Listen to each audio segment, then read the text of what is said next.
Welcome, everyone. Welcome, welcome, welcome. I can't believe it. The second annual Rusinga Schools Hackathon is on, the grand finale.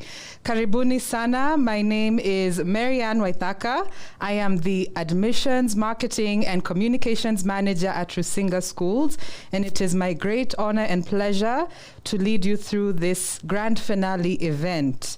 And my co-host here is Jason Kanya. He is a senior school student at Rusinga, and he'll be telling you a little bit about himself later on. Jason, we got this, yeah? All right, let's do this. All right, everyone. So welcome again to the second annual virtual Rusinga Schools Hackathon. We have so many sponsors. God has been good and gracious to us. And one of our sponsors is CIO Africa, who has given us this wonderful studio. So we are recording live from the CIO studios in Gigiri, Nairobi. And thank you so much to the team at CIO Africa. Thank you so much. Before we begin, I'll tell you a little bit about the event, and then we'll get into the program. We have a lot to cover, so we're not going to waste much time. So about the hackathon, our students came in from all over this country, from various schools, and now we have 11 teams that are going to be presenting to us today. So a hackathon is basically an event where people come together to solve problems using code, and the main goal of the event is to create functioning software by the end of the event. I think it's a lot that we were asking from the students, and they have not disappointed, as you're going to see through the presentations. And through this 3-day process, the students had mentors. We had mentors from Jenga School, who you'll hear a little bit about later on. We also had Microsoft Africa Development Center, Hernovation, and we also had Rusinga School's alumnus who are helping us through this process. All right, so as I mentioned, we have 11 teams that have made it, and they had several themes that they could choose from. There was from education, healthcare, finance, cyberbullying, and environmental issues. So I can't wait for you all to see these presentations because our students are just phenomenal. So we're going to begin with a word of prayer and a short devotion. At Rusinga Schools, we are a Christian school. We actually say we are unapologetically Christian. It's something that we're proud of. We follow the British National Curriculum from kindergarten all the way to year 13. And we make sure that through this process of learning, we also incorporate the Word of God, and we believe this helps to set a firm foundation for our students and in building strong characters. So with that said, I have the honor and pleasure to introduce our school chaplain. Her name is Mrs.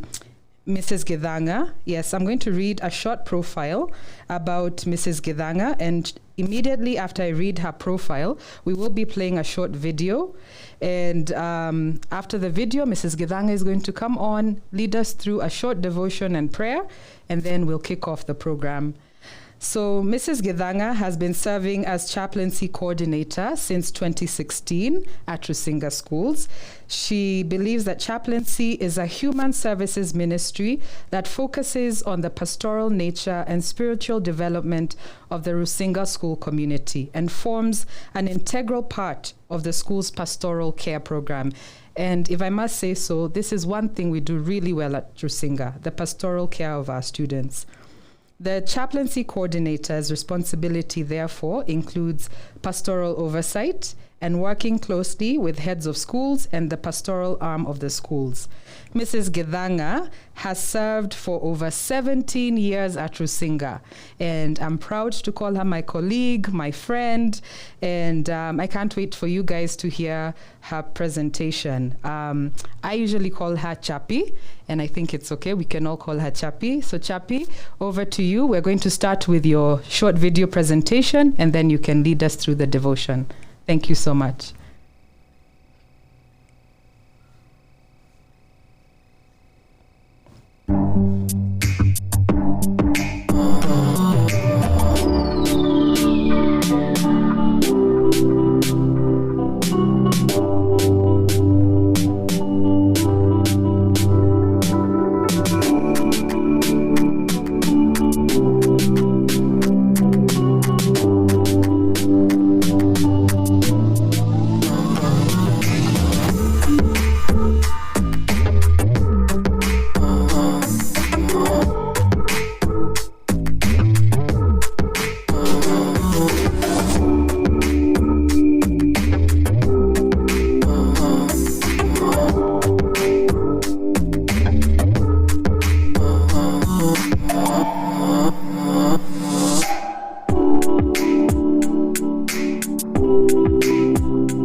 Okay, all right, I'm back as Mrs. Githanga is getting her presentation ready.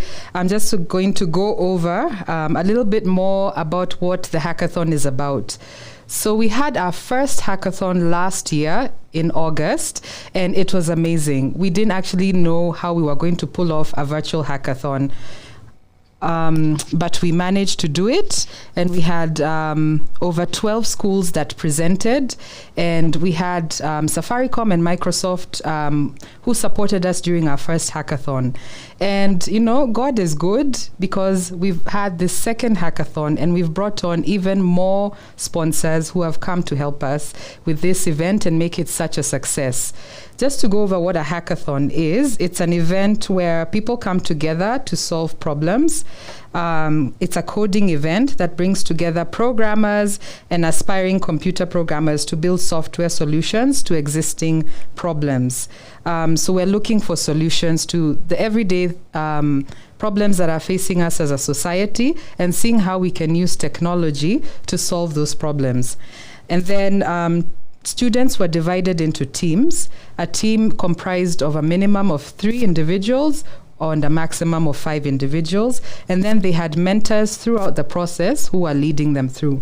And then something that's really was fun and exciting about the Rusinga Schools Hackathon was we also wanted students to leave having come out better, than they walked into the hackathon. So we had different workshops that we presented to the students. Microsoft and Jenga School came on board, and their instructors came and taught the students. We had workshops ranging from cybersecurity to how to build an application.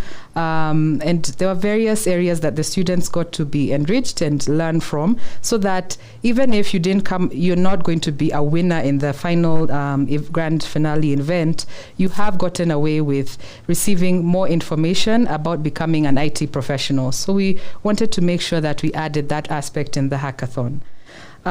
Just to go over the themes that the students had to choose from. They had education, which included improving accessibility of information and resources to students, especially during this COVID season. And then there was healthcare, improving quality, efficiency, or accessibility of healthcare. And finance, solving small-scale businesses, financial problems. Cyberbullying, which you'll hear a little bit more about, because one of our sponsors is the Communications Authority of Kenya, and this is a big area for them, and we'll be showing you a short video later on about this, and it's on the use of technology to combat cyberbullying. We are on the internet a lot these days because of the season that we are in, so this is a really important topic. And then they could also choose from environmental issues, solving environmental problems, develop an app that helps users know where, what, and how to recycle. So these were some of the topics that our students had to select from. And we'll be getting into what the judges will be looking for. We do have 4 judges.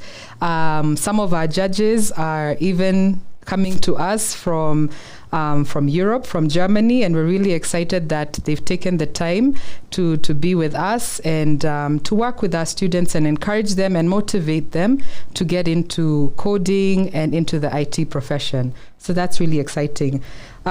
Just to go over the program, we will be having the devotion shortly that Mrs. Gedanga will be presenting, and then we will have skip and stretch, which is a workout session, and then we'll have 2 of our sponsors come and present and let us know how the week was, and then we shall have the head of our IT department on the academic side come and give his short remarks, and then we'll then get into the group presentations, and then we'll introduce you to our chief guest, who we're very lucky to have, Mr. Mark Karake, who is the CEO of Impact Africa Network. And then we'll have the awards ceremony and then closing remarks from our event sponsors. So we're looking forward to having this wonderful event, and we hope we'll be able to keep time. I know we've lost some time, and I'm hearing that our school chaplain is on, and I can't wait to hear the message that she has for us. If you don't mind, perhaps playing the video again, and then we'll just go directly to the school chaplain, Mrs. Gidanga Chapi. Over to you. Karibu.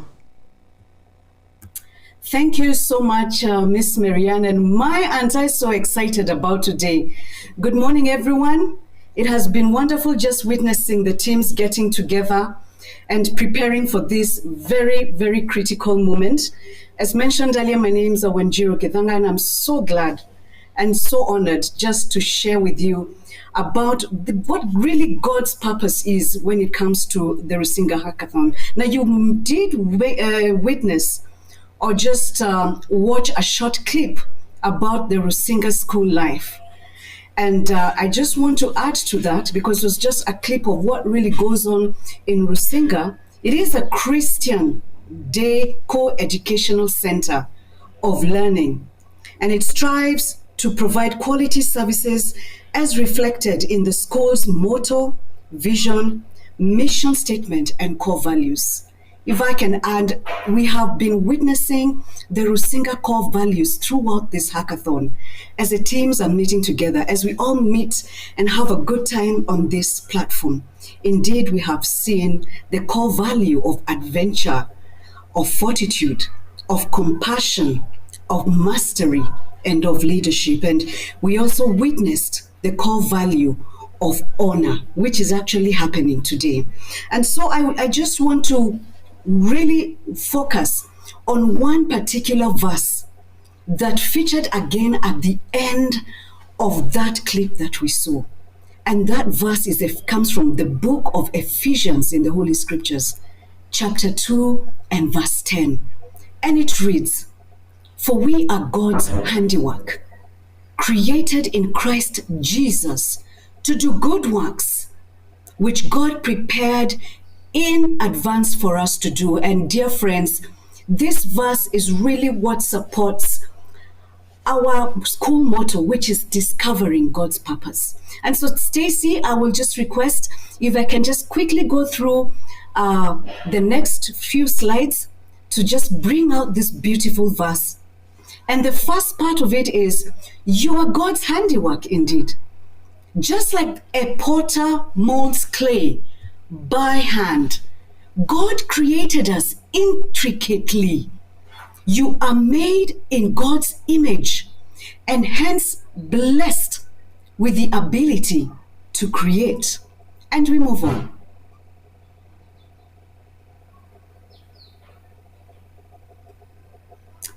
Indeed, in the next part of that verse, we are told, you are created to do good works. And for this moment, you have been given this opportunity to exercise your God-given creative abilities to code. Dear friends, it is time to put your handiworks to test as you present your innovations today. Again, we move on.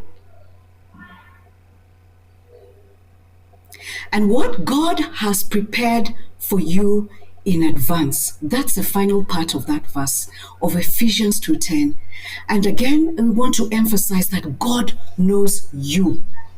He goes before you, and you are part of His plan. So may you seize this opportunity given unto you by God's grace and purpose for your life. Your future awaits. May you continue to create, to innovate, and to develop the skills you have acquired during this hackathon. Indeed, you are all winners. You are a winner. And so I take this opportunity once again to humbly request all the participants in the 11 teams to just take a solemn moment. I know your minds are racing and there's a lot going on as you really touch up and put everything together. But let us just take a solemn and sober moment where we can stand in the gap for you in prayer and invite the rest of us on this platform to go to the Lord in prayer. Let us pray. Our Father and our God, we thank you again that we have come into the exciting culmination of this hackathon event, and we want to just surrender everything to you this morning, specifically remembering our teams, our particular mentors, and the participants in each of the teams, that Father, you will give them clarity during their presentations, Digital skills for that they will have confidence and calmness, that we shall see their cohesiveness in everything that they do, that Lord, there shall be flawless connectivity during these presentations, that there should be good communications, Lord. That, Father, even those of us maybe who did not manage to be part of this whole main event today will still enjoy being part of it, that they will still get your comfort in knowing that, Lord, you have still brought them this far, and they too are. And finally, Lord, I pray that we shall be able to celebrate each other. May you cover us with the blood of Jesus Christ. You go ahead of us in all things, and that, Lord, this event will come out victoriously to glorify you and you alone. So be with us. For it's in Jesus' name that I pray. Amen and amen. May God bless you, and may the best team win. Thank you very much.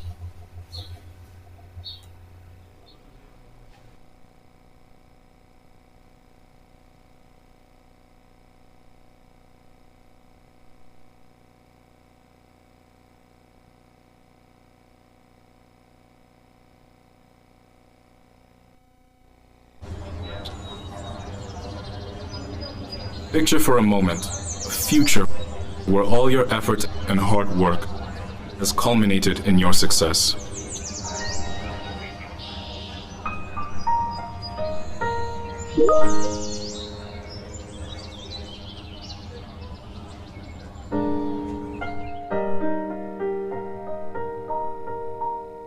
Imagine a place where your classmates, teachers, and staff feel like family, including some of the members who like monkeying around.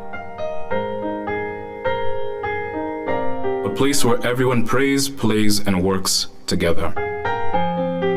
A place where diversity is embraced based on a solid Christian foundation. Where love, care, and attention is given to each and every one of the little pioneers by capable and passionate caretakers.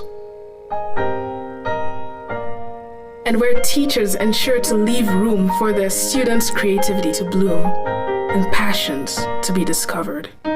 Now imagine a place where those efforts and talents can be cultivated and honed, spawning an indispensable educational experience.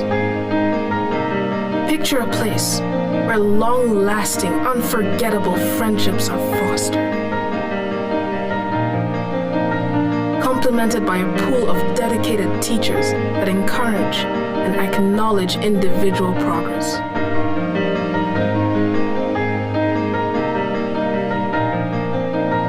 Not to forget the breaks in monotony with unconventional learning methods. A place that recognizes students' differences, allows them to feel confident, capable, and patiently tends to them accordingly. A place where students always have someone to listen to them. Picture a place that considers the value and the impact of student-teacher relationships. A place where students can actively pursue sports,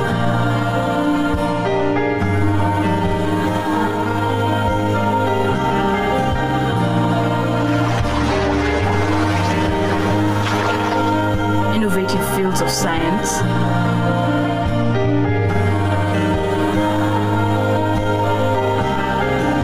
drama, or artistic expression. A place where students contribute to enriching their community. A place where students are capable of spearheading their own learning and that of their peers, where one can grasp the reins of responsibility and shape themselves into bastions of talent and leadership. In tandem with our Career Support Center, students will be granted the ample and unique opportunities to prepare them for the world. Imagine a place where milestones are celebrated, a mark of honor, adventure, fortitude, Mastery, Compassion, and leadership. This place is Rusinga School. a place where I discovered my purpose.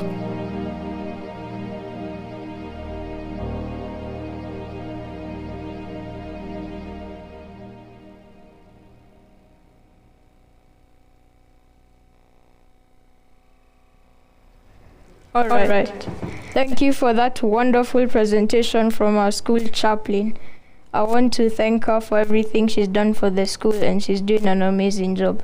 Now I want to keep it short and invite our sports teacher, business studies teacher for Rusinga.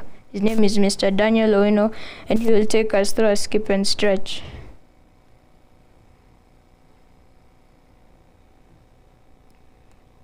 Thank you so much, the MCs, and welcome to today's skip and stretch.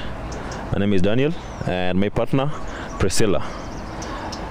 So we'll basically start slow with jumping on the spot. So let's just start slowly. Yeah, there. Let's jog on the spot. Jog on the spot, hands to the side. Remember that. Let us raise that heartbeat.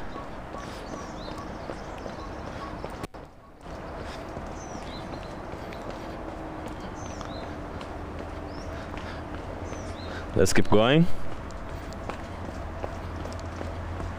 And in 10 seconds, we're going to do a skipping rope, but without the rope itself. 9, 8, 7, 6, 5, 4, 3, 2, and let's go here. Wonderful. Skip it.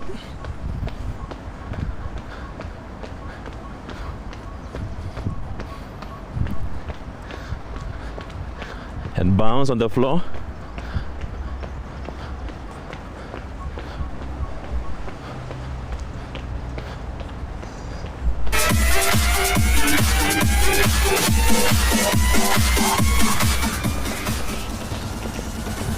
In 10 seconds, you're going to do slow jacks.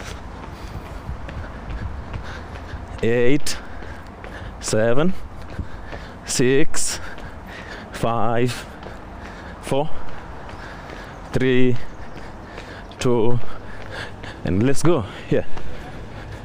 Up. Nice. Over your head. If you can squat, the better. And please smile. Don't be too hard on yourself.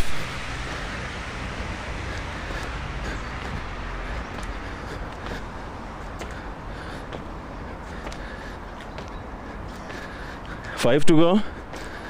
4, 3, 2, 1.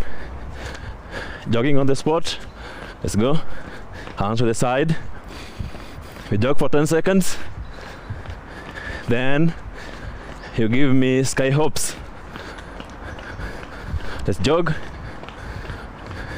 So Priscilla will go right. Okay. In 5, 4, 3, 2, and 1. Let's go. Here and back. Okay. Let's go.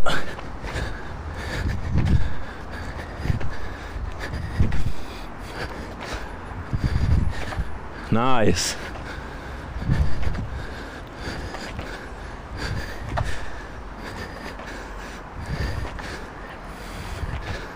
In 10 seconds, we take a breather. Let's go.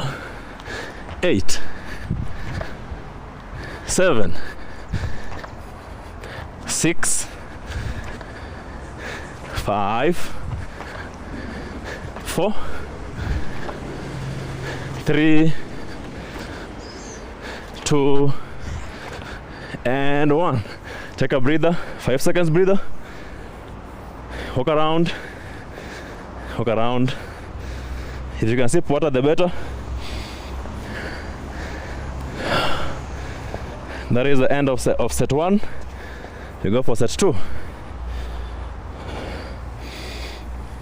In 3, in 2, in 1. Jog on the spot.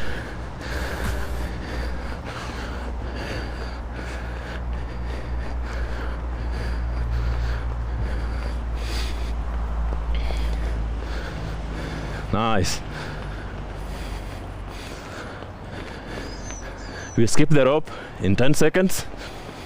9, 8, 7, 6, 5, 4, 3, 2, and 1. Let's go.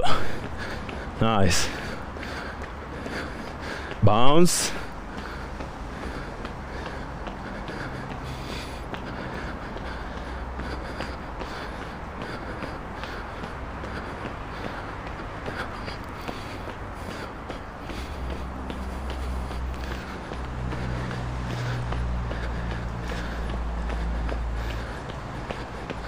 In 10 seconds, we do the slow squat, the slow jack.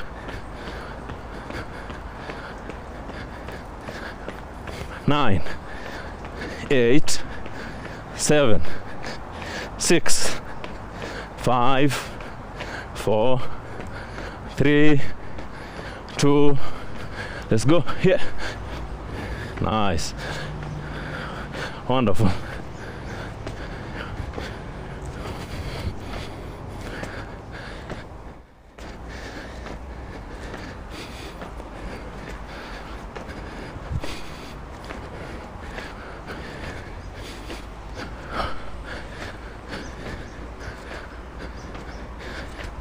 In 10 seconds, we do the sky hops. 7, 6, 5, 4, 3, 2, and 1. Let's go. Right, left. Nice. Right, left. Right, left. Right, left. Right, left. 7 to go. 6, 5, 4, 3, 2, and 1. Nice. 10 seconds breather. Sip some water.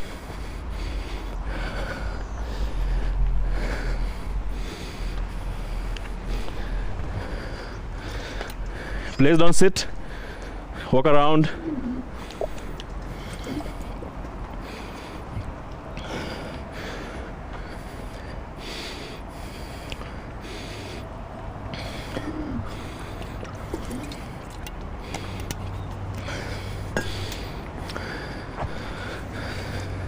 Okay, in 5 seconds, we're going to do some aerobic movements.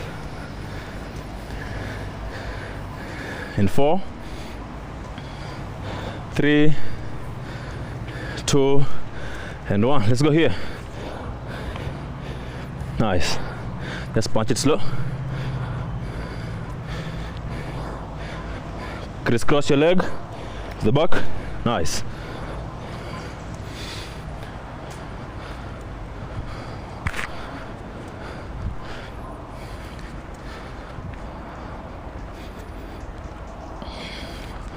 Now the side. Take it down.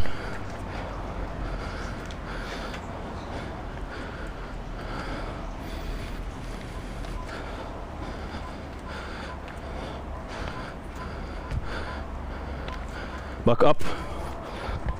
Find straight.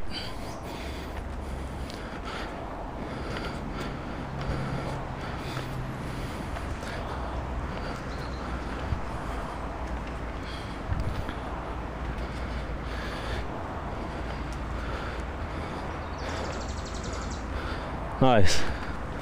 Next, we'll do an uppercut here.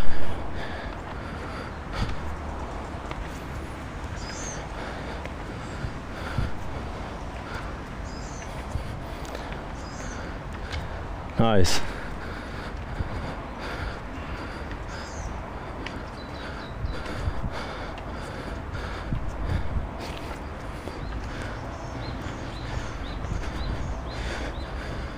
In 5 seconds, take it to the side. Hit from the side. 5, 4, 3, 2. Let's go.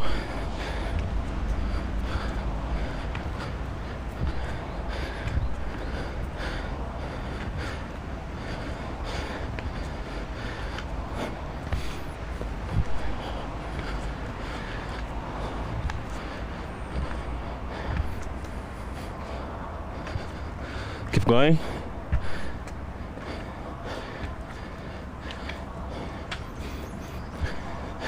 Next, we'll do basketballs.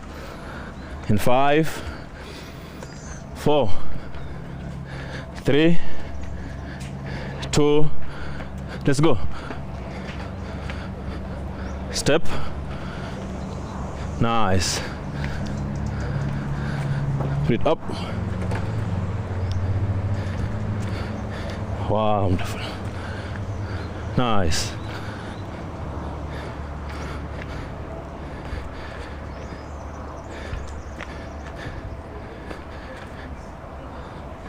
Nice, nice. Jog, jog, jog, jog, jog, jog, jog, jog, jog.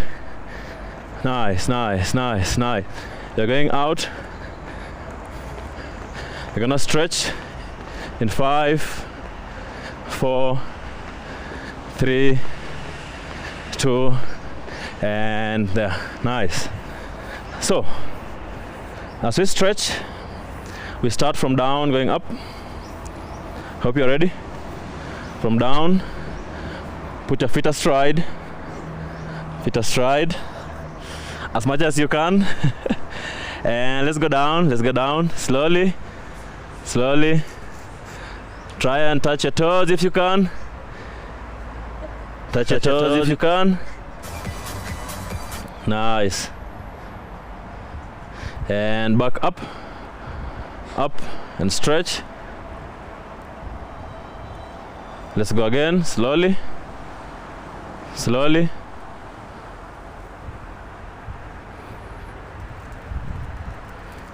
Down. Nice. Let's go back up. And stretch your back. Now, we go to the right, slowly. Slowly, until where you can reach. Switch this side. Let's go all the way down until where you can reach. Nice. Take it back and stretch. Now let's stretch our hands. Hold and pull it back. Hold and pull it back. Head facing forward.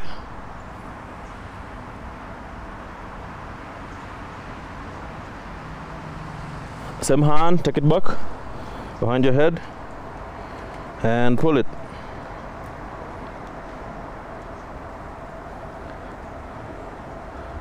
Nice. Switch.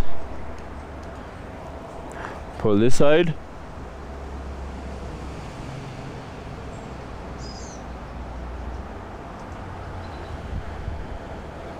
Take it back.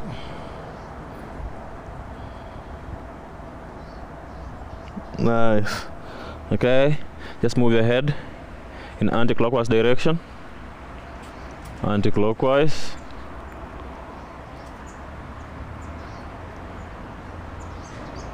Now take it into the clockwise direction.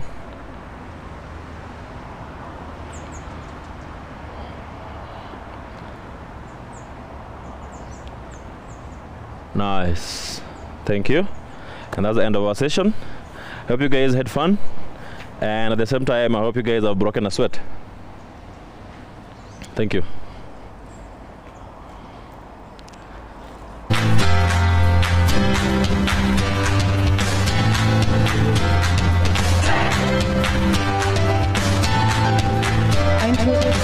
I introduced the one on Vmix first.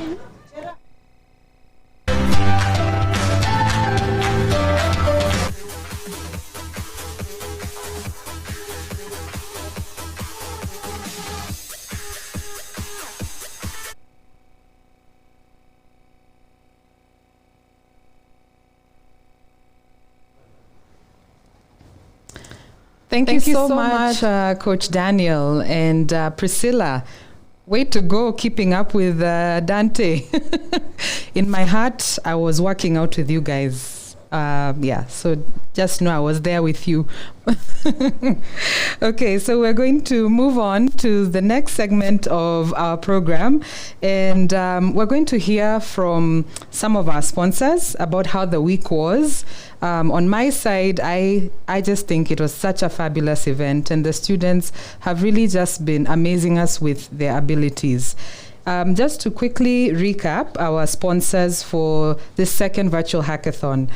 We have Jenga School, and you'll get to hear more about what Jenga School does.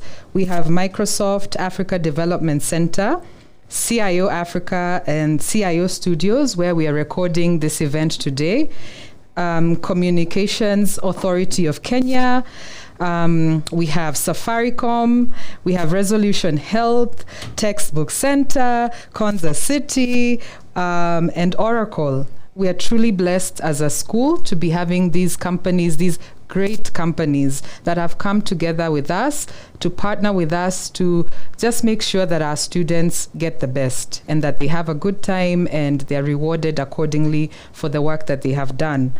Okay, so I am going to introduce to you the first person who's going to give us a recap of the week, and that is my colleague and friend, Mr. Patrick Mutuku. He is the head of the ICT and Computer Science Department at Rusinga. He was also a mentor at this second virtual hackathon, so he's going to give us a recap from his perspective about how the week, or rather the 3 days went. Over to you, Mr. Mutuku.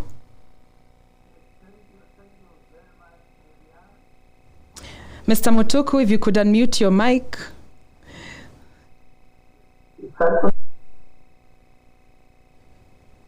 Mr. Mutuku, unmute your mic. Say hello. You can hear me now? Sorry for the technical. Yes, can you hear me now? So what we'll do, Mr. Mutuku, as we work on your audio, I'll introduce my other colleagues here who are in the studio with me, okay, as we work on your audio. All right? Okay, so as our team here works on his audio, let me introduce to you Miss Irene Githinji. She is the Program Manager and Education and Engagement at Microsoft Africa Development Center. And also in the studio, we have Wendy Oluoch. She is the Head Growth and Marketing person at Jenga School. So ladies, karibuni sana. First of all, let me say it's nice to meet you in person. We've been talking for weeks virtually, so it's really nice. And I just feel like I already know you because we've been talking so much. So how was the week? It was actually amazing. Mm-hmm. Just interacting with the young kids and just seeing how passionate they are about technology. Mm-hmm. I think for me, yesterday when we went through Microbit and one of the kids created a whole game, that was just one of the things I thought, okay, these kids are eager to learn and it's in their fingertips. They just need that coaching, that mentoring to actually push through. Yeah, that was one of the most exciting parts. Oh, awesome. Yeah. Okay, I missed that yesterday, yeah. Marianne, you actually missed it. It was amazing. For me, I feel it was a little bit more of exhilarating, at the same time challenging for the kids. Because they were so excited. At the same time, they're like, oh my God, how am I going to do this? I don't know how to do this. And we're like, you guys, you know how to do this. And that's why we were able to actually provide the mentors to just walk them through the whole journey. And I think so far so good, guys. We have amazing projects from them. So far, it was amazing. Yeah, we had some really great mentors from both organizations. Let me even give a special shout out to Mark from Jenga School. You did a fabulous job, and Jedida, you guys, thank you so much. You've been working with us, Asante sana. And also from Microsoft, even the presentations your teams did. What about you guys? How are you feeling about today? I'm so excited to actually see the final groups that will present to us. I didn't see most of them because I was just trying to figure out, okay, how are we going to run today? But then just to see what the kids worked on, just to see their presentations, they really put a lot of work into it. And last night I was seeing the feedback in the groups, just seeing the kids still working on their projects. So I'm really excited to see what they have. And yeah, all the best to all the teams. Awesome. Okay, so just to recap what we the teams stand a chance of winning. The winning team will get 100,000 shillings in cash. including merchandise from Safaricom, from Microsoft, and also from Oracle. So we have a lot going on there. And also Resolution Health, one of our sponsors, has given gift vouchers. Okay, the first runners-up is going to get 60,000 in cash, along with the other goodie bags that come, the gift hampers. We'll also have the second runners-up will get 30,000 Kenya shillings. And then we have 4 prizes that we're awarding from the mentors observing the students over the last 3 days. So these are special prizes that the mentors have put aside just for students who have really gone out of their way. So we'll have the standout coder, the upcoming coder, the most improved, and the top female coder. So these individuals are going to get 10,000 Kenya shillings. And thank you so much to our sponsors for providing the cash prizes as well as the merchandise that, the goodies that the students are going to get. Okay, so thank you, Sana. And then now we're going to move to Mr. Mutuku. Mr. Mutuku, are you on? How's your audio? You can give us your short recap. Oh, yeah, so I'm on. Can you hear me now? I can hear you. Yes, you can hear me now.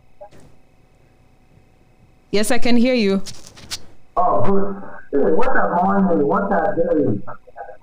Today is actually 28th of August, I think we have been waiting for. And actually, it has been a lovely week. A week of challenge, a week of actually making these young coders very possible. I believe it has been a journey we have worked so well, and as you have been told, my name is Patrick Mutuku, head of IT department at the Singa School, and privileged to be hosting this event for the student time, working together with my communication officer, Marianne, and Priscilla. I think I actually a privilege that we give thanks to God, but thanks also goes to the participants. Really, wow, these days are really passionate.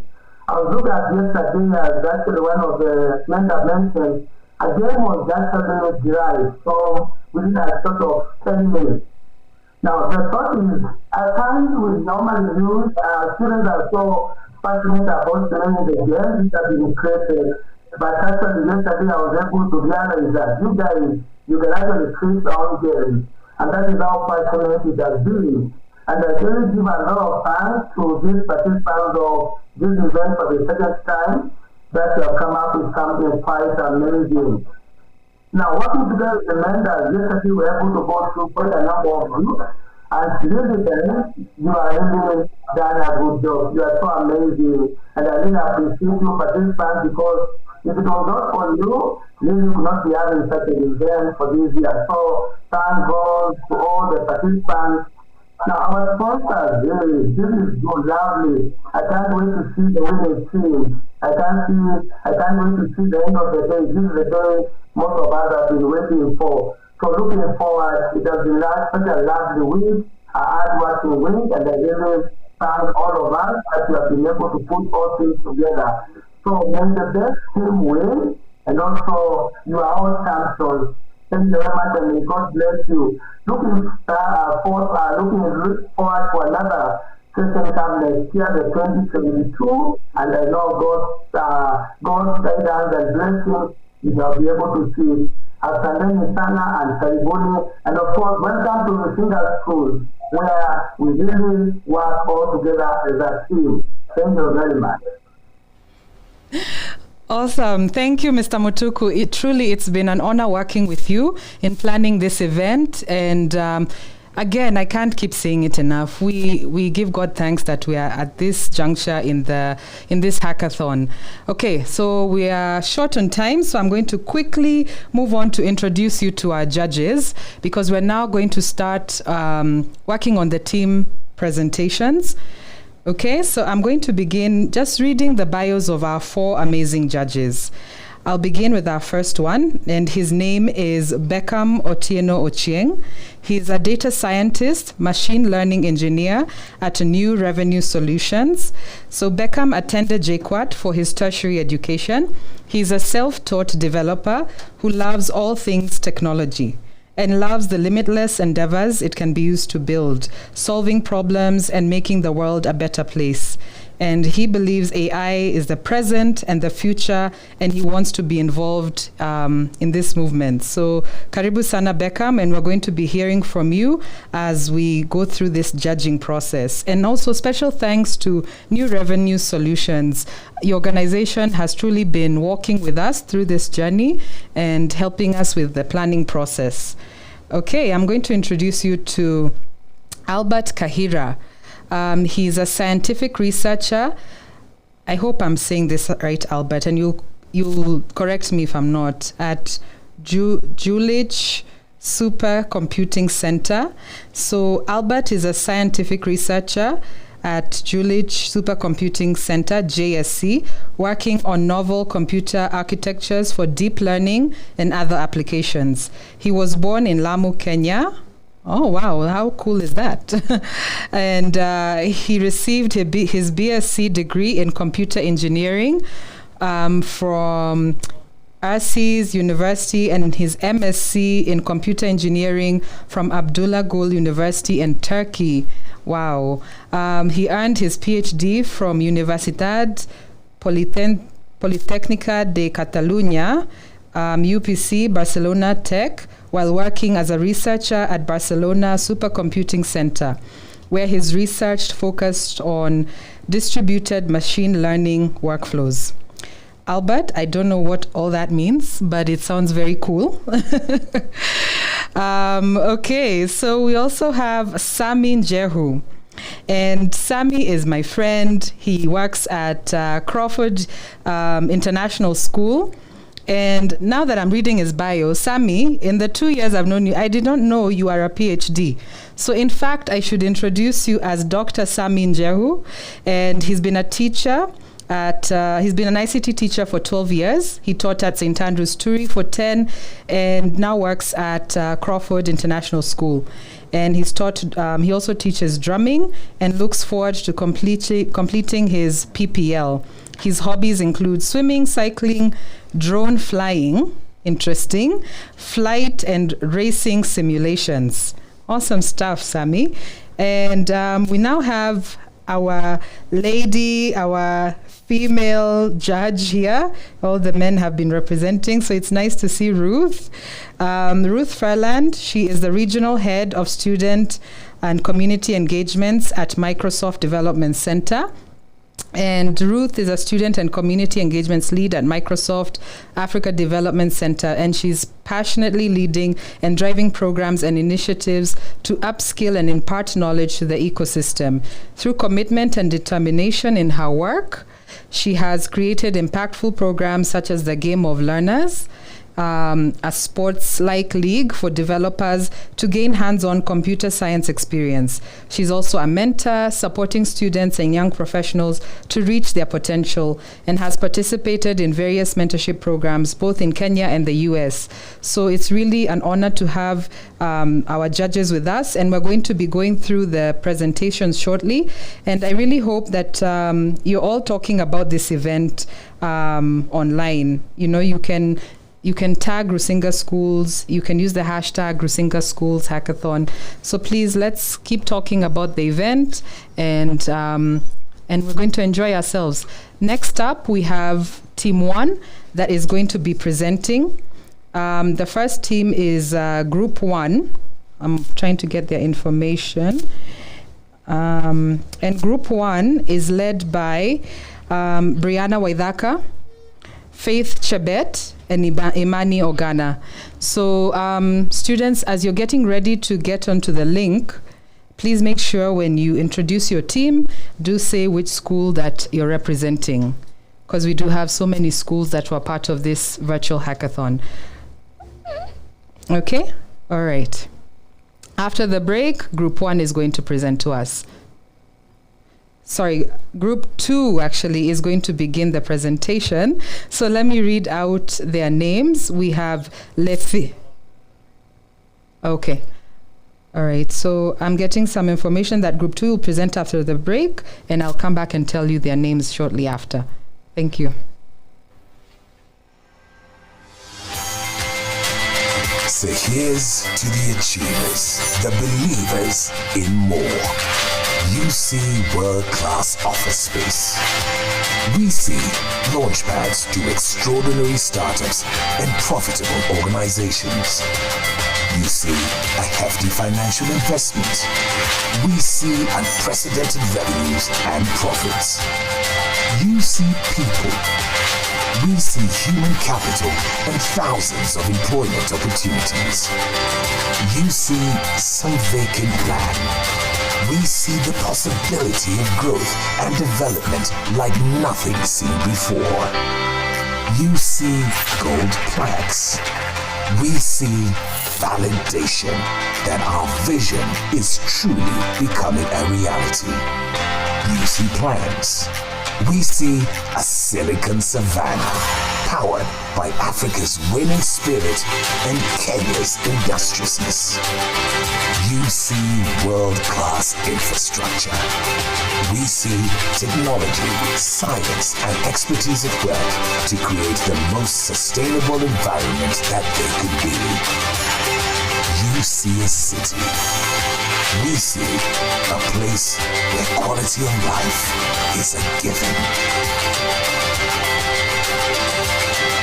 Konza Technopolis. Technology in the service of humanity.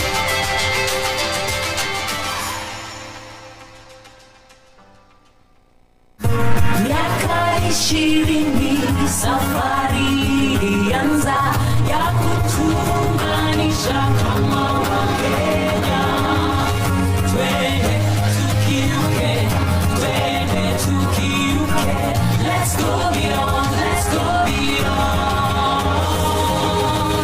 Let's go beyond. Mimi na wewe tukibuni. Kazi nzuri ya kujivunia. Let's go beyond, let's go beyond.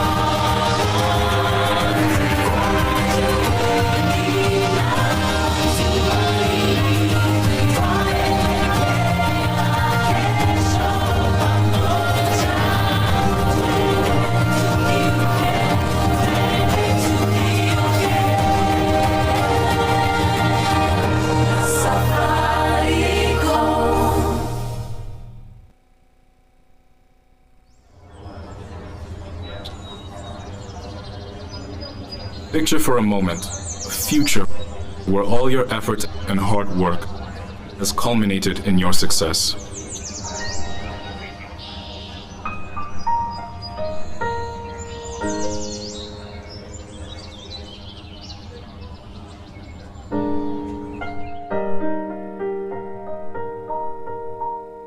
Imagine a place where your classmates, teachers, and staff feel like family, including some of the members who like monkeying around. A place where everyone prays, plays, and works together. A place where diversity is embraced based on a solid Christian foundation. Where love, care, and attention is given to each and every one of the little pioneers by capable and passionate caretakers. And where teachers ensure to leave room for their students' creativity to bloom and passions to be discovered. Now imagine a place where those efforts and talents can be cultivated and honed, spawning an indispensable educational experience. Picture a place where long-lasting, unforgettable friendships are fostered, complemented by a pool of dedicated teachers that encourage and acknowledge individual progress.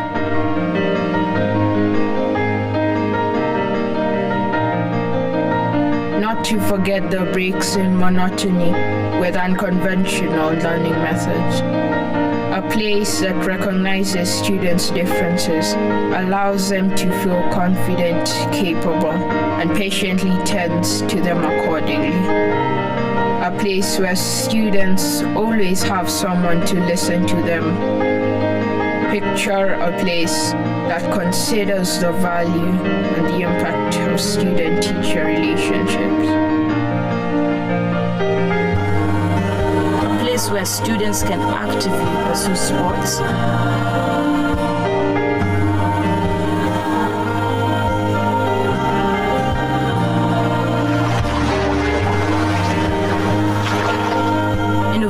fields of science,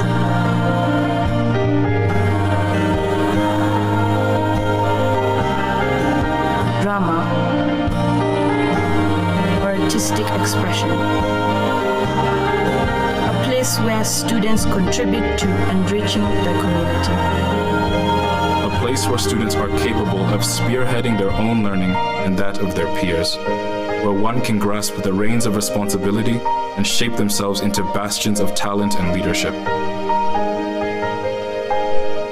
In tandem with our Career Support Center, students will be granted the ample and unique opportunities to prepare them for the world. Imagine a place where milestones are celebrated, a mark of honor, adventure, fortitude, mastery, compassion, and leadership. This place is Rusinga School. a place where I discovered my purpose.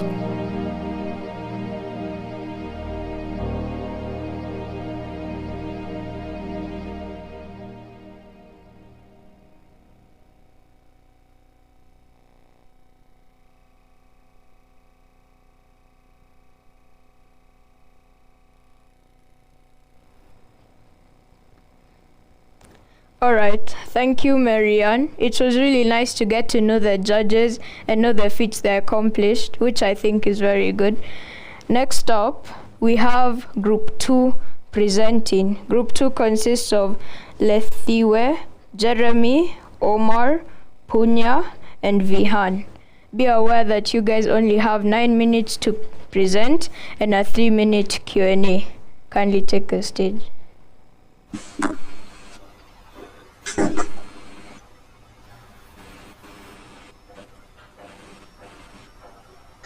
Okay, good morning, respected judges, my fellow competitors, and everyone else watching out there. Let me proudly present to you EDU's sponsor, where we're creating a world where education is accessible to all those lacking this basic right. Move on to the next slide.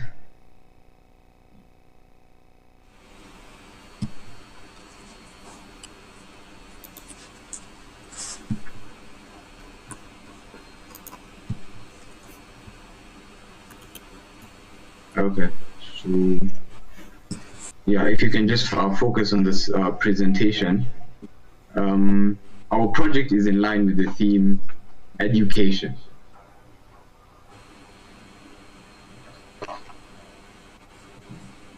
I can't see the presentation. Okay, so the crisis is the pandemic that is ravaging the world over has not been any less disruptive for the students and the teaching facility across the nation. For the students and teaching facility across the nation, in light of the fact that the country is being affected by this pandemic, causing even more misery and suffering to the less fortunate. So I want you all just to imagine for a second, for example, if our Wi-Fi let us down during an online meeting like the one we are on right now, and we missed about 10 minutes of what is being taught, you'd feel instant regret. But what about this?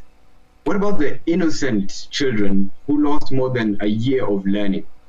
Quite frankly, in Kenya, most underprivileged students are faced with a lot of challenges. For example, lack of proper uniform, expensive textbooks, and for higher education levels, unreasonably high fee structure. To put this into perspective, about 42% of children at the age of 18 live in monetarily poor households. Moving on to the next slide by Punya. So, what is our solution? In order to support the underprivileged, we have devised a revolutionary website that will provide a stage to voice the needs of our future world leaders, engineers, doctors, and computer scientists. So the basic ideas we used, our core idea is to connect the fortunate and the misfortunate to help each other be the best version of themselves. This is conveyed by letting schools to express their necessities for a better learning experience. On the other hand, the generous people enjoy the heartwarming moments where their small contribution helped someone. Secondly, with the current pandemic, the necessity for online education has increased. Through our donor platform, not only can funding be provided, but also various other resources to support and improve the accessibility of information. Example, online courses, devices for online education. For in that we can have laptops, Wi-Fi, etc. So, what is our how do we stand out? Moving on to the next slide. The journey that the user will enjoy. So the key reason as to why our project will be a success and what makes our solution special is the journey that the user will enjoy and the connection between the donor and receiver provided via our platform. Together with that, the vast applicability of the is beyond thinking, allowing it to be applicable to animal shelters, NGOs, and children's homes. The list goes on and on. I would now like to hand over to Letiwe. In our project, we utilize multiple technologies. We use Python in the Django web framework for the backend, HTML and CSS for the front end of the website, Visual Studio and PyCharm as a base interpreter for the code. We use GitHub to collaborate and update our files. And finally, we used validator.w3.org markup validation service to check for errors and figure out solutions in our code. Now I will display a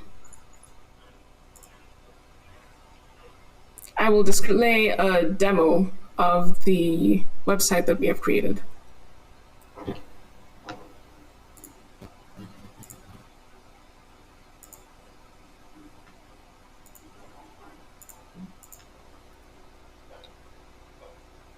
So this is the home page of the website. Immediately you come to the home page, you'll be greeted with profiles of specific donees. If you go to the About Us page, users will be able to read information about our website and how we're going to be helping the donees and how they'll be able to transact.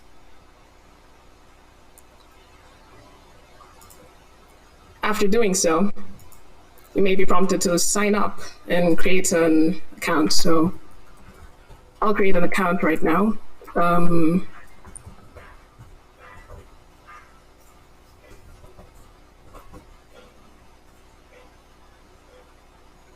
And immediately I'm redirected back to the home page, where if I was a donator, I'd be able to view specific donees and view their story and decide if I'd like to donate to them using the contact details linked.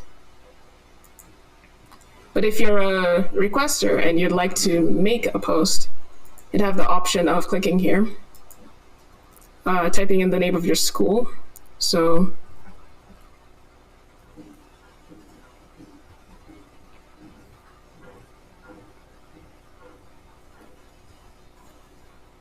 and typing in here will be what will be displayed. Let's say the school is in requirement of computers or textbooks for their students. So I'll just type in, we are.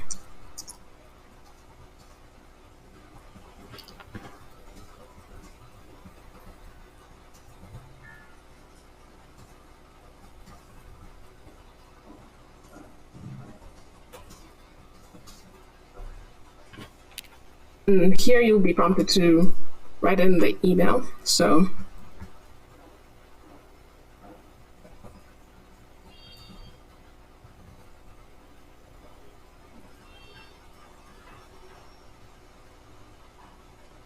the thumbnail for the school. So I'll just choose something that I have pre-made. And as soon as we do that, we can create this post and it'll be added right here at the bottom. So if I click here, the image that I add here, I can go back and the donators can access it easily alongside all the other schools. We will also have resources for the students to access. So if you're a student, you can come here to the student page. And we have linked a bunch of different resources, free resources for students. So for course studies, physics, biology, coding, maths, general sciences, English, because these students may not be very, they may not have access to these sites. It's very useful to them. So I can click on the link. Of course, it won't display because I'm only screen sharing this one tab. But yes. And also on this site, we have a way of editing all of the schools. And let me just go to the admin page. So we have an admin user.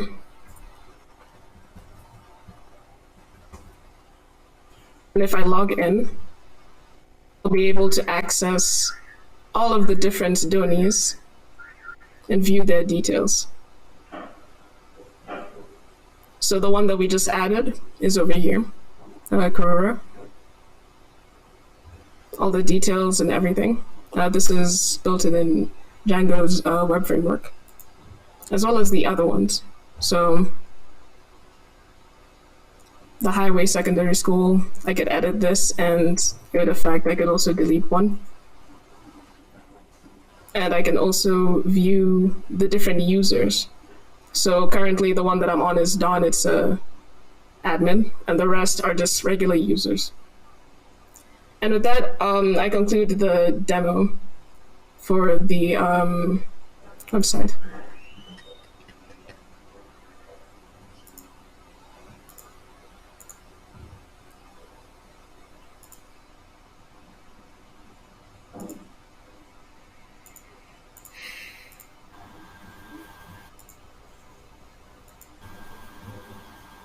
I'll now hand it over to Jeremy. Hi, so this photo you see here was taken during the drought period where access to food was a major challenge. Therefore, donors invested in foodstuffs for these children to be able to stay in school, thus minimizing dropouts. This also positively impacted the children as they always reminded that people actually care for them and they are always grateful. And in that spirit of gratefulness, we would like to thank these individuals. Next slide.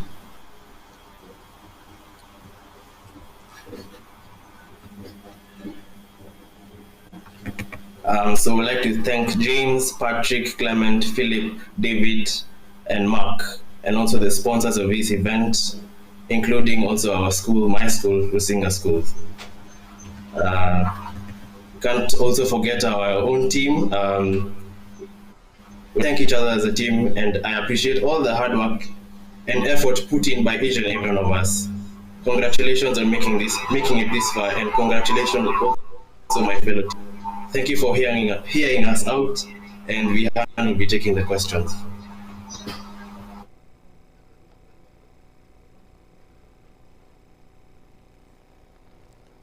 All right. Thank you for that wonderful presentation, Group 2. You guys saw a problem and decided to solve it, and I love that. Now I want to ask the judges to ask questions, and be aware that you only have 3 minutes to do so. And this is what will happen going forward. So after every group presents, the judges will be asked to ask questions immediately after.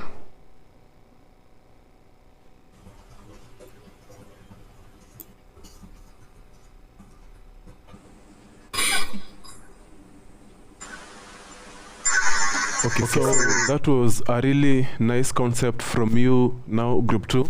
First of all, I am specific to Python myself, and I would love to say that the concept was so much thought, and I think, but the major now question, what was your database in the backend? Because that is also very, very crucial.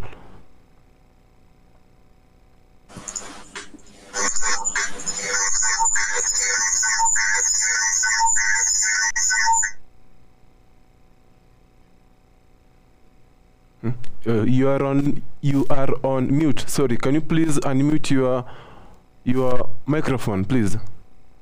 Yes, I've unmuted. Yes, can you hear me? Yes, can you hear me? Yeah, sure. Yeah. What was the database that was employed on your backend? So backend was assigned to me and Punya. So we used models which we imported from the Java. Oh, sorry. You do have two devices. I can't be able to get you clearly. Could you please turn off one of your microphones? One microphone, sir.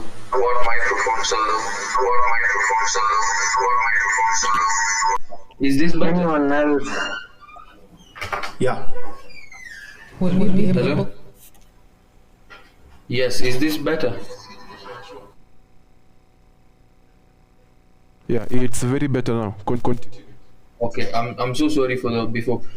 What I was saying was we use the Django framework, and in that framework there's models and migration. So we used models to create the table for the various records that we needed, and we migrated these records to create the database, which auto updates with the Django form of when someone enters new data, it automatically updates the fields, and we can output it on the Donis list.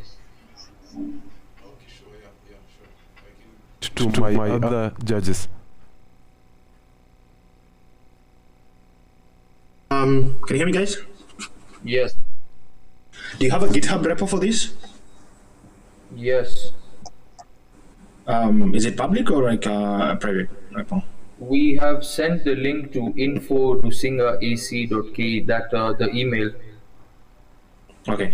My question was, and I know this is probably quite advanced, was on payment. Assuming somebody wanted to donate money, how would that go about? So for now, as you can see, there is no payment methods integrated into the system, although the donors have access to the contact information of the donees, whereby they can come into contact and tell them that this is my pitch and I can help you with this. But in the future, we were thinking of integrating payment methods, maybe be it Visa or be it M-Pesa. We were mainly thinking about M-Pesa, but yeah, in the future, that's what we would think of integrating. Yeah, that's fantastic. I obviously don't expect you to have a solution for that with 3 days, but yeah, that's good answer. Okay, thanks. Thank you. Good morning, all.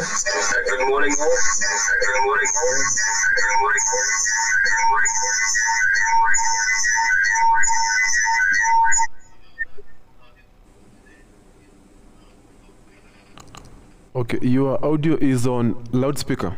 Yeah. I don't know.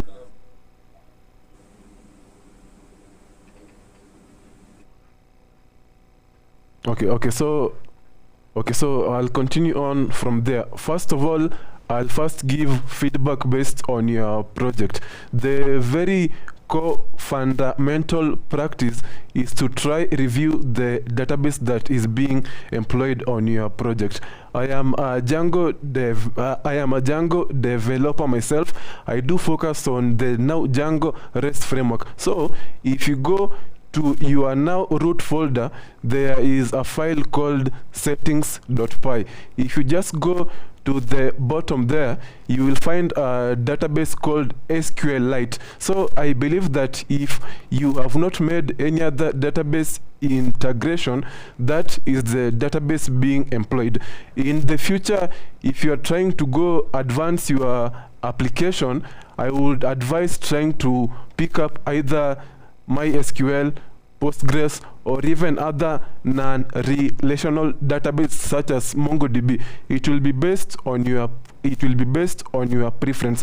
But for the 3 days, SQLite was just okay. But if you are thinking about going with it further, you should try, because the database is very, very critical. If you want to scale your application going forward, you will have to now look into your database and how it's functioning, how fields are also related within your now database. Yeah, thank you. Thank you so much. Okay, my fellow judge can proceed. Good morning, all. Can you hear me now? Yeah, sure. Yeah, we can. Yeah. And the audio quality is better? Yeah, we are still getting feedback. All right, I've just turned down my volume, and I'm not also on another device on the call. Can I ask that my fellow judges continue with this whilst I try and sort out my audio? Is that okay? Yeah, sure. Yeah.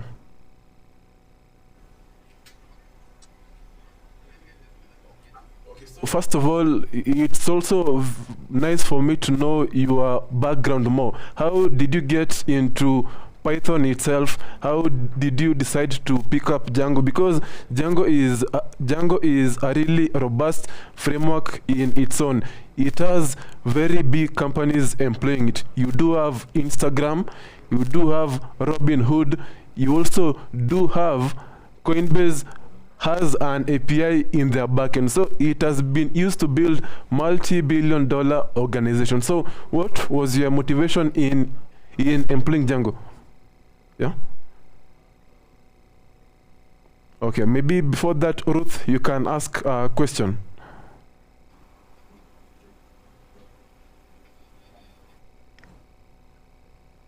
Okay, maybe while now Ruth comes on, you can try answer the question that I had posed to you earlier on. Yes. So between the 5 of us, me and Punya, as I mentioned, were on the back end. So at school, we would do computer science, and there we would specialize in Python, and we were introduced to various modules. And when we came up with the idea of EduSponsor, we just felt that Django would help benefit us the most, as also Django supports many features by incorporating them itself. Like admin, it was very easy for Django to just help us out with that.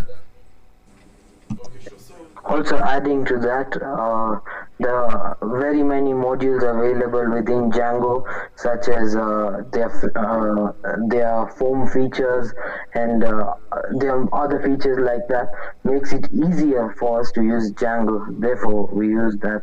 And we are all having a good idea of how to use Django compared to other platforms.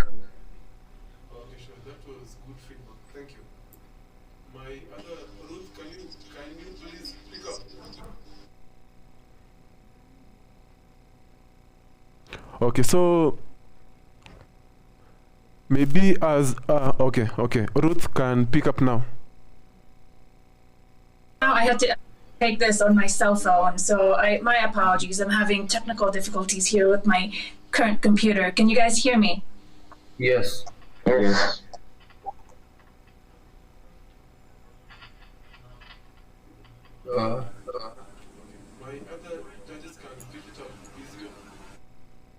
Yeah. Okay, we are having some technical hitches. So meanwhile,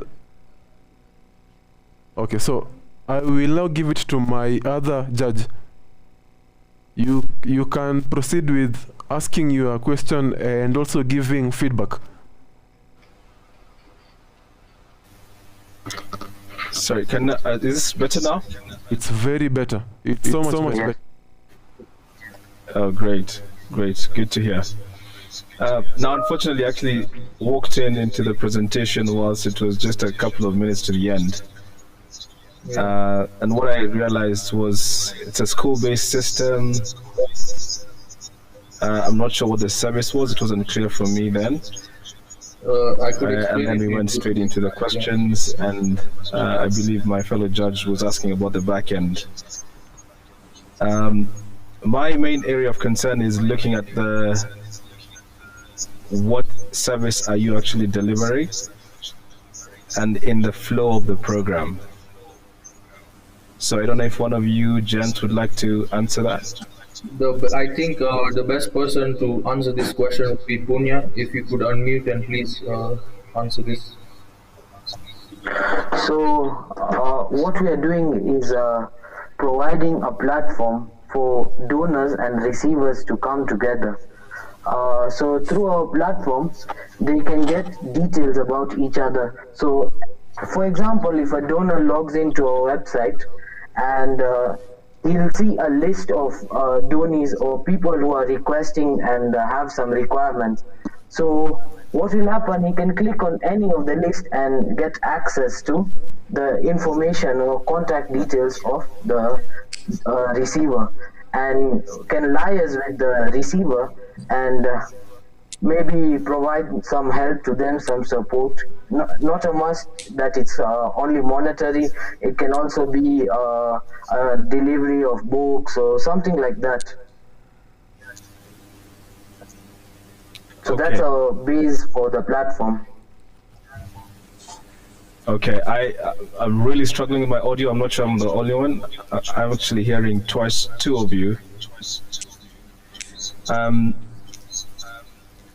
My next question is on the structure of it, the actual. I'm not going to ask you for the specific codes. I know you're using Python.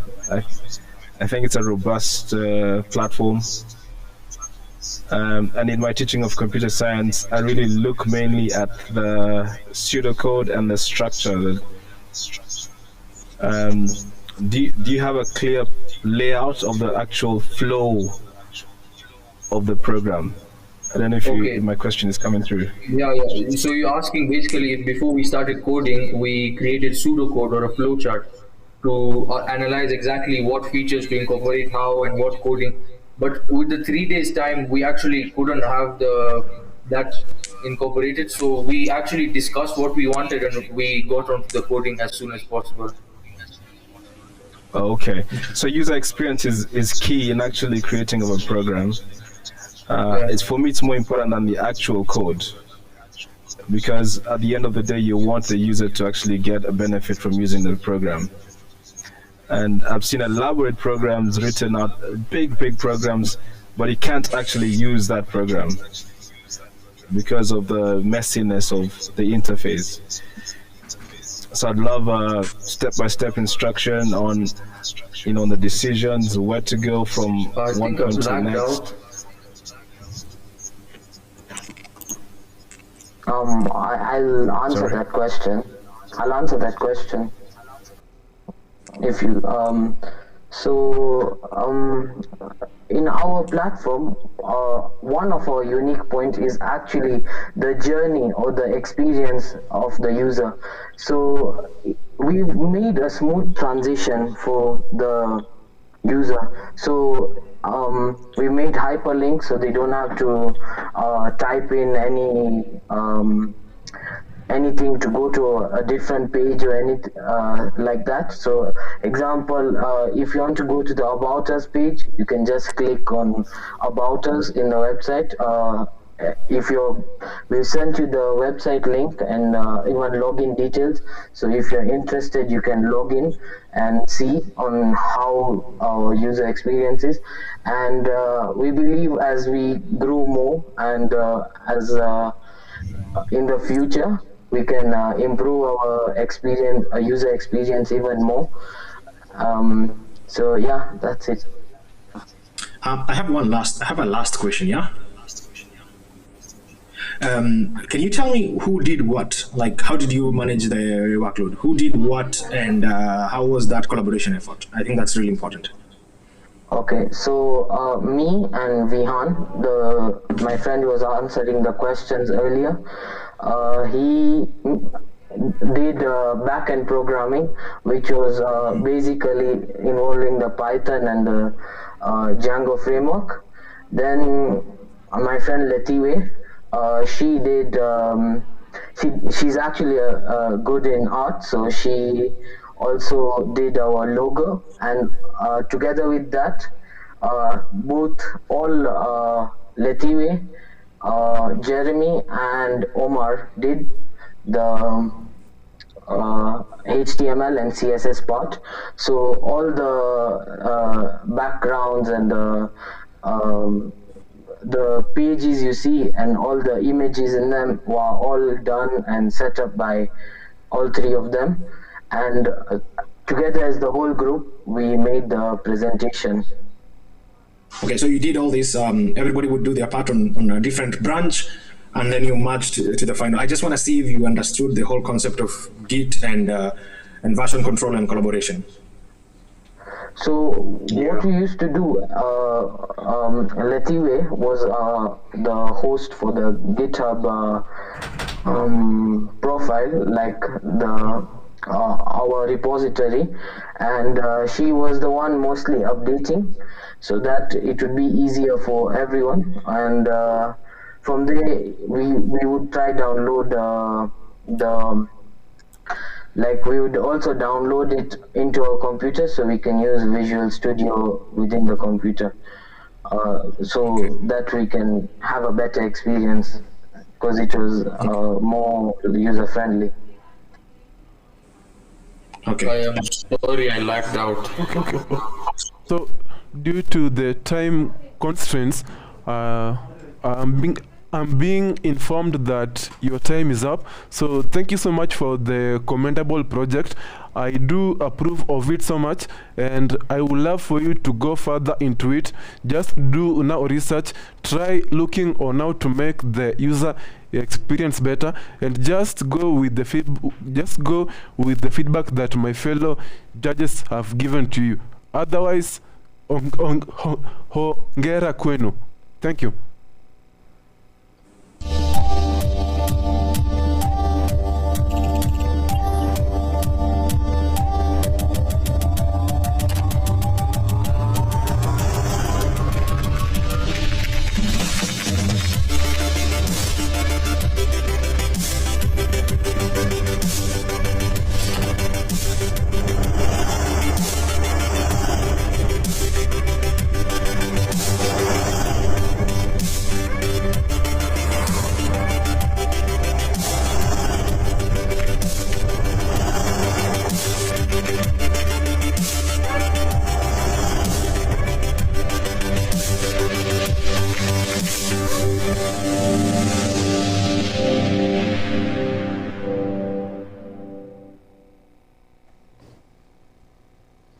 Okay, welcome back everyone. So that is one team that has presented. Good job to group 2.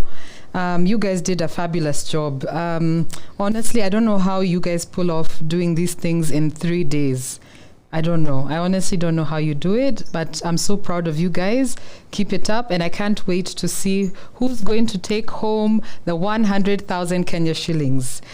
Okay, so just to let you know, the next team that is setting up right now, and they're setting up their presentation, it is Group 1, and we have Brianna Waithaka, Faith Chebet, and Imani Ogana. So I can tell you a little bit about this team. They are returning. They were there in the first hackathon, and they did not take home the prize, but I do believe one of their teammates got one of the mentors prizes. She got the best female coder. They're coming to us from Rusinga schools, and yeah, we're going to see how it is that they're going to do this time around. Did they take the lessons that they got from the first hackathon? What new things have they been able to bring on to make them take home the prize? Let's see if they're going to be able to do it. Then after that, we have several other teams, and a lot of names here that I'm seeing, they're returning participants from the first hackathon. So I'm really looking forward to seeing if skill sets have improved since the last hackathon, presentation skills, and any tidbits that they received from the first hackathon. What have they been able to accomplish? And then we have schools represented from all over. I noted that we have Rusinga, we have Crawford, we have Hillcrest, we have, I think, Riara. We have many other schools that are represented and will be coming to us to let us know what projects they have been presenting. So I'm going to ask our director if Group 1 is ready to present. If you could let me know if Group 1 is ready. Okay, so with that, if they're not yet ready, they're still setting up. If we could take a break and as we wait for them to set up.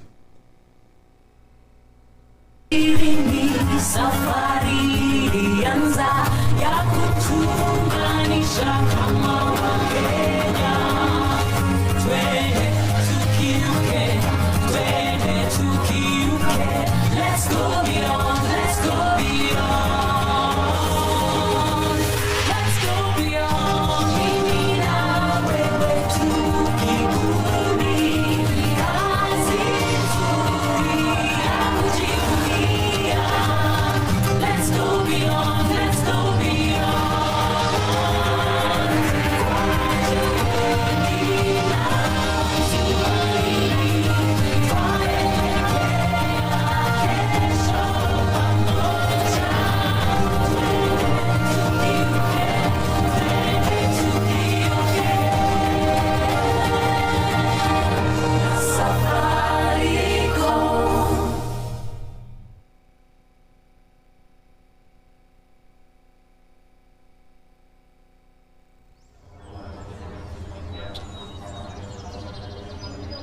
Picture for a moment a future where all your effort and hard work has culminated in your success.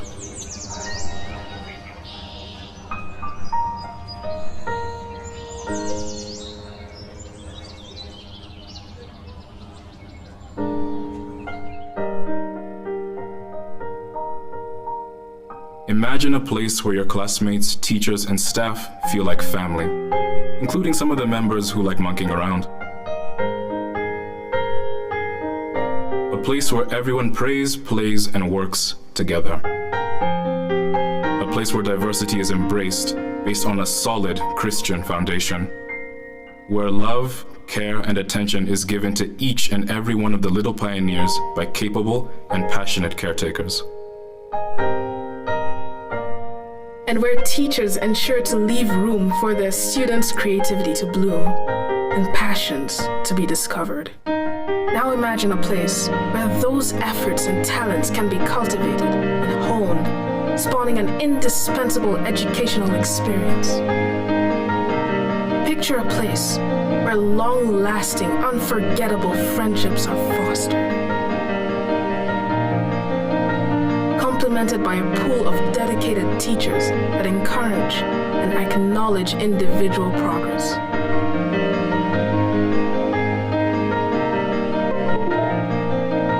Not to forget the breaks in monotony with unconventional learning methods. A place that recognizes students' differences, allows them to feel confident, capable, and patiently tends to them accordingly.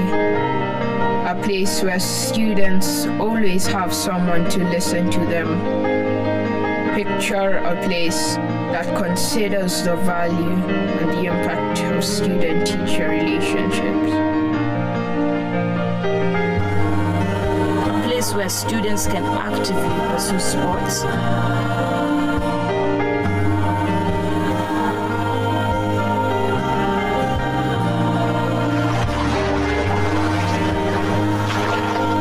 Innovative fields of science.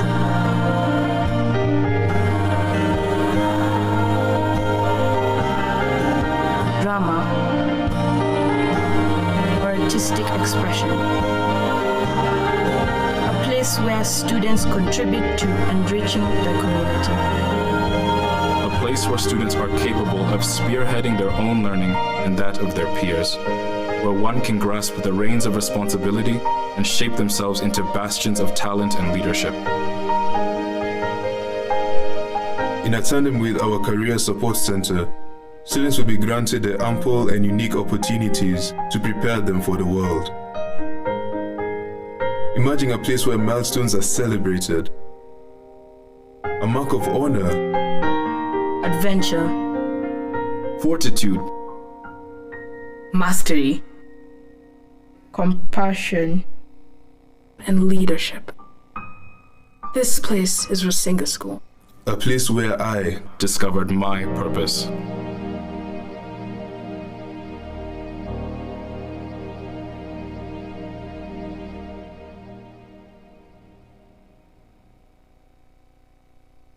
The internet is like a huge university with millions of doors opening up a world of learning for our children. It's one of the most powerful educational tools ever invented, accessible through our mobile phones and home computers. A global system of interconnected computer networks that can transport you to another world.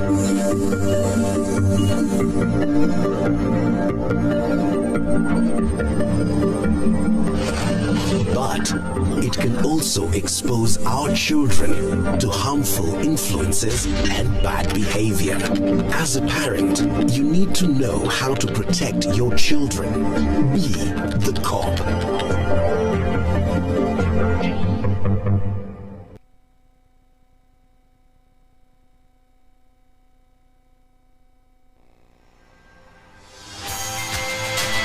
So here's to the achievers, the believers in more. UC world-class office space. We see launchpads to extraordinary startups and profitable organizations. You see a hefty financial investment. We see unprecedented revenues and profits. You see people. We see human capital and thousands of employment opportunities. You see some vacant land. We see the possibility of growth and development like nothing seen before. You see gold plaques.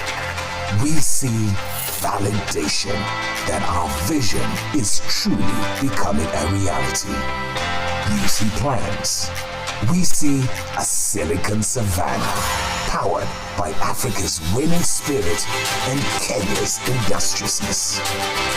You see world-class infrastructure. We see technology, science, and expertise at work to create the most sustainable environment that they could be. You see a city. We see a place where quality of life is a given. Konza Technopolis. Technology in the service of humanity.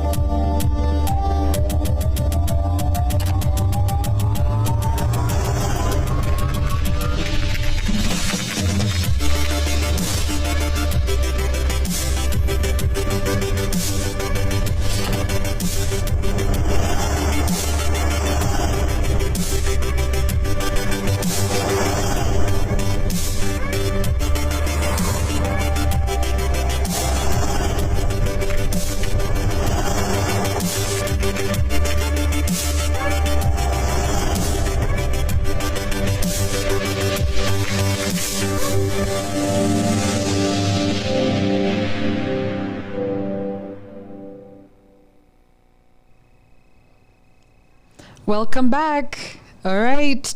Group 1, are you ready? Brianna, Faith Chabet, and Imani Ogana. Are you guys ready? I can't wait to see your presentations. Over to you, Group 1.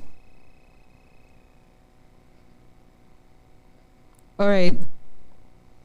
Okay, Group 1. So I think you told me that you were working on an application.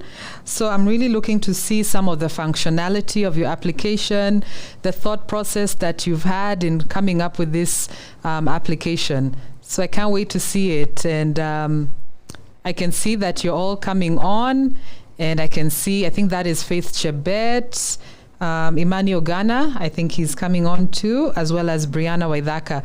I can't wait to see what you are able to pull off in 3 days.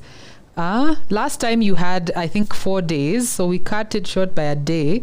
So I'm looking forward to seeing the presentation that you have prepared for us. And also your mentors. I think they've really been instrumental in helping you guys to think through your projects.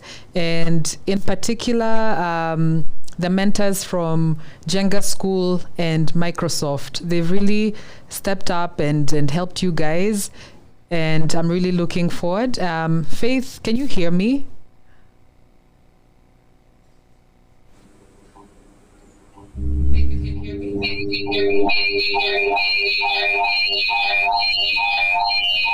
In Faith? Faith, just make sure you don't have 2 links up. There's some feedback coming in. So make sure that you don't have 2 links that you have opened. Kill the Microsoft Teams link. Just close that window and just leave this one for the studio on. Can you hear me? Perfect. Okay.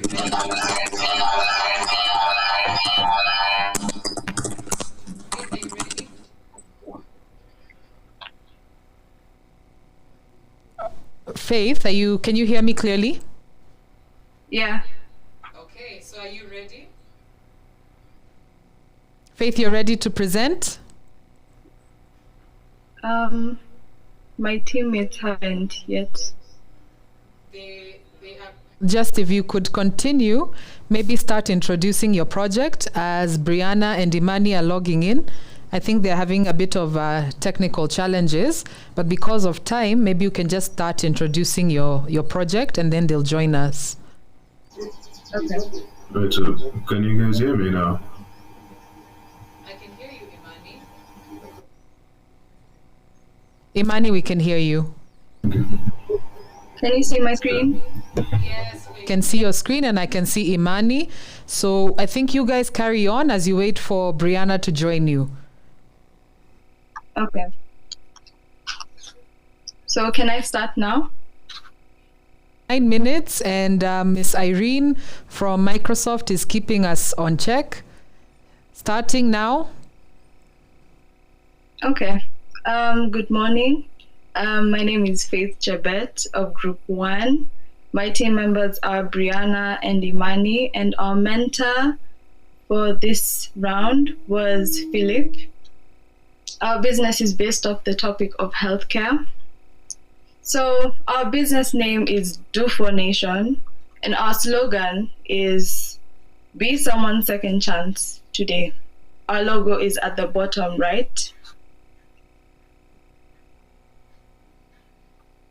So about us, we are an organization that helps to provide both the community and hospitals/health institutions have a simpler way to not only donate blood, but to help aid the problem of human blood shortages in the country.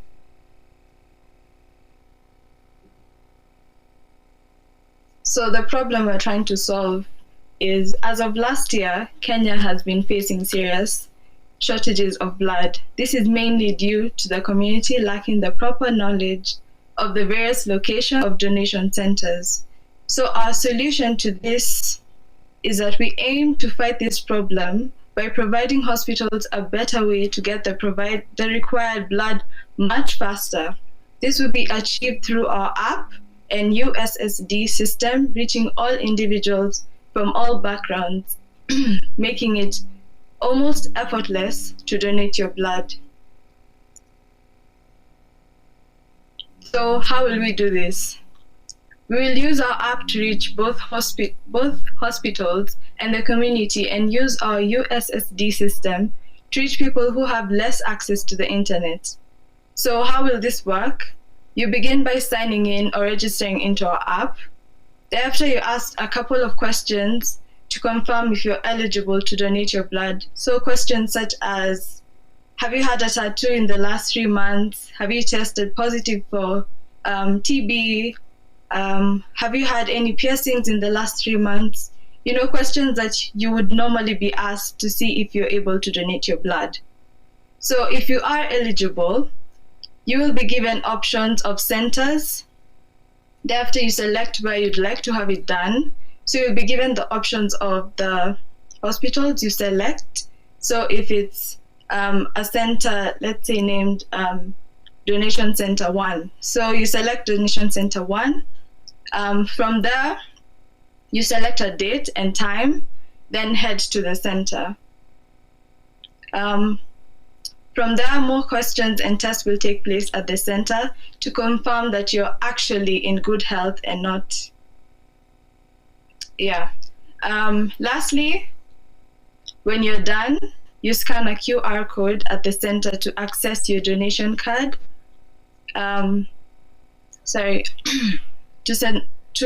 Lastly, scan a QR code at the center to access your donation card in the next 48 to 72 hours.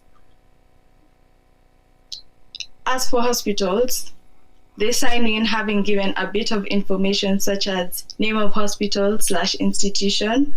Next, they select what they need, whether that is requesting for blood or tracking their donation centers. All will be found on the app. Thereafter, the blood type requested will be found. So to expand on the donation card will be sent through to the app. So you'll be able to access it in the app. So the next time you go back to a donation center, you show them the card that is on the app. They scan it, and the information that has been gotten on that day will be saved into the system, and you'll also be able to access it and see when you donated, the amount you donated, and the type you donated. So that will be shown on the app. As for your USSD system, if you want to book, you select the option as shown on the right, the design. You select the option check eligibility. Thereafter, we ask you what city you're from. You then ask questions to see if you're actually eligible to donate your blood. A message will be sent to you. In this message, it will confirm whether you are eligible or not eligible. If you are, a code will be sent to you. Thereafter, you use that code and rewrite the code again. So that's an example would be *312#. You write it again, pick either option 1 or 2, write the code that you've been given, then select the institution you want it to be done, select a date. Thereafter, a message will be sent to you to confirm all that information, and also a time will be given to you. So the results, I'll now hand it over to Brianna, if she's here, to continue with the presentation. Is she? Hi, can everyone hear me? We can hear you, Brianna. Okay. Good afternoon. My name is, and taking you to the next part of the presentation. Okay, so basically what Faith is presenting, this is the scale we want our app to look like. Here we just have a slideshow, and then once you scroll down, we put something blood. And then we also have some navigation whereby you can learn about the team and more about us and what we do. There's more information. We also have a form, however, it doesn't have any functionality. In the next part of our presentation, Imani will take you through how the form works. You can scroll up. And basically this is just of our app. And then next we have the contact us in case anyone wants to contact. Yeah. And that's it for the skeleton. Imani will take you through how the form actually works and the server.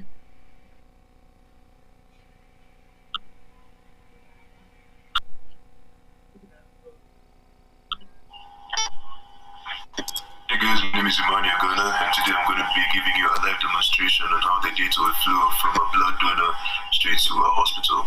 So this is just for demonstrational purposes only, which is why there will be no style sheets in this website.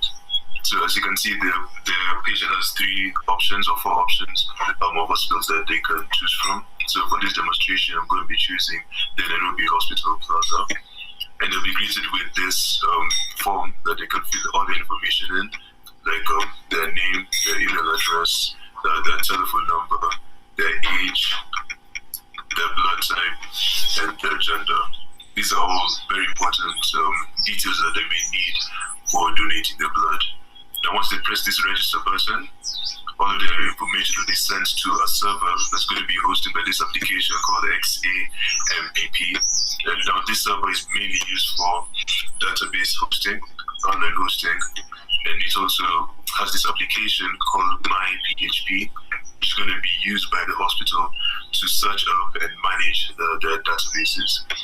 So as you can see, I pressed the submit button and the data has been saved successfully, which means that all of the information should be in a Nairobi hospital database. And as you can see, it is all at the bottom right here.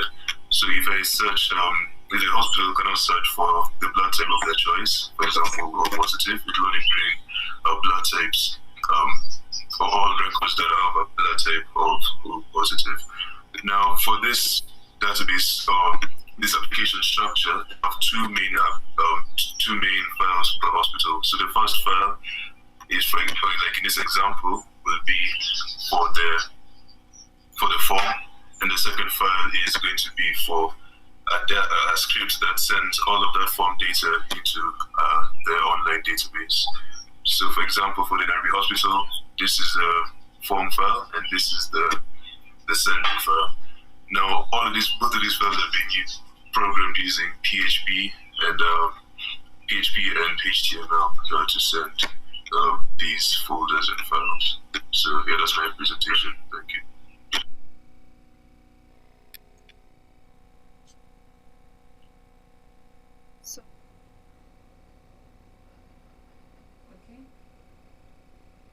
All right, I think that's your Okay. time. Imani, Brianna, and Faith. So we're going to move into the Q&A section. So we can start with our in-studio judge. Beckham, over to you. Okay, so first of all, I would love to now applaud your project. The concept was something that is somehow missing in the market. So my first question is it proven to scale? Because if you're trying to build an application that is supposed to serve normal consumers, Kenya has a population of about 40-something million people. So if you're trying to target that market, are there structures in place for it to scale already?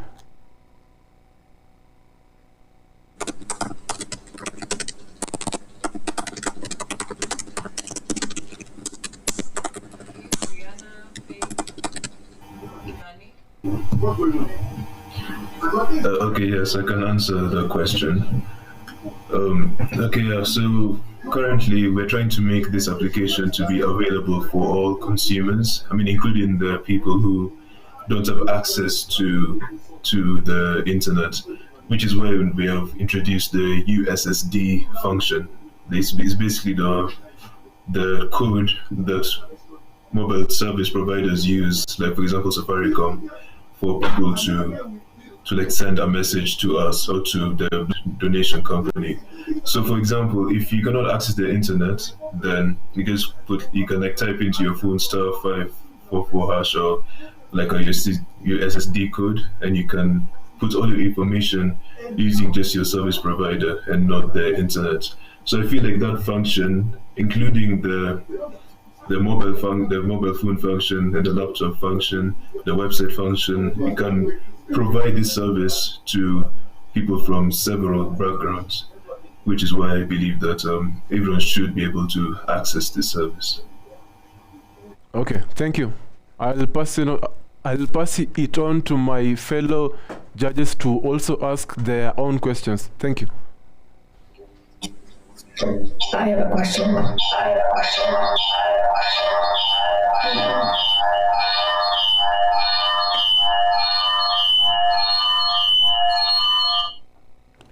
Ruth, please log off from. Like you can hear me now, and there's an echo. So I'm talking to myself. I've got two screens going over here, but I'm not really hearing any comments because I have to turn off the audio.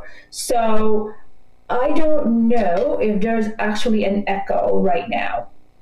There's no echo. Please go ahead, Ruth. Go ahead, Ruth. Oh, no echo. Awesome. Thank you. So since my other fellow judges have been able to really cover the technicality of the app, I thought that I should cover the business side of things. So at Microsoft, for something to really succeed, you have to see it holistically. It's not just about the product, but about how it's actually used out there and how it's going to get funded.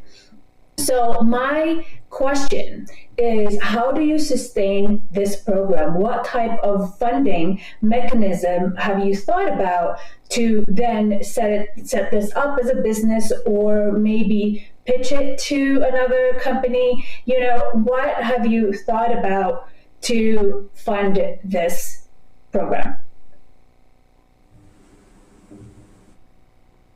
So for this program, we will mainly be funded by the institutions, the hospitals, and the donation centers. We will also, at some point, would like to also be funded by.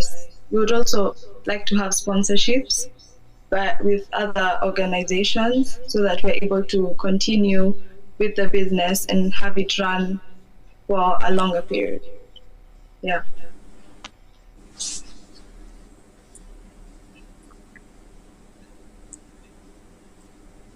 I have a question as well. I don't know if you're done, Ruth. Is that okay? All right. Can you guys hear me, right? Perfect. I missed a little bit on the tech stack, so maybe you could explain that a little bit, like what technologies you use. I know there's USSD and all that, but I'm interested also on the languages you use and all that. I might have missed a bit of that.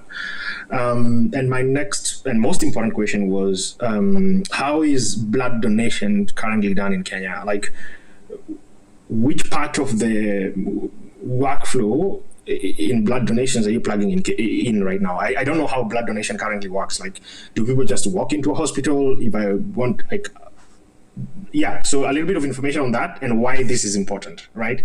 So this is how blood donation is currently done. This is the problem we are solving that arises from that. Yeah.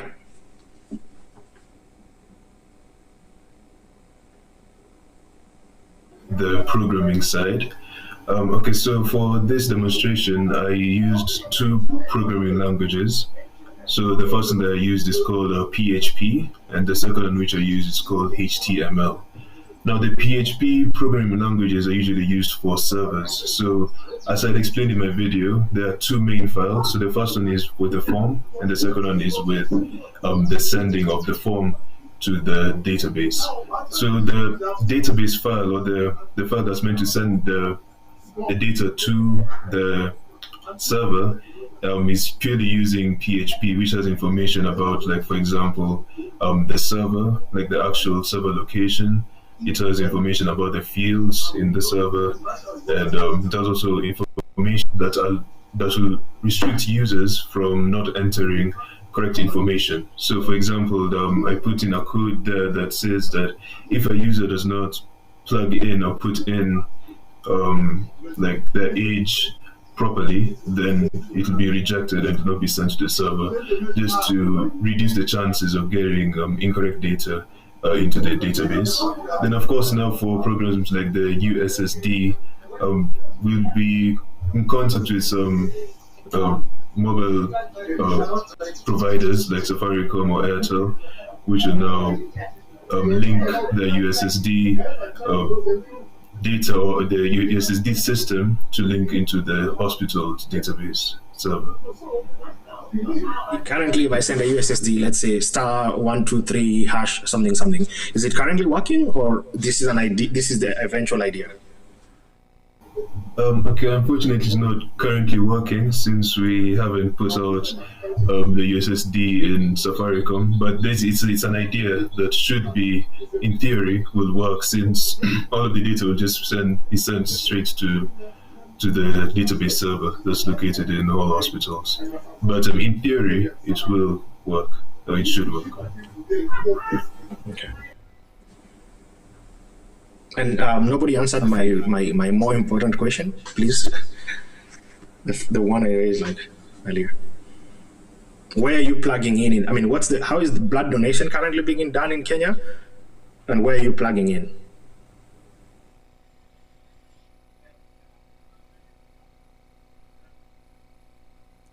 Currently, there are some organizations. There's one organization actually that has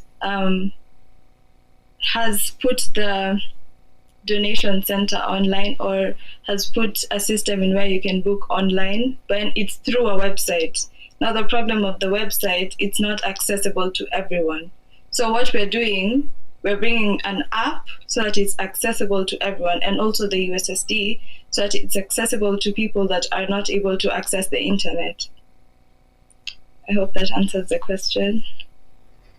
Yeah, thank you.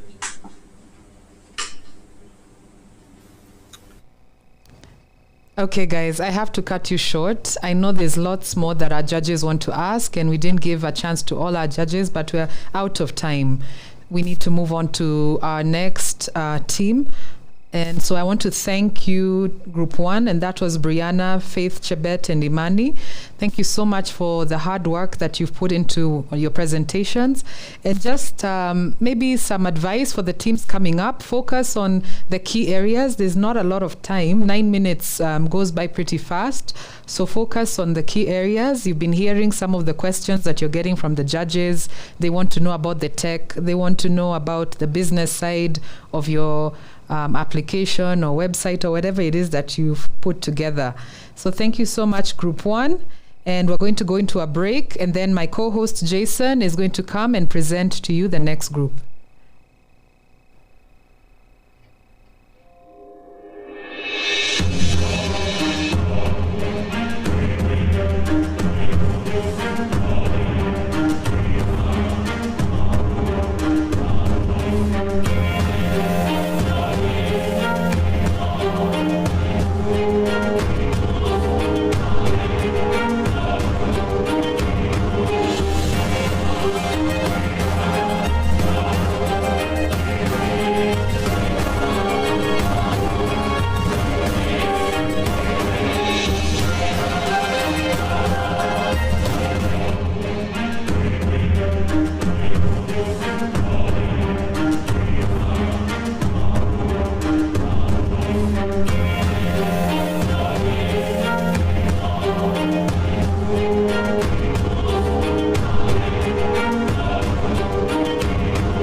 Picture for a moment a future where all your effort and hard work has culminated in your success.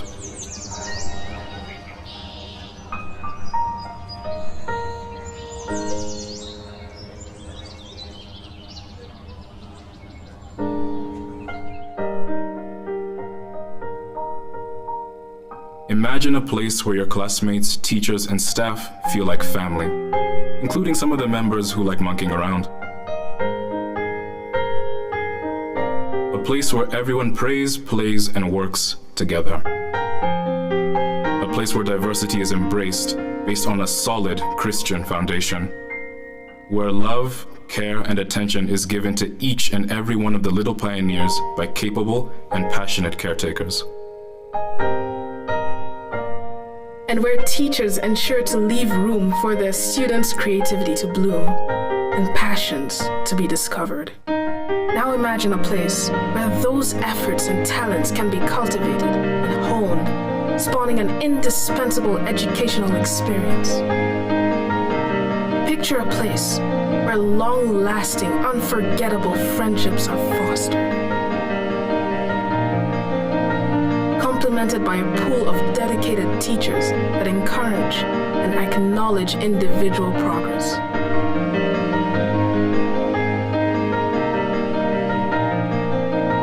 Not to forget the breaks in monotony with unconventional learning methods. A place that recognizes students' differences, allows them to feel confident, capable, and patiently tends to them accordingly.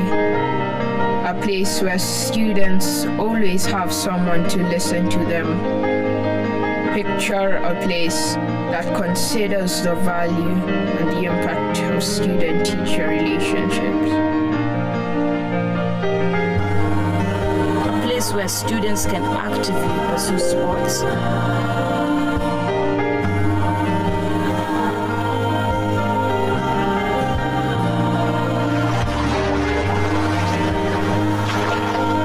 Innovative fields of science.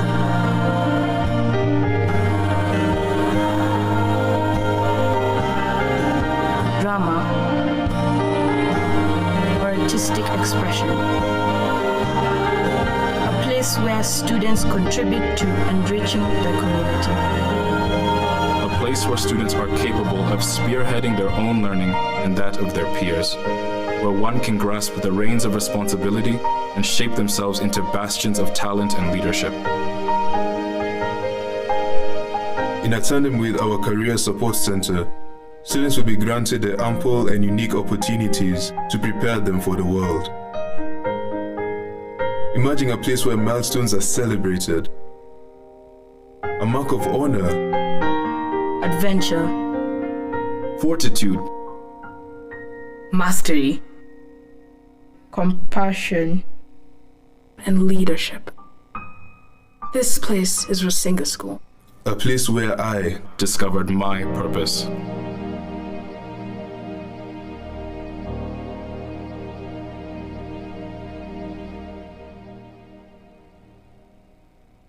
The internet is like a huge university with millions of doors opening up a world of learning for our children. It's one of the most powerful educational tools ever invented, accessible through our mobile phones and home computers. A global system of interconnected computer networks that can transport you to another world.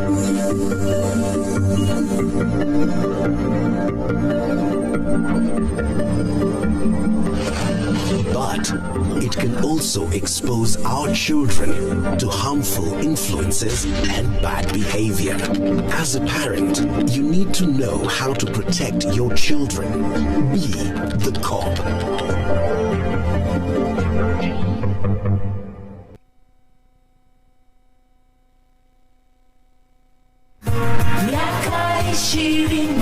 Safari ilianza ya kutuunganisha kama Wakenya. Twende tukiuke, let's go beyond, let's go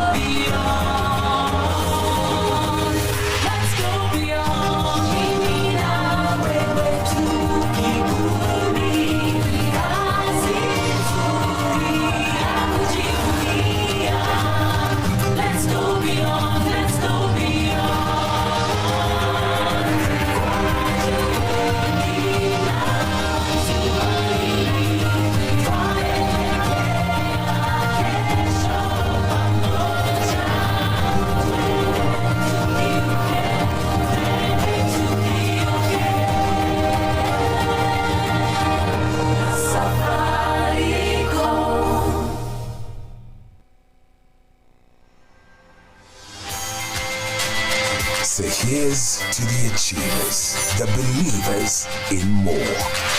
UC world-class office space. We see launchpads to extraordinary startups and profitable organizations. You see a hefty financial investment. We see unprecedented revenues and profits. You see people.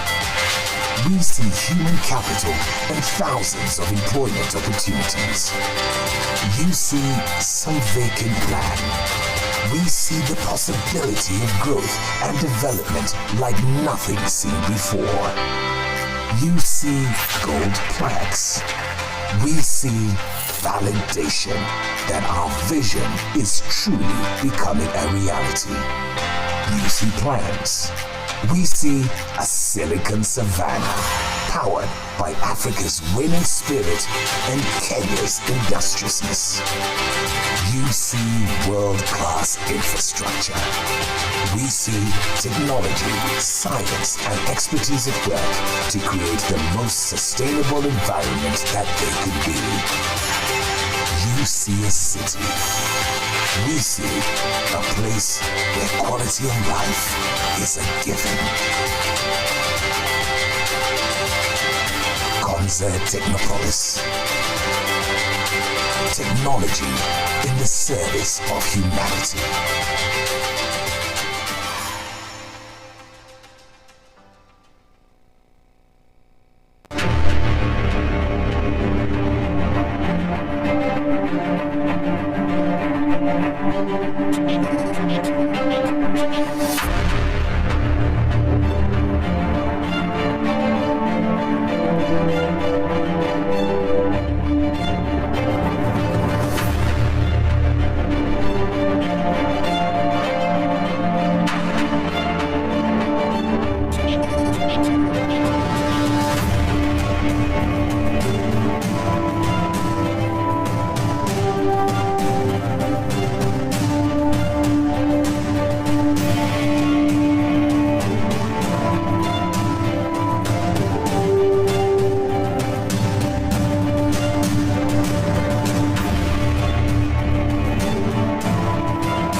Thank you for that amazing presentation, Group 1.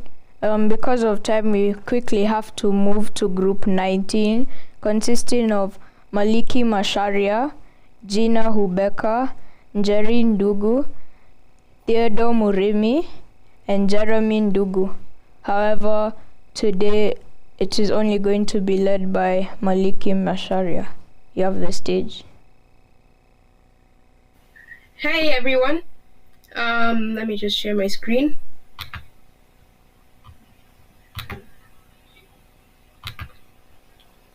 Okay, my project is called Edu++, the interactive C++ tutorial. It is by Group 19 and the presentation is by Maliki Masharia. Now there's a big problem for a critical factor. Coding is a very critical part of life. It's also called source code, and it's a type of language used to talk to computers. Without it, we would have no Google, no online banking, no social media, nothing. And it powers all sorts of sectors, from education to artificial intelligence. But, however, there are not many adequate tutorials to learn coding languages.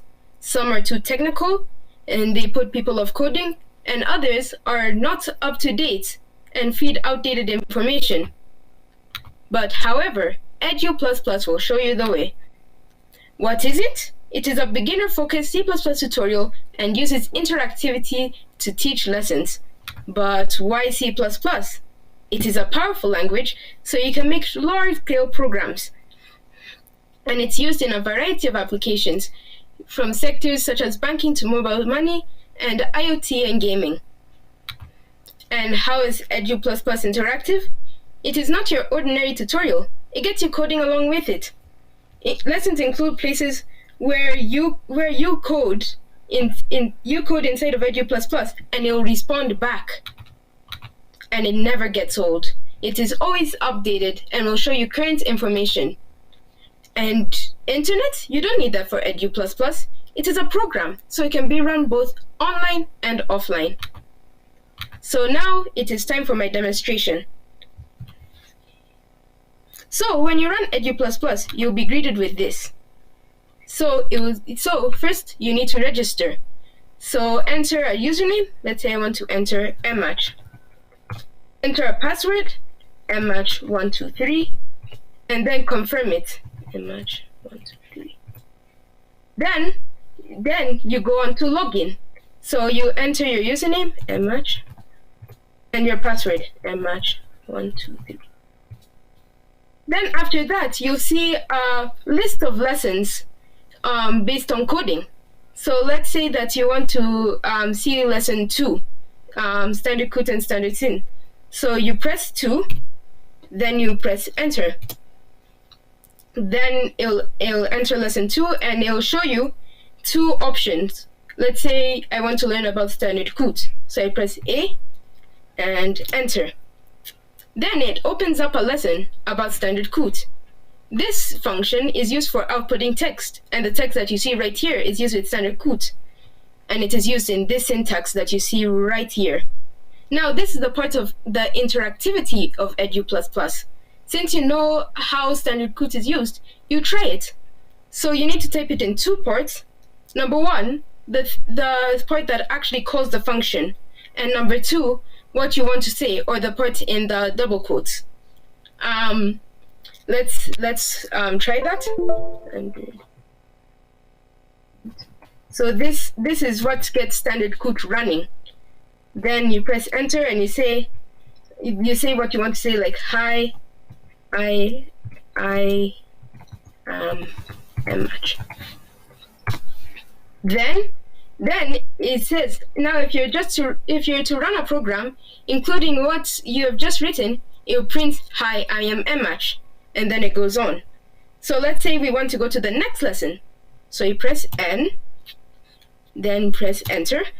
Then it will say, okay, moving forward. Now this lesson is about standard SIN, and it tries to get input from the user. You have been a vital part of it in a lot of cases, like if you enter your username on your email. So let's type something, mmatch.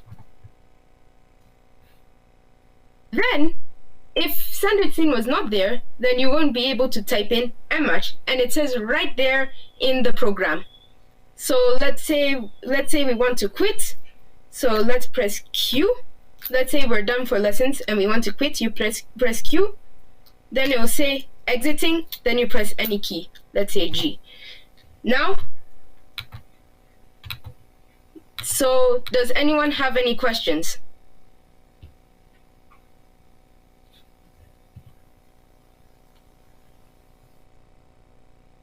Okay, so my first question, I've seen that your whole program is just running on the terminal. To me, that might be a good thing, since I do know how to maneuver my way around the platform.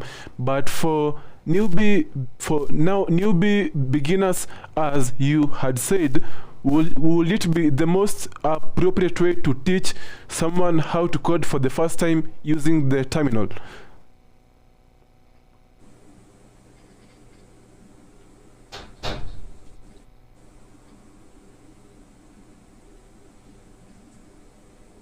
In the name, let's say. So it's not really that difficult. Okay, go on. Yeah. Those.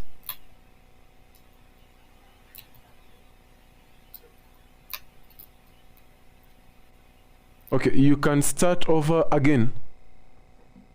Oh, I was saying, you don't need to really do much configuration. You just need to write the name of the program on the terminal, and then it'll run just like that. It does not really need any configuration, so it's okay for beginners. Okay then, so is there any plans to build a user interface? Well, as it grows, there can be a user interface. Thank you. I'll pass it on to my fellow judges. Hi, can you hear me? Can.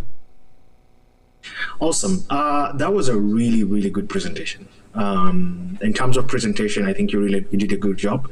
You focused on what's the gap, what am I doing, and this is how I'm solving the problem, and this is what's happening.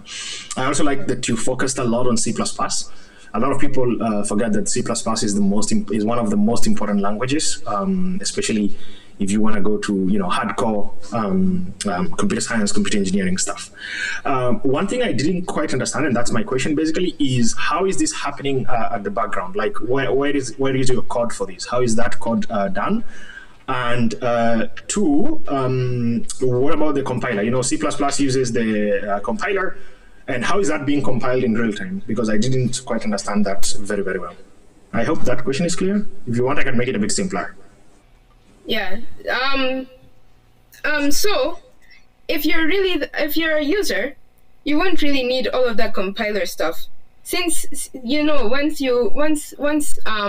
the program is compiled, you can run it without compiling again, unless you want to make changes. And yeah. And the coding part, that's part of the program itself. So if I type like hello world when I'm learning, for example, C out, if I type hello world, it's gonna compile that on the go, or what's gonna happen about that? Or do you run a pre-compiled script? Show your code. Yeah, I use conditionals. So. Okay. Okay. Yeah. Pretty good. Thanks. Hello, sir. What did you say your name was? Maliki. Maliki, how old are you? 12. Yeah. You're 12. Wow, amazing. I'm not going to ask you as hard questions as my previous two fellow judges, due to your age. But I'll just ask you, say what I've enjoyed about your presentation and what I think you can improve on. So this to me looks like an enthusiastic computer science student who's showing us that he can do some coding, and I absolutely love that. That your choice of the platform C++, actually the first student that I've ever had talking about C++. We're only hearing about Python and things like that, the easier programs. So you gave us a good overview, and like my previous judge said, your presentation is very clear, and you know what you want to achieve with it. Your demonstration via the shell development environment showed me that you know your way around the program. Now the weaknesses are, what are we actually addressing with this program? If this tutorial is it appropriate to take a newbie to that that black screen, which seems very scary to new users? Or is it possible for you to record yourself giving a tutorial, and then possible giving environment, possibly even a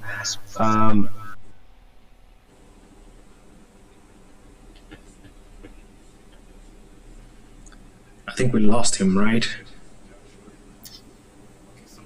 Maybe Maliki, you can try. Okay, he's back on. Yeah, so I was just saying, sorry I dropped off I think for a moment there.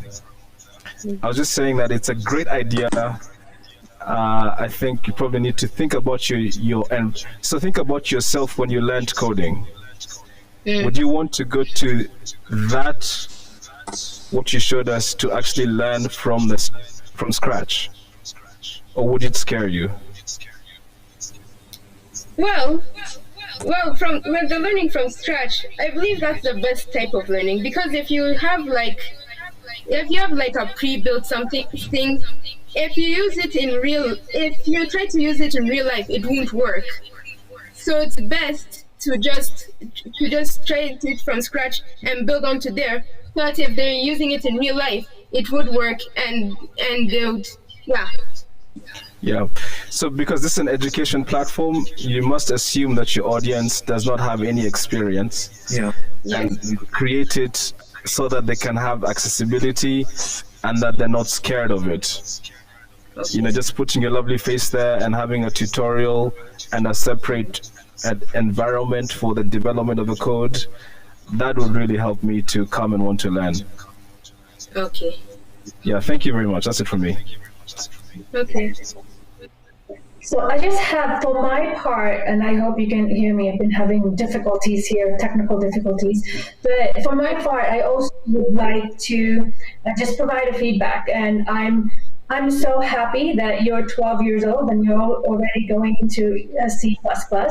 I know that Microsoft, that's what we actually test. We on our interview process, we don't really specify a particular language, but a lot of our engineers are C++ gurus. So I'm really happy that you're into that. My feedback on the overall project is really, and I think the other judges have touched on this, is the usability of all of it, and making it fun for young viewers and young students.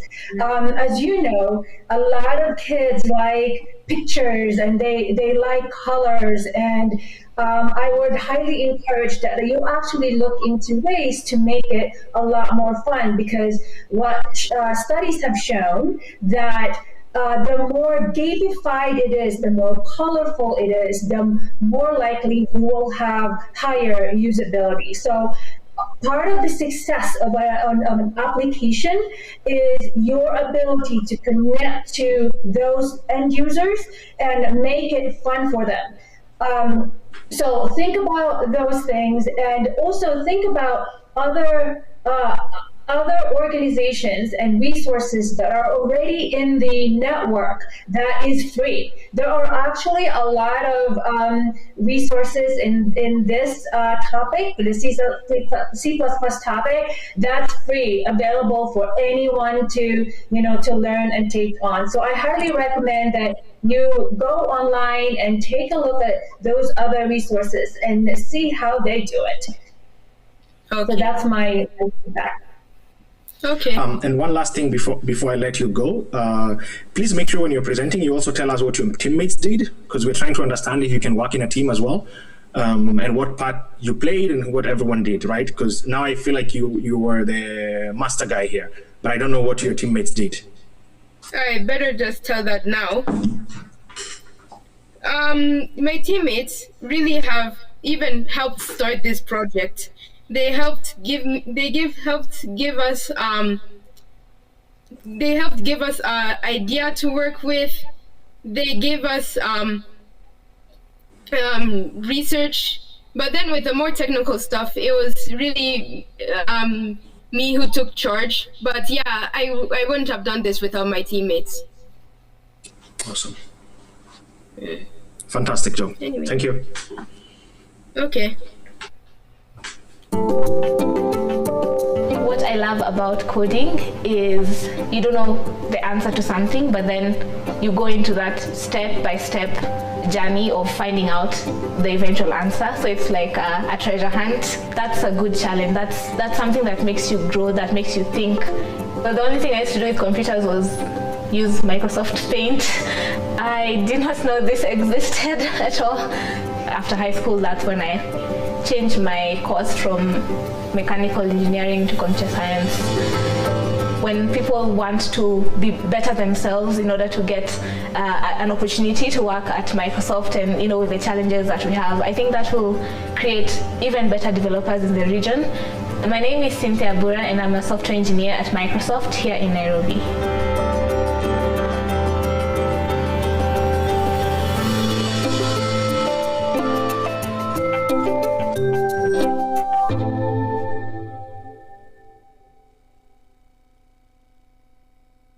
Hi everyone, I'm Tanvi and I'm in 5th grade. Today I'm going to show you how you can be a computer programmer. Start by going to makecode.com. You can use anything you want, but today I'm going to show you how you can code using a microbit. At makecode.com you can find sample projects and tutorials. Click on New Project to open a new blank project. Alright, let's get coding. You can write code that will make a heart flash when you press a button. Click on Input and drag out an on button A pressed block into our workspace. Then click Basic and drag a show icon block into the previous block. Click Basic again and drag a Show LEDs block and drop it under the Show Icon block. Now when we press the A button, a heart will flash. To make the heart beat more than once, let's loop it. Press button A again and see your heart beat on its own. Now for the moment of truth, let's run this on the microbit. Plug in your microbit to your computer. Click the download button. Select Save As, and in your File Explorer, find the microbit drive. Click Save. When you press button A on your microbit, you get your beautiful flashing heart. Congratulations, you are now a computer programmer. The tech industry is growing globally. In Africa alone, the number of startups has increased by over 200% in the last 5 years. And in 2020 alone, they raised over $700 million in funding. The demand for quality digital talent is increasing as well, both in tech and many other industries, creating a gap which Africa is experiencing, both in terms of the quantity and quality of software developers available. Jenga School aims to solve this problem by building a pipeline of quality talent to meet the needs of the industry, both at home and beyond, through our Software Engineering Professional Accelerator. We've designed this 12-month program to give computing and information technology talent industry-ready skills, a proper mindset, and the hands-on experience they need to become productive quickly. We take a highly practical approach to learning with industry lectures from seasoned professionals to enhance the learning experience. First, the fellows will undergo rigorous training, completing programming sprints with the guidance of Jenga instructors. They will then get the chance to build and show off their skills by working on team projects for 8 weeks. With an impressive portfolio ready, fellows proceed to secure placements within the industry to gain valuable real-world experience for themselves. The outcome of such a comprehensive program is a formidable skill set, a combination of the relevant technical competencies and professional skills they need to build a lasting career.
Thank you for that amazing presentation from Group 19 and Maliki.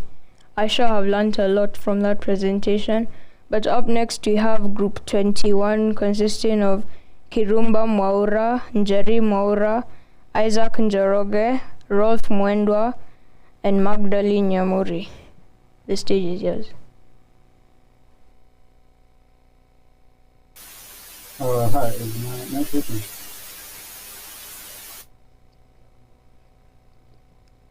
Yeah, we can hear you.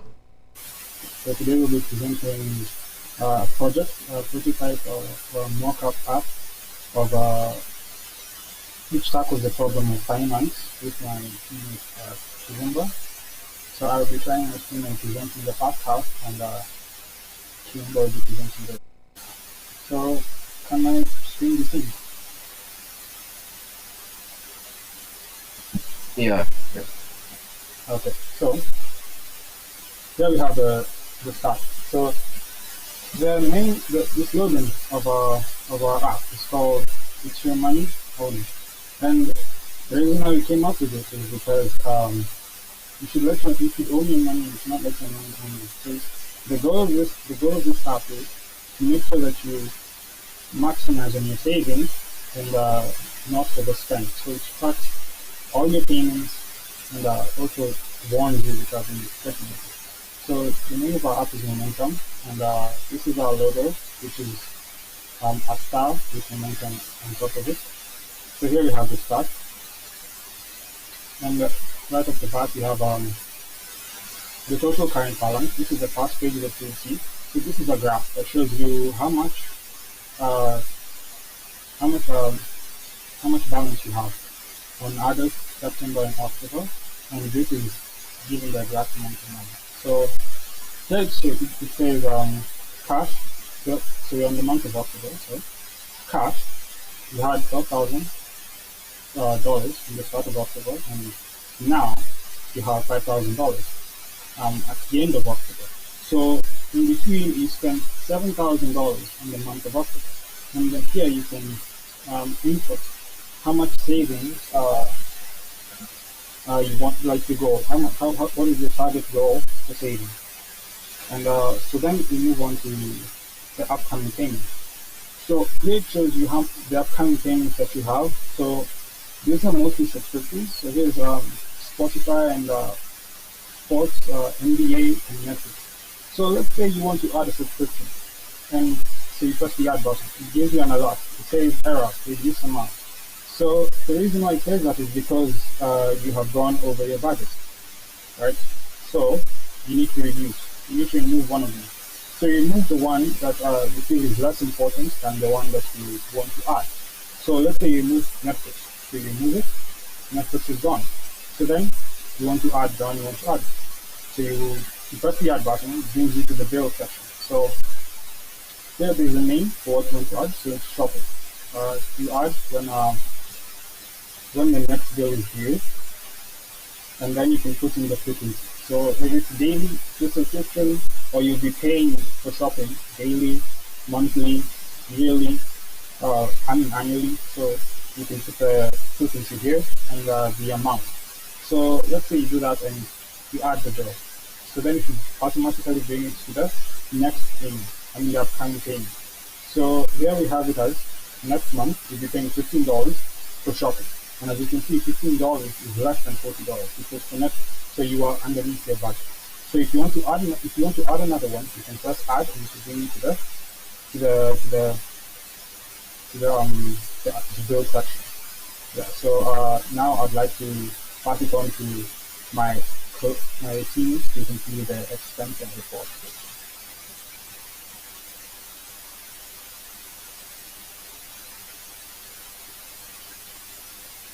So it's under there.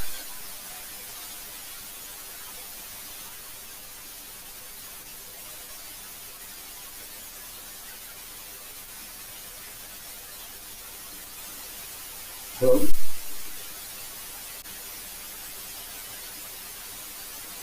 Can I be heard?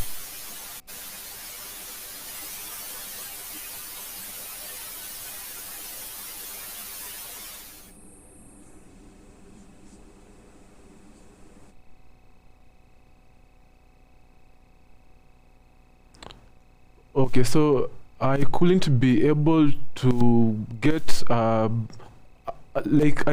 wish I could be now able to get a practical example of your application. Is that possible before I ask any other question?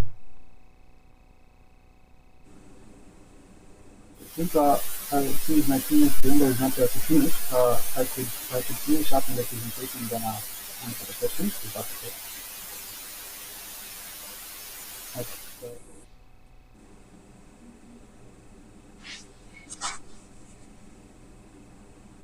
Okay. Can you try passing it on to your teammate, because your audio is not that clear?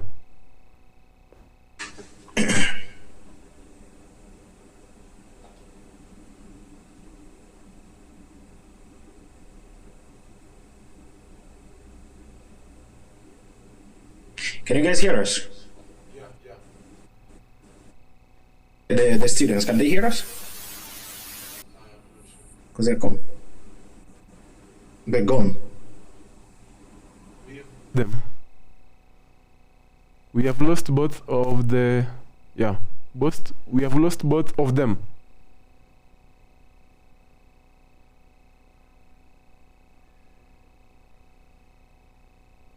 Okay, they are trying to sort their audio and then come back again. Okay, so maybe I can try while we are still waiting for them. Can you please tell me a background of yourselves while they try and prepare their audio? I am so much curious to learn from you guys, because myself, I'm still trying to find my place in the marketplace. And also just for the students to now also be able to hear more from you.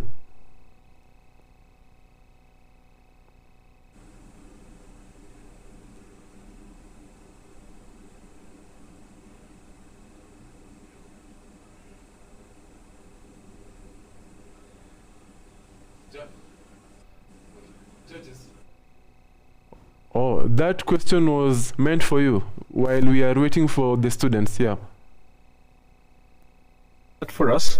Yeah.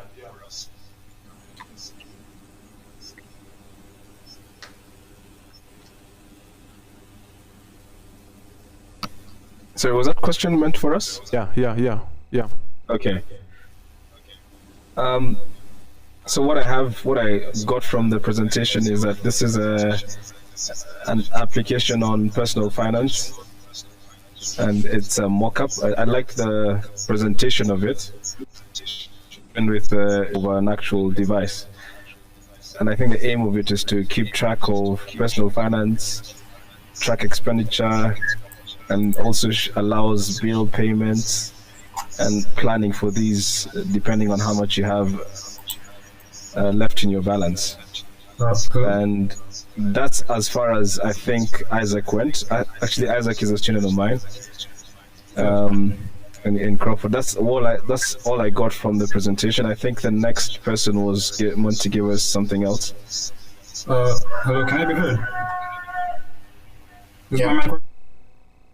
Okay, so I don't know where the next person, the next presenter went, but I can just carry on for him if that's okay. And but you're not sharing your screen. Oh, can you see my screen? Can my screen be seen, or no? Yes. Okay. So where I left off was the bill section. So we moved on to the add your expenses section. So here's where if you want to add something specific that is not a subscription, something that is physical, like if you went out for lunch with your family and you paid with physical money, here's where you would input it. So let's say you spent $500, and if you used a credit card, or if you didn't use a credit card, you can write here. But if you didn't use a credit card, you don't have to. And here's a category. So we said family lunch, and you put the category here as an occasion, because family lunch is an occasion. And then here it says 31st October. That is the date that you spent this money on.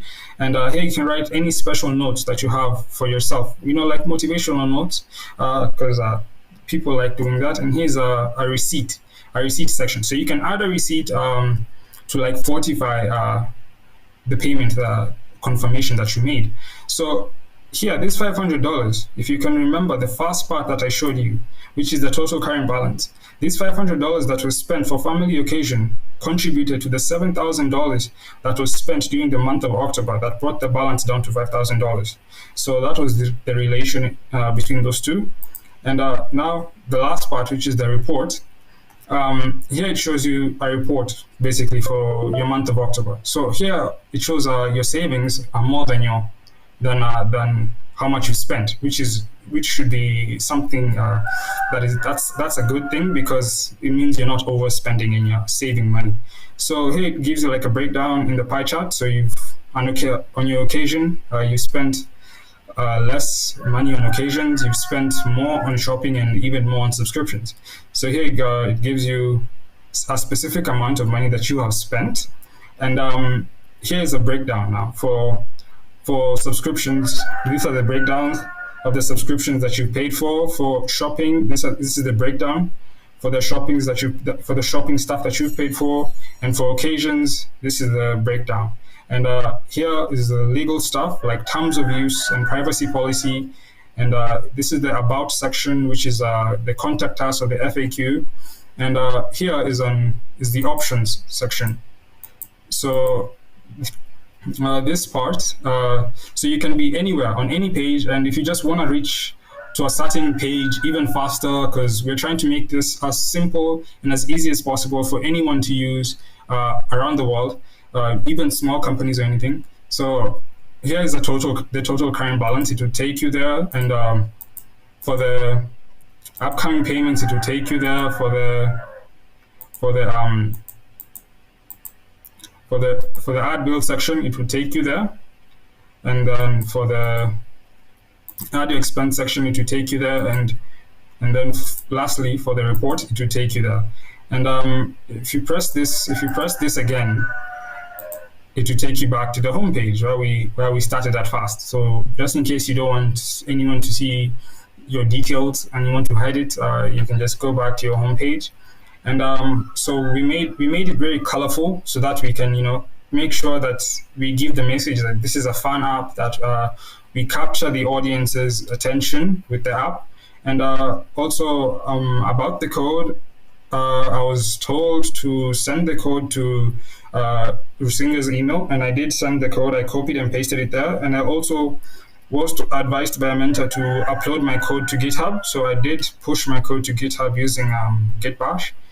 And yeah, that is our prototype app that we made.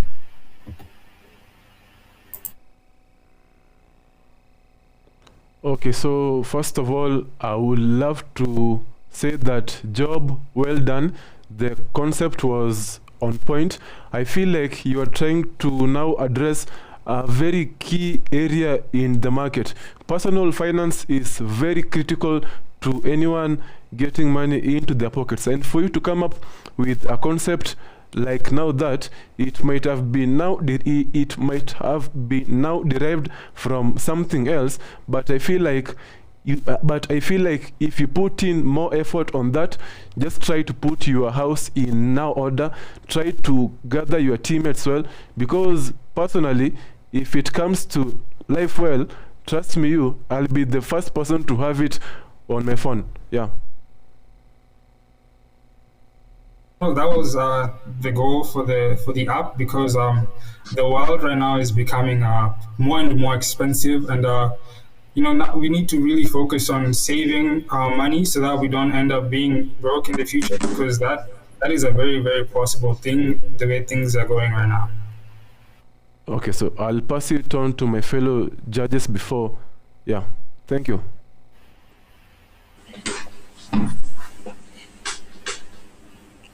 So just a comment, and a couple of questions. I feel like you could have done more realistic mock-ups. Your mock-ups look more, I don't know, how can I do this? Like how that would actually look like on an Android phone or on an iPhone, right? And they're very nice platforms out there that can help you do that. You don't need to code anything. It's just very simple mockups you can do with this wireframe, like we call them wireframes and stuff. So that could be I feel like you can improve quite a lot on the mockups, right? Because that's user interface. That's the most important thing. I want to use an app that is kind of appealing, right? One thing I didn't quite get was what you meant by like the code, because you sent it to Rusinga, but could you do a demo on an emulator or something on your computer so that we can see how this thing looks like in an actual Android emulator or something, right? Do you have the code for do you have the basic app running? Okay, yeah. So I was looking for a place to like have the code run while it shows the images or like the frames that were used for the prototype app.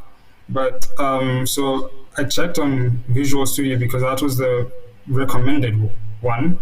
And so I watched a lot of tutorials on this because I'm not very familiar with Visual Studio, and I was advised to export my code in Xamarin Forms and then run it on Visual Studio, but that did not work as according to the video that I watched.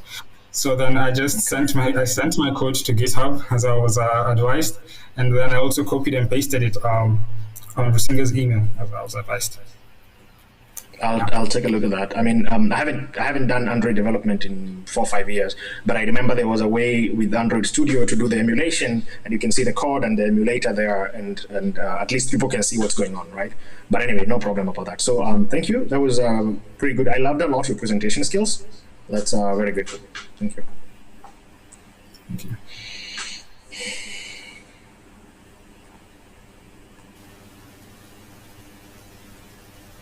Good morning. Good afternoon. Sorry. Go ahead. Go ahead, Miss. Okay. So for me, I want to say a very good job on what you've done in your project. It's a great area that most young people don't think about. So really great job. And to just comment on your great presentation skills. Really, you're able to articulate exactly what your solution does, what the need it addresses. So really good job on that. Also really like the thought behind what you've shown us. It shows that really as a team you came together, you thought through exactly what the problem is, and you came up with a solution that addresses it. So really good job, and kudos from my side.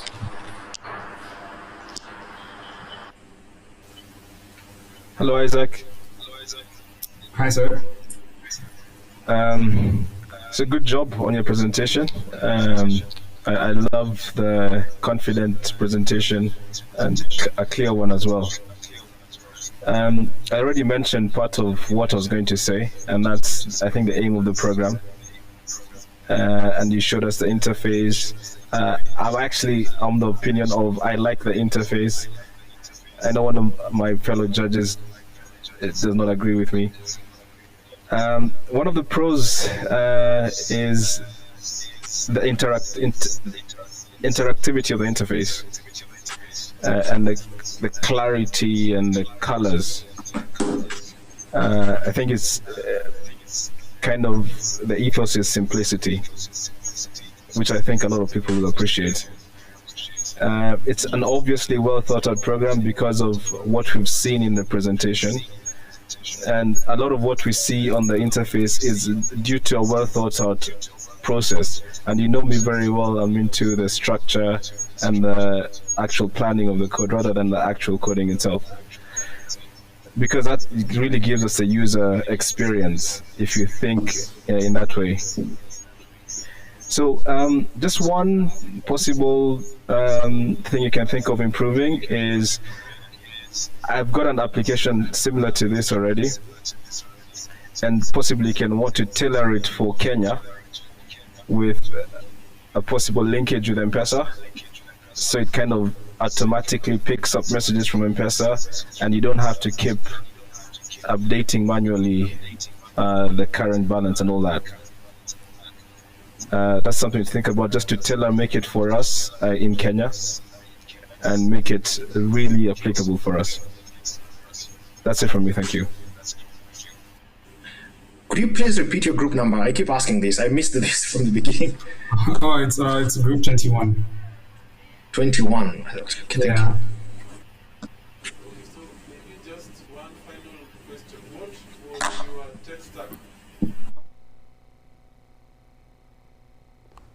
What was your tech stack when you were building the application?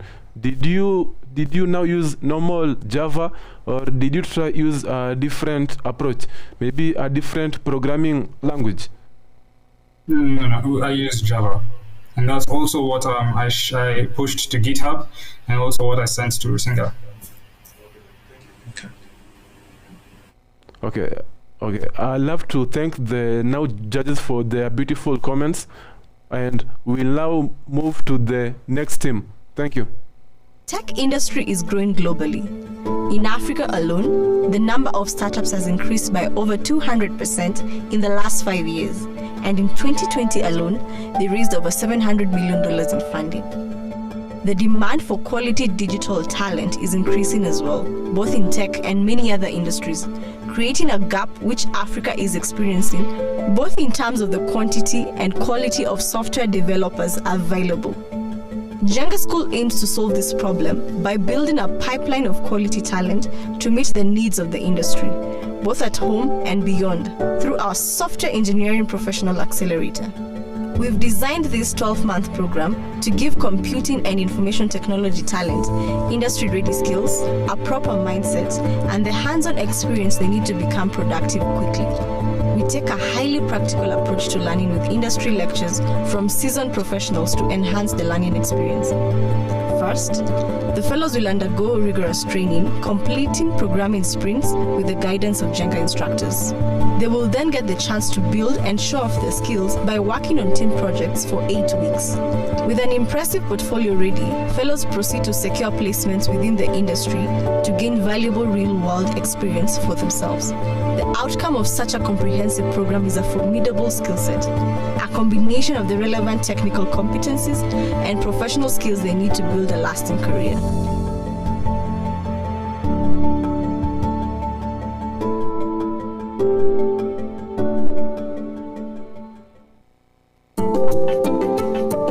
What I love about coding is you don't know the answer to something, but then you go into that step-by-step journey of finding out the eventual answer. So it's like a treasure hunt. That's a good challenge. That's something that makes you grow, that makes you think. So the only thing I used to do with computers was use Microsoft Paint. I did not know this existed at all. After high school, that's when I changed my course from mechanical engineering to computer science. When people want to be better themselves in order to get an opportunity to work at Microsoft and with the challenges that we have, I think that will create even better developers in the region. My name is Cynthia Bura and I'm a software engineer at Microsoft here in Nairobi.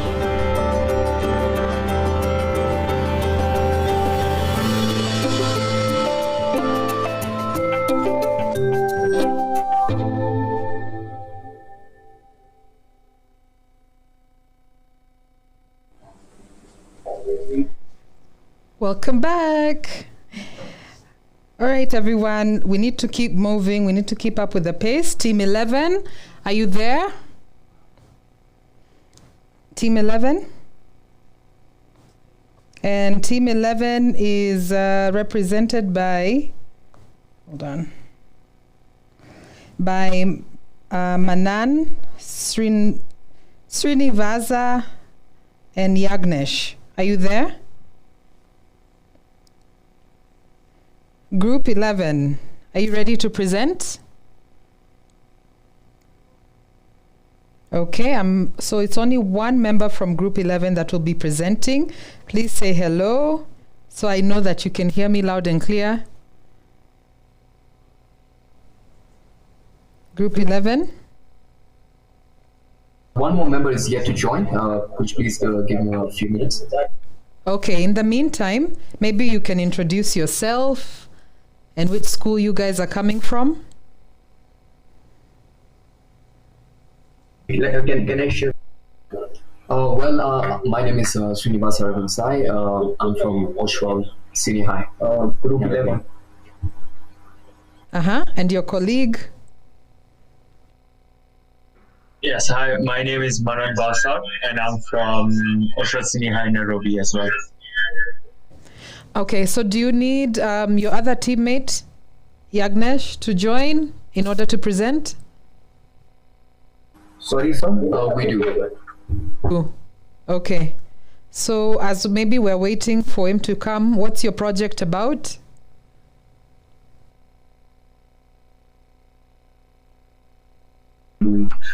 Our project is about, well, it's called Kusoma Mate. It is an online learning platform.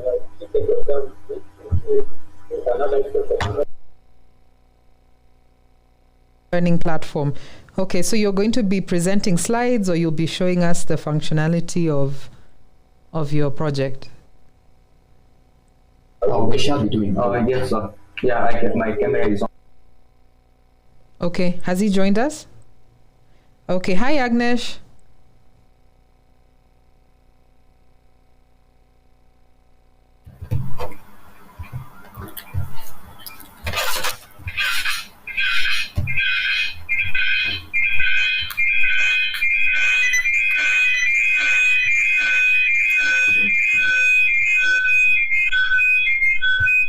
And are you in the same room with any of your friends?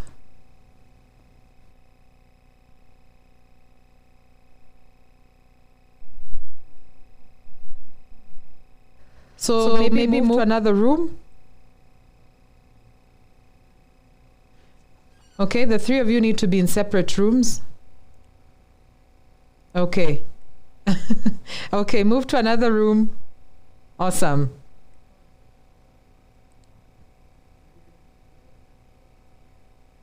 Okay, I think he's moving to another room. So guys, because we don't have much time, who is starting the presentation? Okay, Yagnesh, please take over and start presenting. We don't have much time. You have 9 minutes starting now. I'm starting the presentation. Let me just reintroduce myself. My name is Arvind Sai. I'm part of Group 11. And the theme of our project is education. As you can see, the project name is Kusoma Mate, and it is the members consist of me, Yagnesh, and Manan.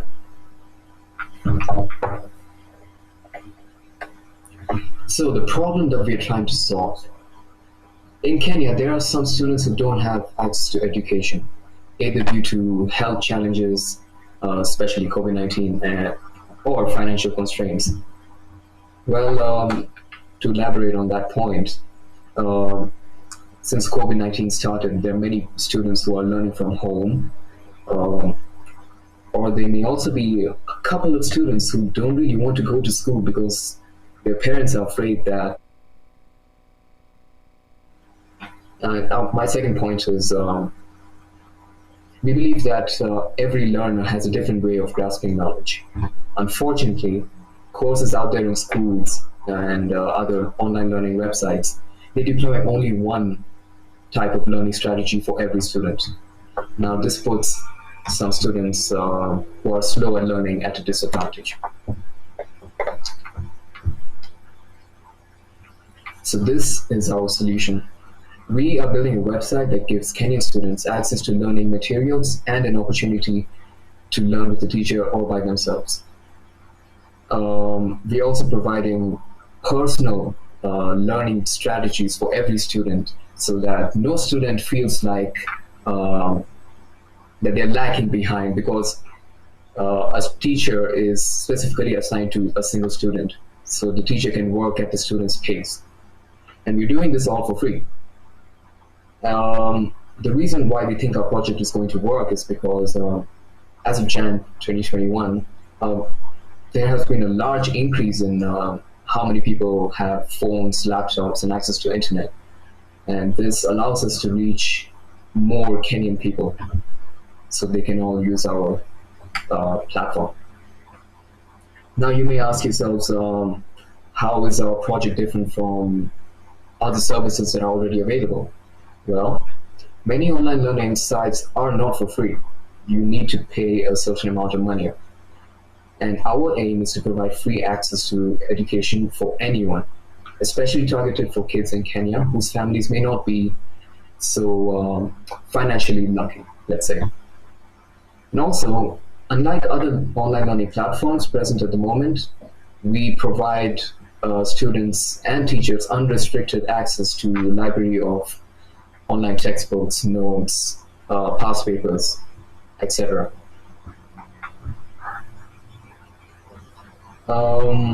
One more thing to actually address is that where do we see ourselves in the future? How will we pay for the infrastructure, the server, and basically our service? Well, we have a supporters option in our web pages where the money received from donations will be used for running the website. And we're also planning that in the future we can deploy advertisements of basically educational advertisements on our website, which will also further help us. And now I would like to allow Yagnesh to show us a demo of our website. Thank you.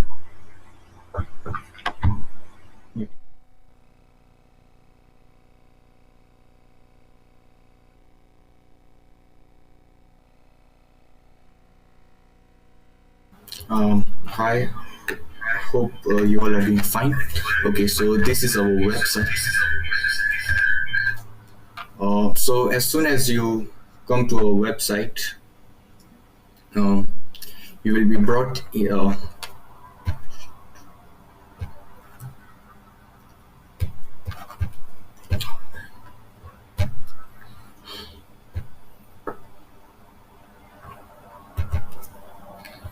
as soon as you come to our website, you will be brought to the landing page, which is this one. And as is the learning mate, so over here you can navigate around the landing page, and as the admin and the students, they are one of our main stakeholders. They would both have their own separate database and they would have a different login, where I'll take you later on. But for now, let's just see the landing page. Over here we have got some information regarding the web page on what our service is and how to work with it. Here are some of our subjects that we are offering: languages, chemistry, history, and there are many more inside. And as we told you, our website runs on donor. So over here we have a supporters page which will redirect us to the PayPal account, where you can help us you can help us for our cause. And in case you have any other question or anything else, you can contact us or WhatsApp us. And yeah, so let me take you in as an admin. Due to the shortage of time, we weren't really able to connect it to any database, but we intend to give you a skeleton on how our website would be. So here is the register option. It's a really basic registration page, and once you register, you can log in, and this is like overall how our program is. So as soon as you log in, you get to see the average results of a school, because this is used by the donor and the teacher, so they both require this page. Then donation received. So as a donor is one of the main stakeholder to the company, if I put it like that, they are one of our main stakeholder. So they need to know how the company is progressing, and in order to do that, they need to see how much revenue we are getting. So the more the revenue, the more the company is progressing. And in the teachers page, if you look over here, ask for donation. So whenever you ask for donation, that donation request will be sent to the donor. Due to the shortage of time, we decided to put the teacher tab and the donator tab in the same thing. But we intend to remove this and make a separate web page for it. And so in the content, the teacher can record a video, or she can upload a content. And exam, you can set an exam, mark an exam which has been submitted, or as I told you could ask for donation right here. Then in the donate page, we have donation request. So like we intend to put more tables right over here in future for more accurate statistical data, where you can just go to donation request and you will just be like taken down to the tables and pay online and support us again. So you will be redirected to the PayPal account where you can support us.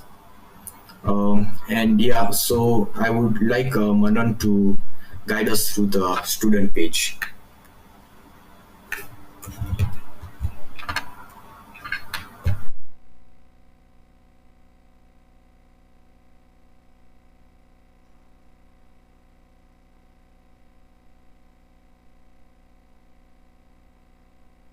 Hello. Yeah, so since, as Yagnesh mentioned before, we didn't have much time allocated, so we couldn't link the separate databases. So once you log into the student using the student's account, then you can, as you can see this dashboard, the student can check on the student can select which form they are in, form 1, 2, 3, 4, 5. And then from that form, they can select whichever subjects they want. So they can choose maths, physics, IT, or any subject they want. Then after that, like let's say they select business studies, and they now if they want to select some videos, they want to see textbooks, past papers, or some notes, they can also view that. But we've not added yet much content yet, because we weren't able to gather it because of shortage. So yeah, then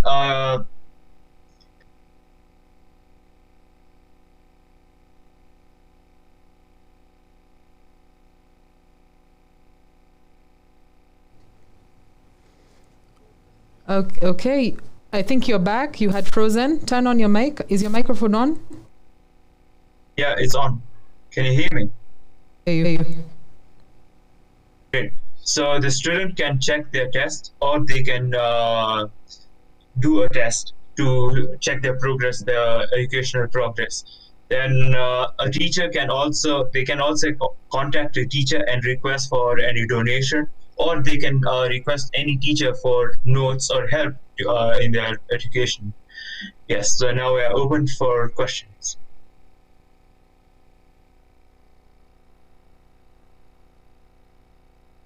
At 5. Are they all ready to log?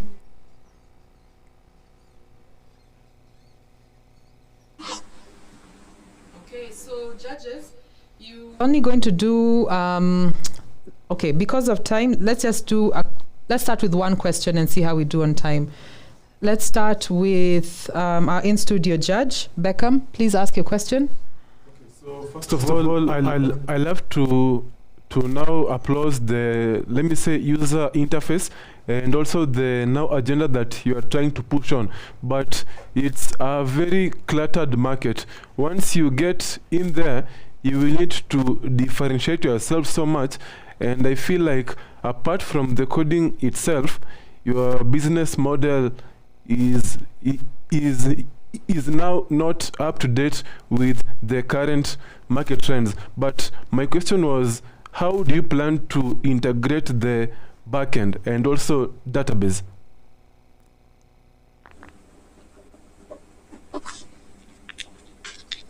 Asking, we plan to integrate our webpage into the market with advertisements in the future. We really believe that we are doing something different here. We want to stand out from the other services that are out there right now, because what we're doing different is we are providing personalized learning strategies for every student, and we really believe that that's what a student needs right now. In school, there may be a couple of students in the class who are pressured to finish your work because they are not able to understand as quick as the other students. Here, basically a teacher will provide personalized courses that a student can follow, and they don't have to deal with the pressure of catching up with everyone.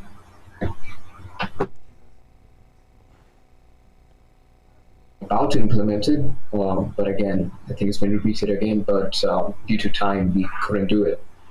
But basically, the database will work like,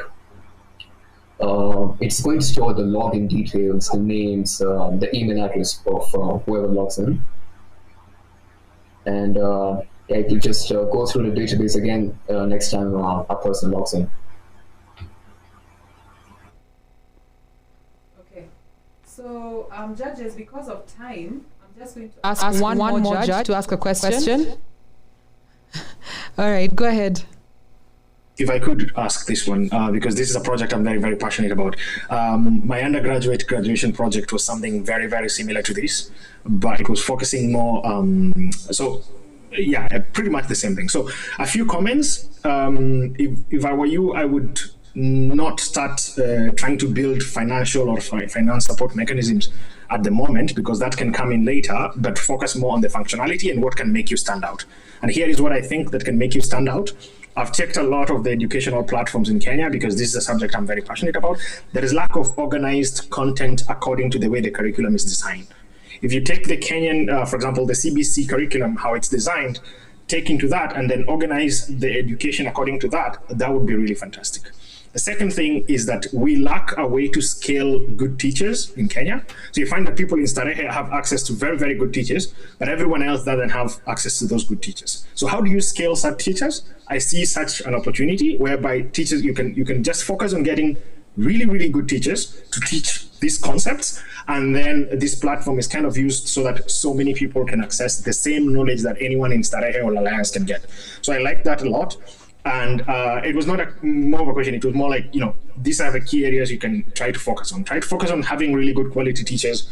Try to focus on organizing content the way it's organized in the curriculum, because that's missing. Random content is available anywhere. You go to Khan Academy, you go to YouTube, you're going to find all that everywhere. But organizing content the way learners actually follow it in the school-based systems, that is kind of missing. So yeah, those are my comments. Okay, group 11. Am I on? Okay. All right. Okay. All right, group 11, that was a really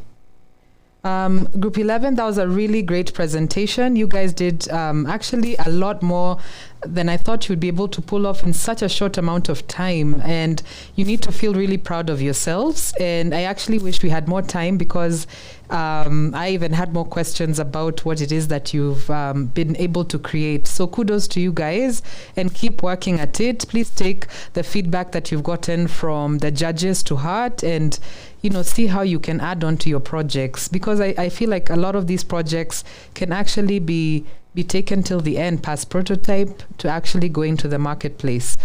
Okay, so I'm going to introduce group 6, and I'm going to, as they're getting ready to join the link, the team members here, some of these members I see, their names sound very familiar. They were there, I think, at the first hackathon that we had last year. And there is Shivsha, Samantha, Ruan, Gabriel, and Mugambi. Yeah, I believe all these teams were there last time. So it's really exciting to see that they're back and ready to see if they can take the big prize with them. Something else I would want to mention that our sponsors, one of our sponsors is giving us the opportunity, is Konza City is giving all the winners a guided tour. And all we'll need to do is, once we know who the winners of this event are, we'll organize a date and a time, and then we'll go to Konza City and get a guided tour from the leadership there. So I'm really excited that we get that opportunity, I've not gone to Kansas City, so I'm looking forward to that tour. So guys, I think this year we've really upped our game, and not just the 100K or the 60K that you get to win, but there are lots more goodies that you'll find in your hampers when you receive your prizes. Another thing to all the participants, don't feel like this all went to a waste. So even if you don't win, you're going to get a certificate. And as we teach at Rusinga, it's important that you're working on your portfolio. Universities want to see a CV that, is showing throughout your high school. What have you been doing? Are you in leadership opportunities? What else are you doing other than going to class? So this is one of the things you can add to your CV or your portfolio to show the universities what it is you've been working on. So we'll make sure as Rusinga schools, we're going to give you that certificate that you can add to your CV. Okay, so I'm not sure if Group 6 has managed to get on the link. I'm hearing from my director. Okay, they're trying to get on, so we're going to go into a break and hear from our sponsors. As Team 6 gets... Tommy, and I'm in 5th grade. Today I'm going to show you how you can be a computer programmer. Start by going to makecode.com. You can use anything you want, but today I'm going to show you how you can code using a microbit. At makecode.com you can find sample projects and tutorials. Click on New Project to open a new blank project. Alright, let's get coding. You can write code that will make a heart flash when you press a button. Click on Input and drag out an on-button A-press block into our workspace. Then click Basic and drag a show icon block into the previous block. Click Basic again and drag a Show LEDs block and drop it under the Show Icon block. Now when we press the A button, a heart will flash. To make the heart beat more than once, let's loop it. Press button A again and see your heart beat on its own. Now for the moment of truth, let's run this on the microbit. Plug in your microbit to your computer. Click the download button. Select Save As, and in your File Explorer, find the microbit drive. Click Save. When you press button A on your microbit, you get your beautiful flashing heart. Congratulations, you are now a computer programmer.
All right, Team 6, are you ready? Are you here? Okay, please say hi if you're there. Hi, Team 6. Team 6, are you ready? Yes, we are. All right, so please stick to the time allocated and you can begin your presentations. And which school are you joining us from? Crawford International School, Kenya. Karibuni. All right, please start. Okay.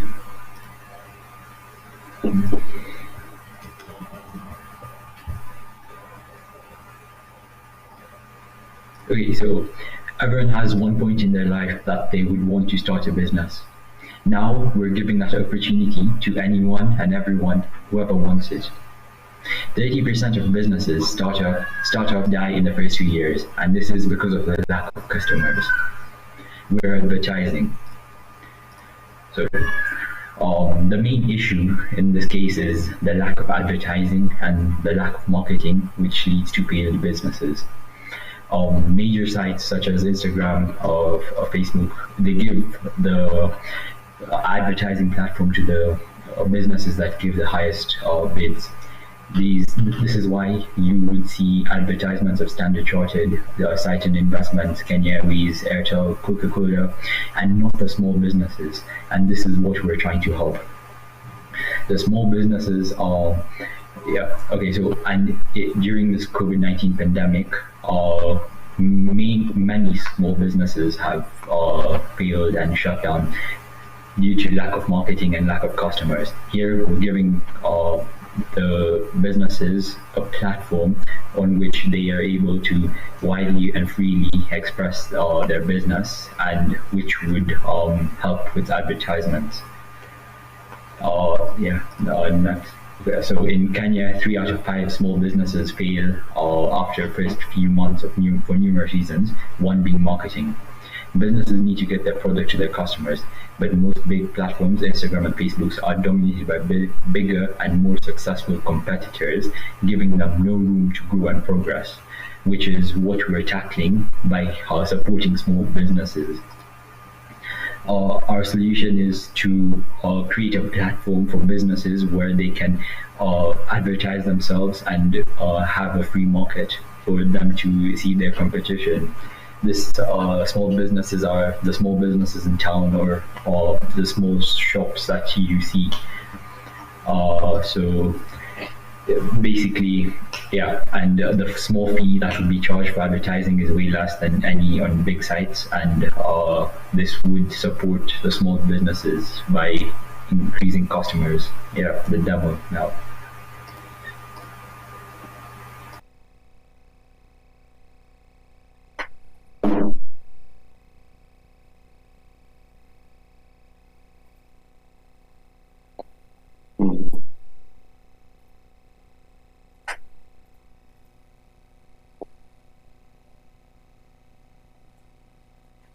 So this is a short demo of our website. So basically when a user comes to our website, they're met by a login or registration page based off whether they already had an account on the website, or they're looking to make a new account with the website. So if the user already has an account, they simply need to input their email and their password, and they can submit that, and then they'll be let into the website if their account is in the website's database. But if they don't have an account, they can easily make one here by first putting in their full name, their email, the telephone number, the country of residence, and then putting a password and clicking submit. So once a user registers, once a user logs in,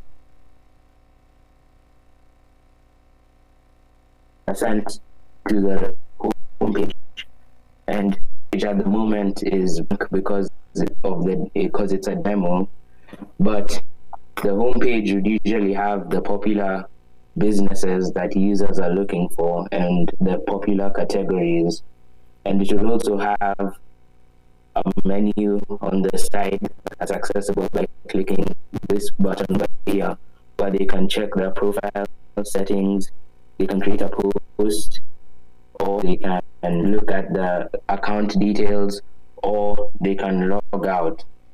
And if a user wants to search, all they have to do is go to the search page, and they can search for whatever type of business they're looking for, whether it's a plumbing business, or it's a flower shop, furniture shop, and once they've typed what they want to find, all they need to do is search, and then the website will look for the registered companies and match them with a company that meets the criteria of the search. And now I'd like to show you the company register page.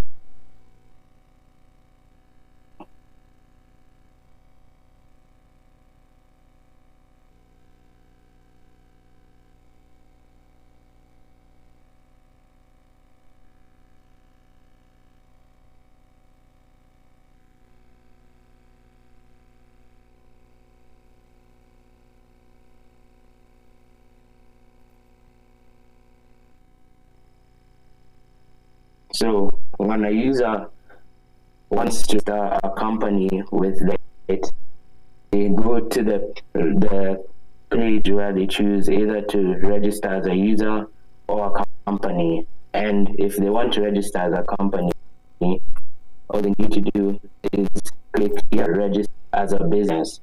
And when they want to register as a business, all the information they need is the business name, the service or product it provides, and then the business website, telephone number, and that's all. But once a user registers with the website as a business that wants to be listed on the website, the company details aren't automatically sent to the database, because since this is a website that's aiming at empowering small brands and small businesses, we had to figure out a way to determine what makes a business small and what makes a business large. And so we came up with looking at the market value of the company, and then creating a cutoff point where we say any business with a market value greater than this is considered a small business by our website, or a large business based off the market value. So once we've done a check on the website by looking at on the company by looking at its entry in the database, we can decide whether it follows the guidelines of the website and we can allow it to be put up onto the website, or if it doesn't follow the guidelines, and then the request is denied. And yeah, that's basically it for the demo. And now we have the Q&A. Jafo?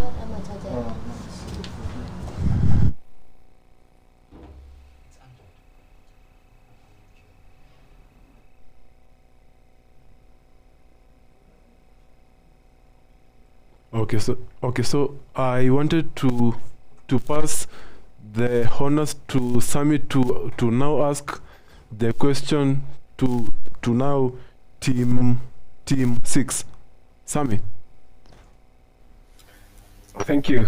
Thank you for this honor, because these are actually my students. Most of them are my students. So it's good to see them doing great things. Well done all. First of all, I like the name of your product, Incrementum, giving the impression of increasing and visibility in the market. And your solution is to provide visibility for small businesses and support them in breaking through into the market. Am I correct?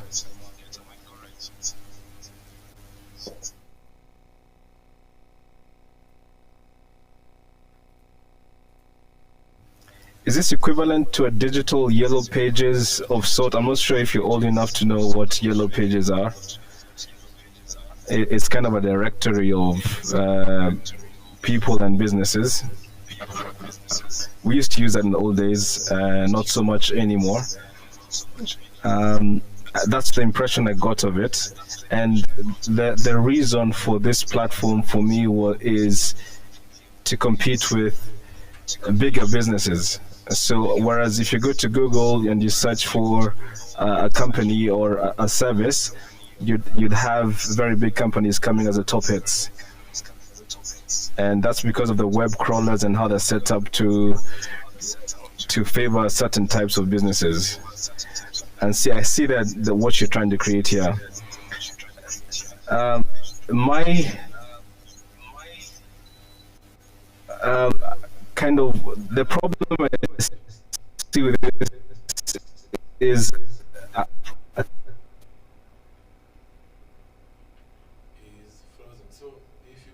creating a web I would not want to.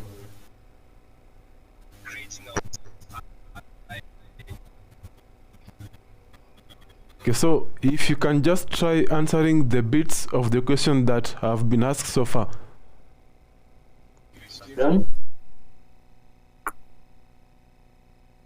Yeah, that came out really unclear.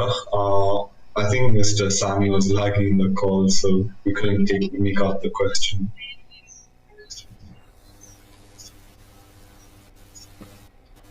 Enough?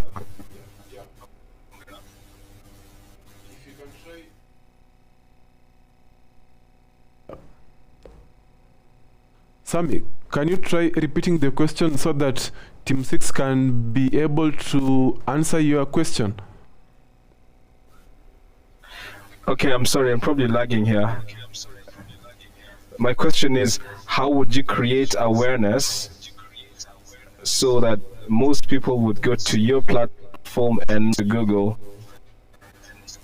How would you raise awareness for your platform? Because I see the possibility, right, to help smaller businesses. Okay, I think I can take that question. Basically, the way we get people onto our website and like not onto others is because our website is different in the sense that it's helping people at the same time offering a service to the users. But then when the users go to the website and look for something or go to and find a company that they like, and then they go and buy something from that company in my business, the user can get a sense that they've helped someone who was struggling or trying to living out of something. And so our website will have that over the conventional ways of finding companies like Google, where you're just helping another big company or another Fortune 500 company. But here you're helping someone that maybe needs to pay the rent and is going to use the money to pay the rent. And so users coming to the website will be looking not only to help themselves, but to help others as they do that.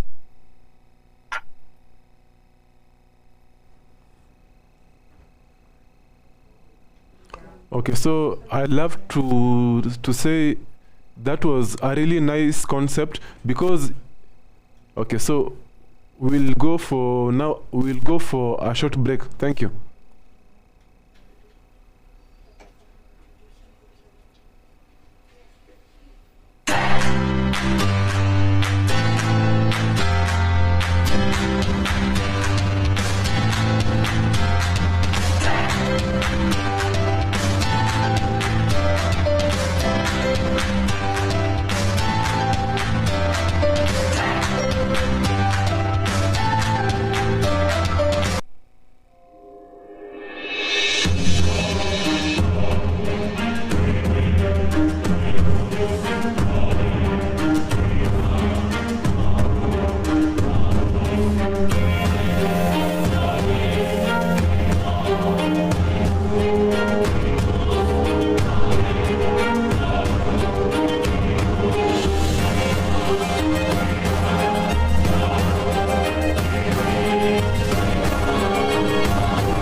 Alright, thank you. But as you wait for group 17 to get ready, I want to inform the judges that from now on, each group will only be allowed to present for 5 minutes, and the judges are only allowed to ask one question. But for now, as you wait, you can watch a video.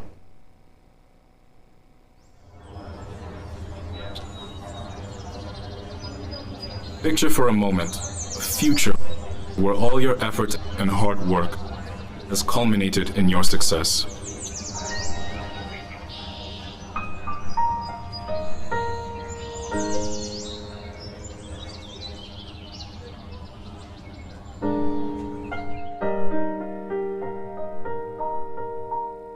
Imagine a place where your classmates, teachers, and staff feel like family, including some of the members who like monkeying around.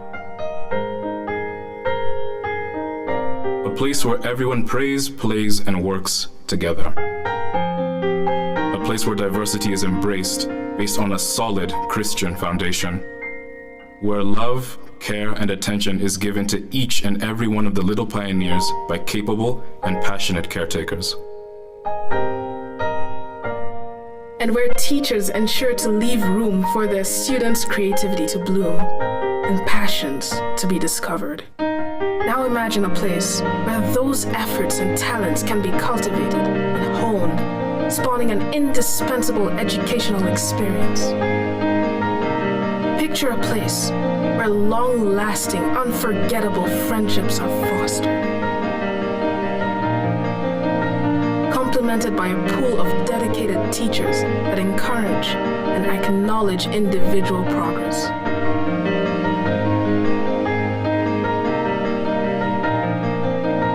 Not to forget the breaks in monotony with unconventional learning methods. A place that recognizes students' differences, allows them to feel confident, capable, and patiently tends to them accordingly. A place where students always have someone to listen to them. Picture a place that considers the value and the impact of student-teacher relationships. A place where students can actively pursue sports.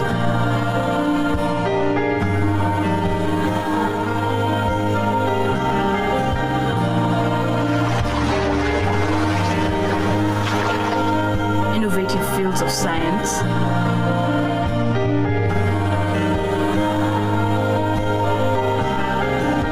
Drama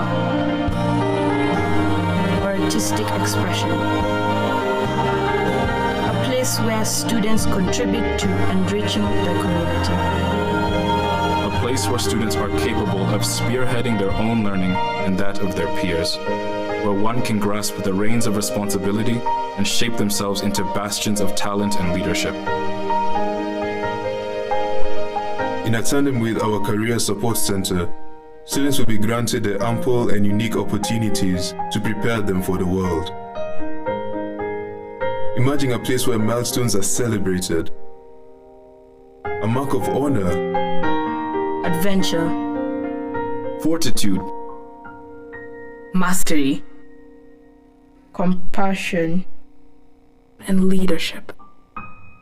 This place is Rusinga School. A place where I discovered my purpose.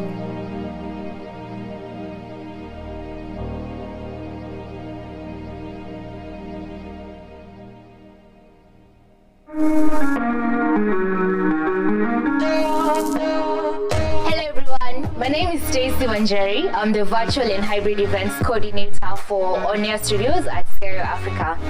Onia Studios is established in the late 2020, and since then we've been delivering high-end webinars, podcasts, virtual summits, hybrid summits, and TVCs. Of course, all these are incorporated with high, rich graphics. When I hear events, definitely experiences come to my mind. Events bring people together, so they unite people. Events bring investors together. You can achieve valuable profits through events. Follow us on all our social media pages. They're available online on Facebook, LinkedIn, Instagram, and YouTube. You can also give us a call on 0790-127-315. We're also available on email. You can send us an email at studio@stereoafrica.com. Reach out to us and we shall organize a complete tour of all our studios, which are located along Limuru Road. Onia Studios, let's event.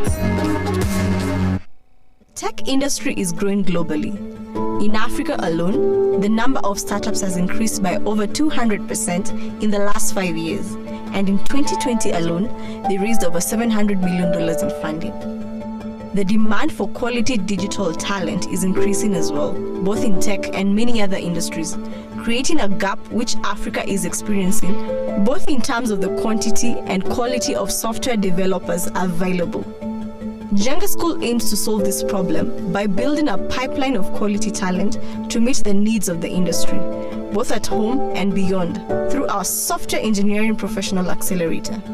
We've designed this 12-month program to give computing and information technology talent industry-ready skills, a proper mindset, and the hands-on experience they need to become productive quickly. We take a highly practical approach to learning with industry lectures from seasoned professionals to enhance the learning experience. First, the fellows will undergo rigorous training, completing programming sprints with the guidance of Jenga instructors. They will then get the chance to build and show off their skills by working on team projects for 8 weeks. With an impressive portfolio ready, fellows proceed to secure placements within the industry to gain valuable real-world experience for themselves. The outcome of such a comprehensive program is a formidable skill set, a combination of the relevant technical competencies and professional skills they need to build a lasting career.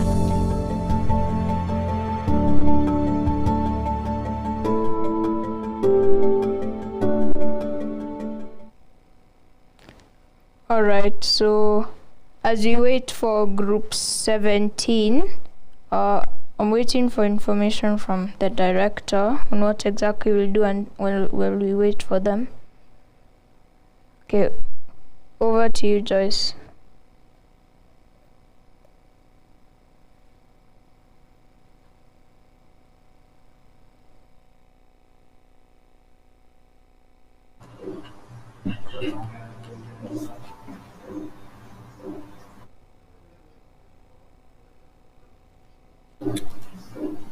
Over.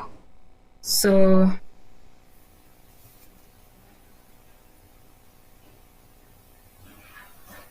and today for the Rusinga Hackathon, we have created a project called KE Recycle. So let me share my screen.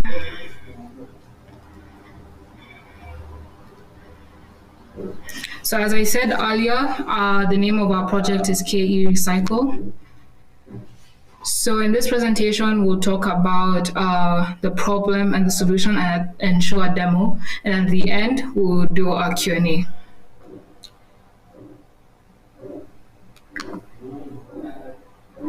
So for the theme we took for this hackathon, we took the theme of environmental. And these are the members. Like I said, I'm Nisi and this is Joyce. So now let's move on to the problem. Now, I believe we all know what plastic pollution is, but I can explain it. So plastic pollution is basically an issue where accumulation of plastic materials are having a bad impact on the earth environment. According to the UNEP, over 1 million plastic drinking bottles are purchased every minute. At the same time, 5 trillion single-use plastic bags are used worldwide every year. In total, half of all the plastic produced is designed to be used once only. And then it's thrown after. Today, we produce almost 300 million tons of plastic waste every year. That's nearly equivalent to the weight of the entire human population. Now, if we talk about the figures that I have given, why is it a huge problem? Well, we all know plastic has many valuable uses. That leads us to be addicted to using single-use plastic and also disposable plastic.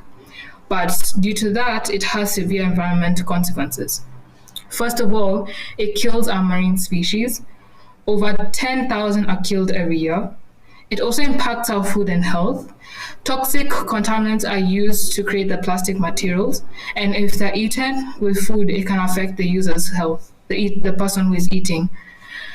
Also, it impacts climate change. Usually when plastic is thrown away, it's thrown in landfills, and there are some landfills where they burn the plastic. When plastic is burnt, it releases CO2, which contributes to global warming, and if someone breathes in the CO2, also their health is destroyed. It also impacts tourism. Tourism is a huge industry in Kenya, and since almost everyone is addicted to using single-use plastic or disposable plastic, people throw it away, which just reduces the aesthetic value of tourist destinations. So let's move on to the solution. Why KE Recycle? Why would this change Kenya? Research shows that 90% of the population knows the importance of plastic recycling, but they don't take action towards proper disposal. That's why KE Recycle is designed to help users identify plastic collection areas and earn points every time they participate in conserving the environment. It also provides information to help people understand how their actions can make a difference. So how does KE Recycle work? So first, the user downloads our app that's linked on our website and creates an account with their Google email. Then they register with their details. Then the user collects and drops their plastic material at collection stations, which will be spread across the country. Then the stations weigh the plastic material and assign a serial number. Then the user enters a serial number in the app and is awarded points to how heavy the plastic material they bought to the stations. Then the points are converted to cash and assigned to their accounts. So now we'll move on to the product demo. So first of all, we had created a website to help the users of KE Recycle know more about plastic pollution and all about the project. So on the homepage, this educates the public about plastic pollution, also our main target. For example, we gave one fact where half of all plastics ever manufactured have been made in the last 15 years, which is quite a huge value. We also gave our main target, basically to tell the public that their action will make a huge difference on the environment and will help the country a better place. For example, according to the Aluminium Association, it estimates if everyone recycled one aluminium can, 295 million new aluminium cans could be produced, which is quite a huge number. Once the public has information about plastic pollution and our main target, we move on to the next page, which is About Us. The About Us page has specific information about KE Recycle, basically what it is, the mindset, and the main focus, which is to reduce the impact plastic has on the world. It also has the photos of the members, which I said earlier, which is me and Joyce Wangu. So now, once the user has information about KE Recycle, plastic pollution, and they're interested in making a change or taking action, they'll move on to the Get Started page. So we first start with explaining the reward system. So we had decided on the conversion rate where 1 kg of plastic waste that the user brings to the collection areas, they receive 5 points. Once they have accumulated all those points by bringing more plastic waste to the recycling areas, they can cash out their points as in cash or Kenyan shillings, or they could use it in discounts or coupons in various supermarkets, which would be involved in this project. When we move on to a list of recyclable items. So we first obviously thank the user for taking initiative to recycle with KE Recycle. So after that, we give a list of materials that can be recycled, for example, plastic, glass, paper, which are everyday items that we all use. Once the user also knows more information about the items that can be recycled, we give them certain location points that are of the stations around the country. So right now, because this is a demo, we had picked certain popular mall areas in Nairobi where most people would be, and that would be easier for them to recycle. And we even gave an area where people live who are not so fortunate. So we had given Kibera Slum and other malls like Sarit Center, Two Rivers, the Village Market, and the Hub.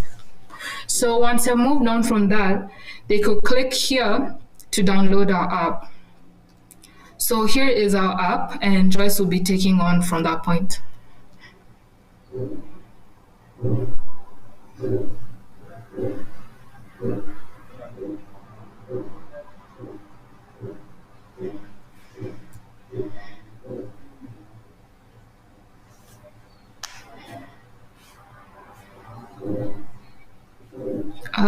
Okay, so it seems like she's probably having issues with her laptop.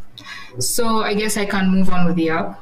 So now the app, oh, okay, she's here, so she can take on. Okay. As Missy had said, our project is KE Recycle.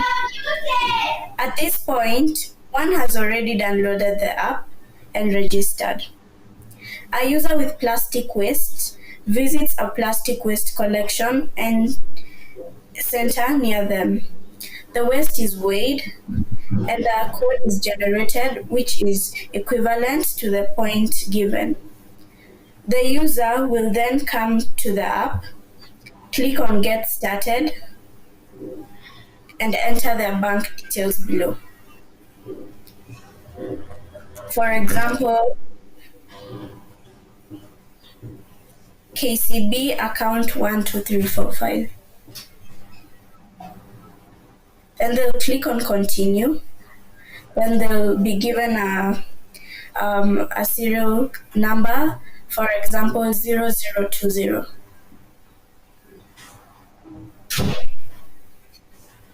And as Missy had mentioned, each kg, for example, maybe 1 kg, we give 5 credit points. So if it were 20 kgs, that will be 20 times 5, which is 100. So later we will inform the user that they have earned 100 credit points, and we will thank them for choosing KE Recycle.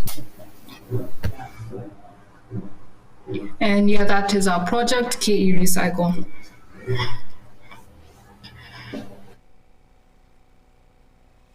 Okay, so first of all, that was a really nice project. I really love the now agenda that you are trying to push forward. So based on that presentation, I would love my female compatriot to now be the one to ask the questions. Over to you. Thank you, and thank you very much for taking us through your recycle program. First of all, I think that's such a great idea. Most of us don't really think about recycling, and now that we're seeing what's happening with global warming and the challenges that we're having with climate, that's a really, really good job. So for me, the question I have is more about your teamwork. How did you divide the tasks? Who was responsible for delivering what, and how many were you in your team? Okay, so I can answer that question.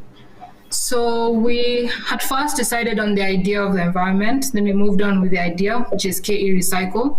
Then we asked each other, what area are you strong with? What programming language are you comfortable with using? So we had split the work with those who have more experience. For example, I had the task of doing the website since I had more experience with HTML, CSS. Then the app, that was Joyce, because she has more experience on how to create an app and doing the design of it. So yeah, that's how we split the work. Okay, good job. Thank you. That was it from me. I don't know if the other judges have questions.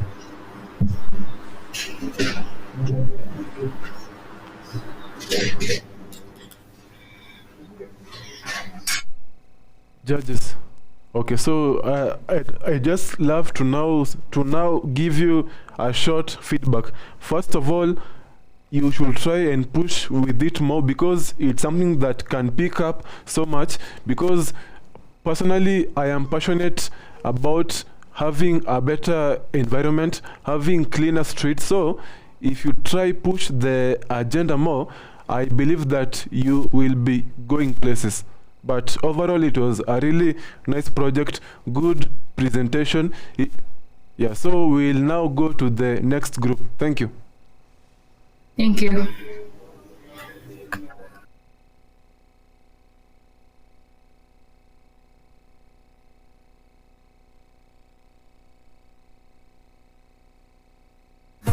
Miaka 20 safari ilianza ya kutuunganisha kama Wakenya.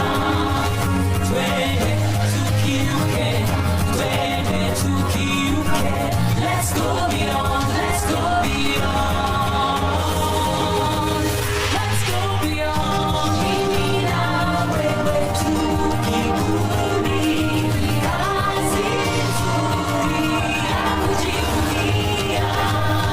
Let's go beyond, let's go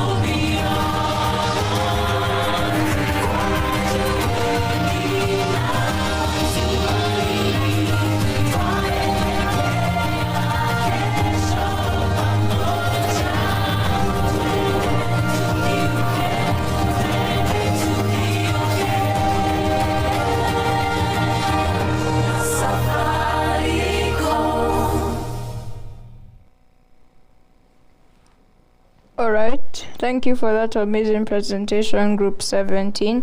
Because of time, I want to move quickly to Group 16, consisting of Newell Kimanzi, Walden Omar Abok, Isaiah Kartani, Jade Rabar, and Joel Mbuvi. Take a stage.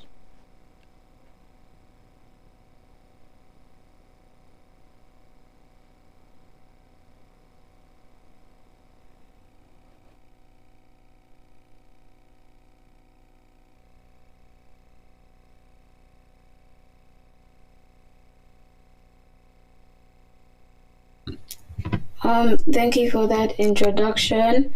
Unfortunately, Isaiah, Joel, and Noel could not join us today. So today I'll just be here with Wilden. If you could share the PowerPoint and we can start.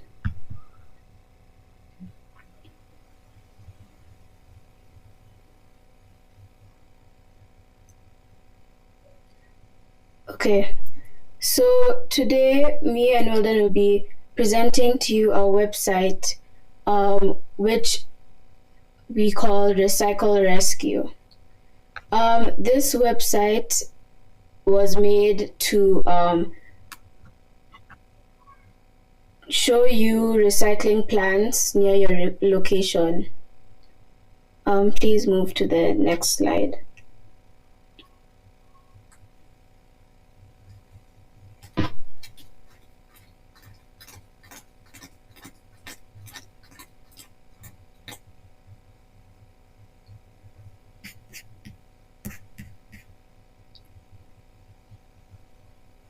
Well done. Please, may you move to the next slide? I've moved from to the next slide already. To slide 4.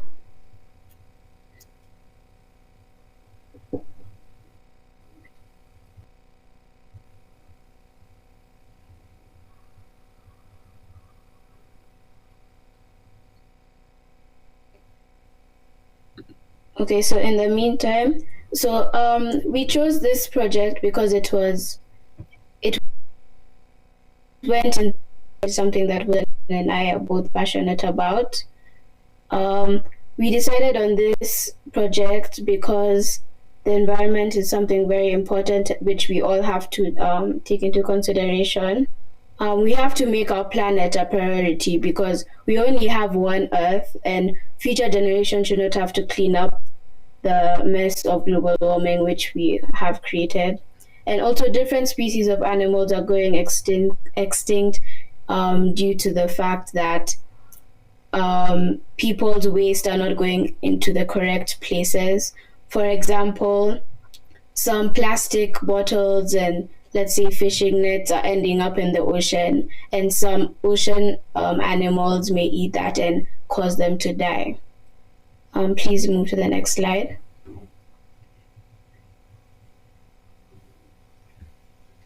Okay, our mission at Recycle Rescue is to encourage Kenyans to learn how to recycle many different materials.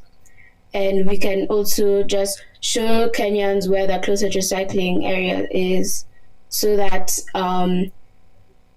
they can start recycling more and be encouraged to recycle their materials. We also took into consideration that some Kenyans may not be entirely motivated to recycle. So we thought about how we could encourage more Kenyans to do this. And we said, what if we created prizes for some people to win for how much recycling that they've done and the materials that they recycle. So we would be holding events where the people that bring the most recycling might win some money. Please move to the next slide.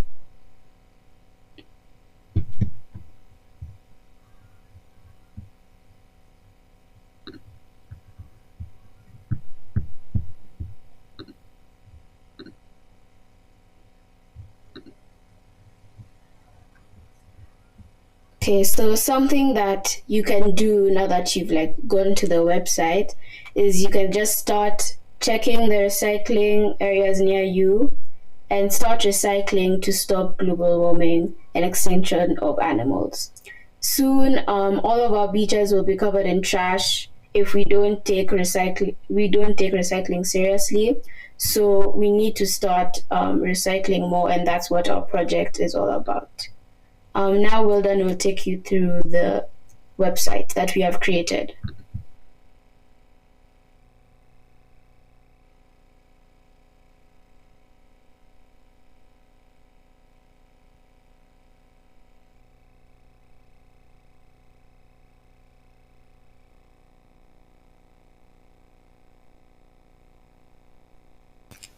Let me just get the screen.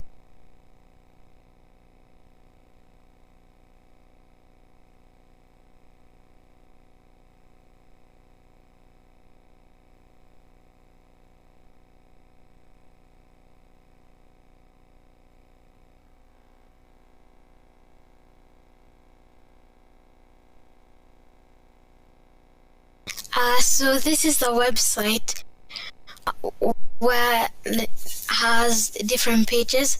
So this is about us, where it shows our ages, our classes, and Recycle Rescue is made by 3 people, Jade, Wilton, and Noel. Our goal is to stop pollution in Kenya, then expand it to the rest of the world. In contact us, it has all where our emails are, and then it shows our school and have links that head to our school. The main area is the recycling areas, where if you click these, it takes you to their website, and here it takes you to the Google Maps, and also over here it shows where it's located, and here just shows some image about it. If you want to expand it, you click this link and the links, and then you can expand it and see. And another so we're running on making an app, but since we couldn't make an app in days, so we're still working on that, and after we'll still continue on making the app, and that's all.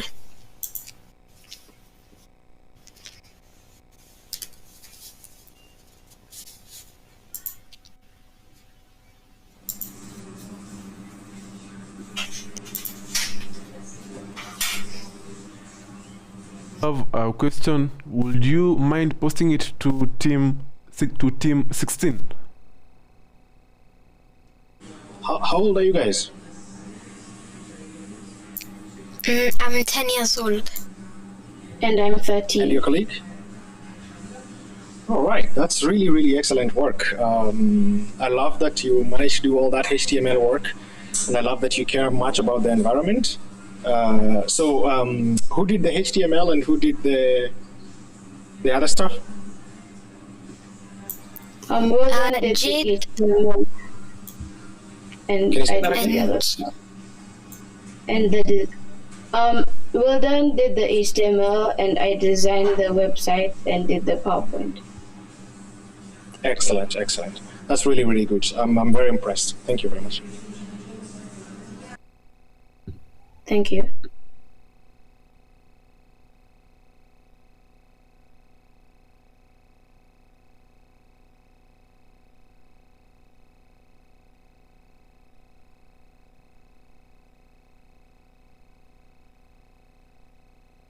About feedback, first of all, what you are trying to do is really now encouraging.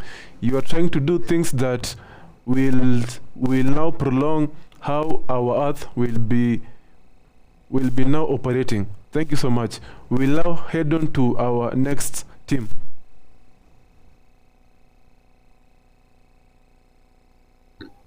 Thank you. So here's to the achievers, the believers in more.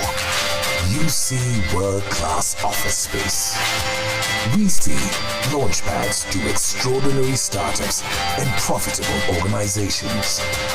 You see a hefty financial investment. We see unprecedented revenues and profits. You see people. We see human capital and thousands of employment opportunities. You see some vacant land. We see the possibility of growth and development like nothing seen before. You see gold plaques. We see validation that our vision is truly becoming a reality. You see plans. We see a silicon savannah powered by Africa's winning spirit and Kenya's industriousness.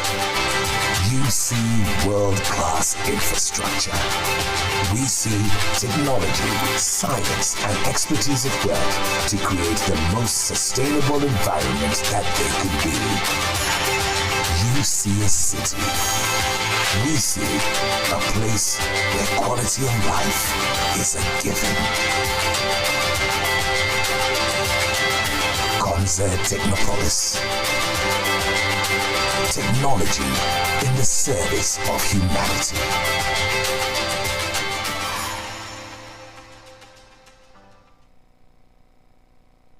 For that beautiful presentation.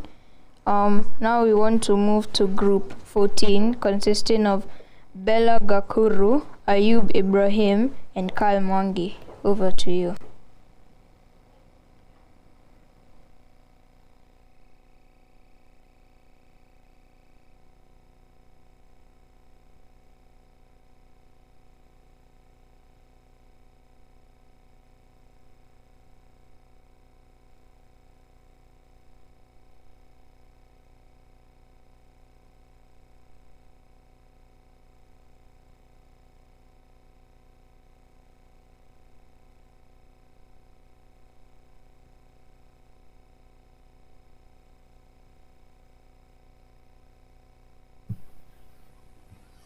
Hi, can you hear me?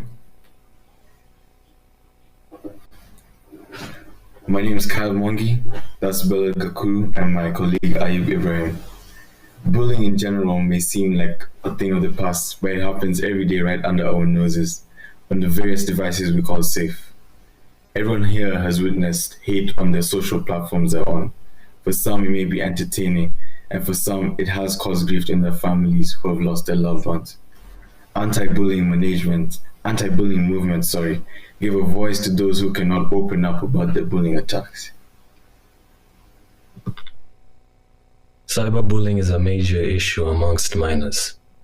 The online environment makes it particularly painful to receive vicious or taunting comments because they don't disappear.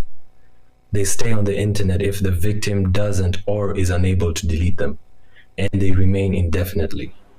Additionally, there is little opportunity for bystanders to intervene or stand up for a victim, especially if harmful messages are sent privately.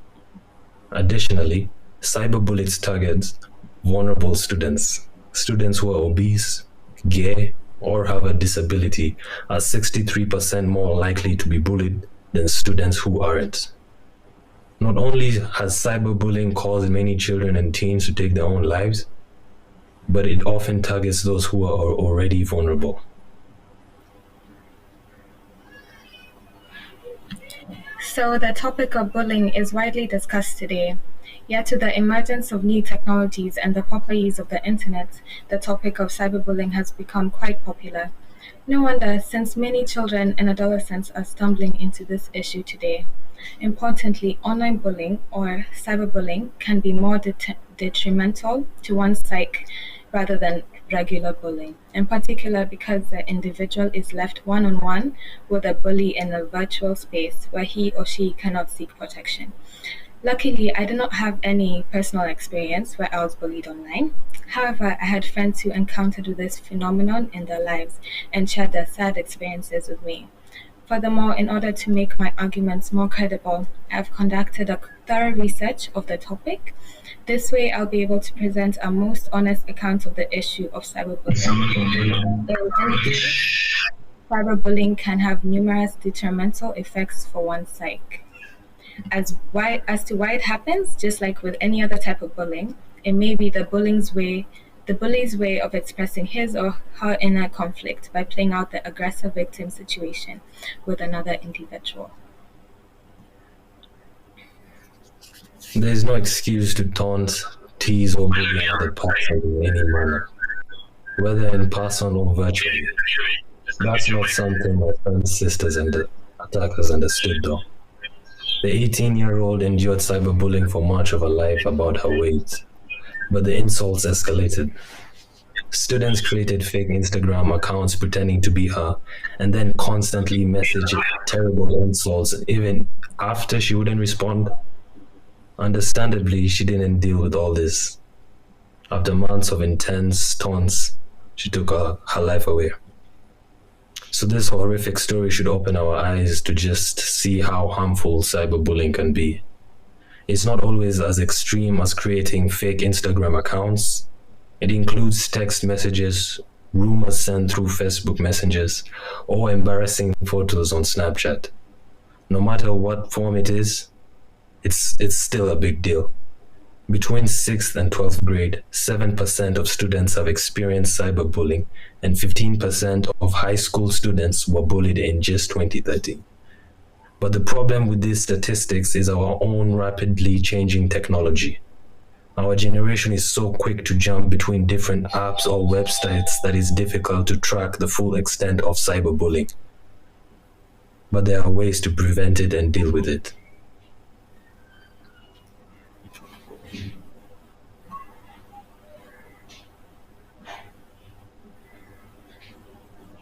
Good afternoon to all the judges.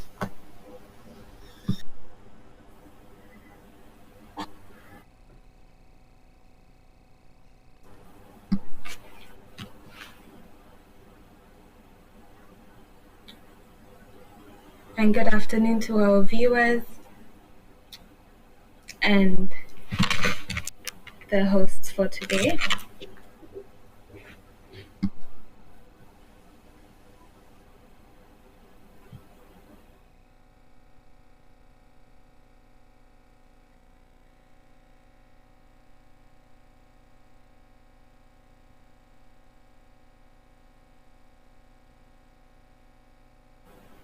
And where it came from.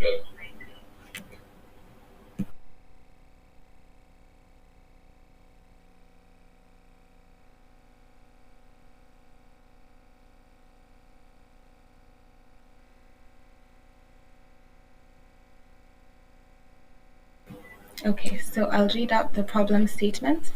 So 37% of young people between the ages of 12 and 17 have been bullied online. 30% have had it happen more than once.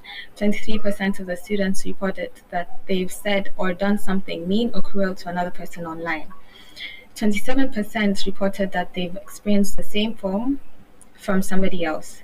Like all forms of bullying, cyberbullying causes psychological, emotional, and physical stress. Each person's response to being bullied is unique, but research has shown that same general boundaries. StopBullying.gov reports that youth who are bullied have a higher risk of depression and anxiety. Causes of cyberbullying are anger, low self-esteem, envy, jealousy, and bitterness, which prompt them to load off their emotional baggage on others.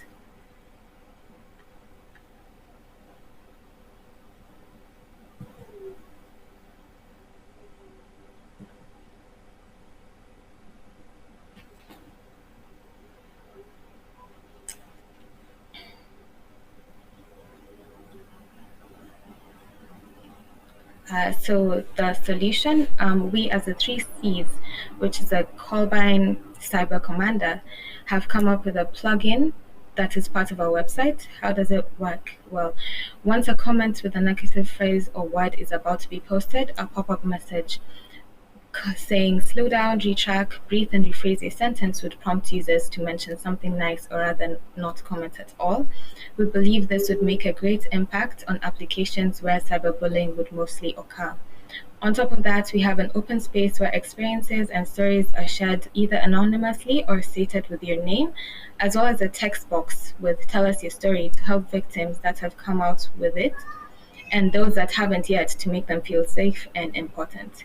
What makes us different is that cyberbullying is a dear topic to us. It should be dealt with way more than it is right now. With our pitch, we believe it is strong enough and is able to deal with both the victim and the bully in a fair and just way. So I'll hand it over to Kyle to show us the product. So right here is our website. This is what we made. It's more of an informative website as well as a plugin that we were trying to develop to. I'll get to it. So firstly, we have the informative part and the name Kolbein. It came from the word Columbine, actually. If I come here and I'll show you Columbine. Columbine is a school in the US where two teenage boys who had suffered bullying attacks from students in the school came to the school and did a shooting, ended up killing 13 of the other students. In the end, turned the gun to themselves and killed themselves. This was the first raise of the anti-bullying movement. So that's how we got our name, Kolbein, to continue on with the anti-bullying movement. And so most of the common types of cyberbullying is pretending to be someone in order to solicit and post personal information about someone, false information, threatening to hurt someone. And so as we feel, even if you have been a victim of cyberbullying, you still have to recover. And the first step of knowing how to recover is educating yourself more on cyberbullying. And recovery means gaining and retaining hope, developing an understanding of one's abilities and disabilities, engaging in an active life, and acquiring personal autonomy, social identity, and a meaning and purpose in life. So the critical steps that I did through the research was acknowledging bullying in your past. Whereas more often, victims of bullying minimize the bullying by dismissing it or pretending that it didn't happen, which later on bites them in the dark with series of depression, not able to get sleep, insomnia, and you have to recognize your value and worth. You recognize, respond, and report. So with our website, we also put links here for those who need counseling, feel like they need to talk to someone about their experiences. So here we have online counseling.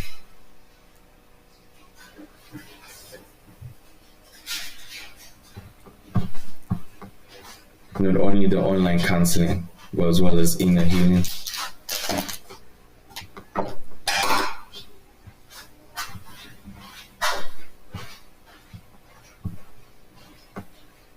And as well as psychological counseling.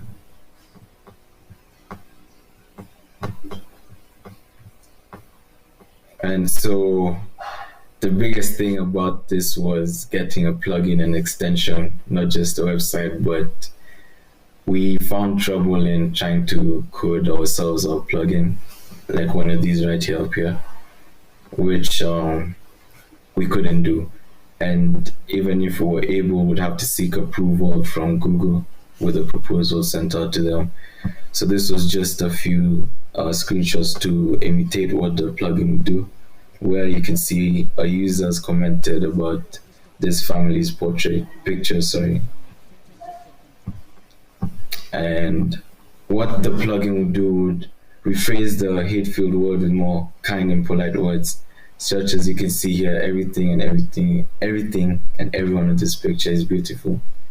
Or you could change the settings to just delete the comment or filter it out. Yeah.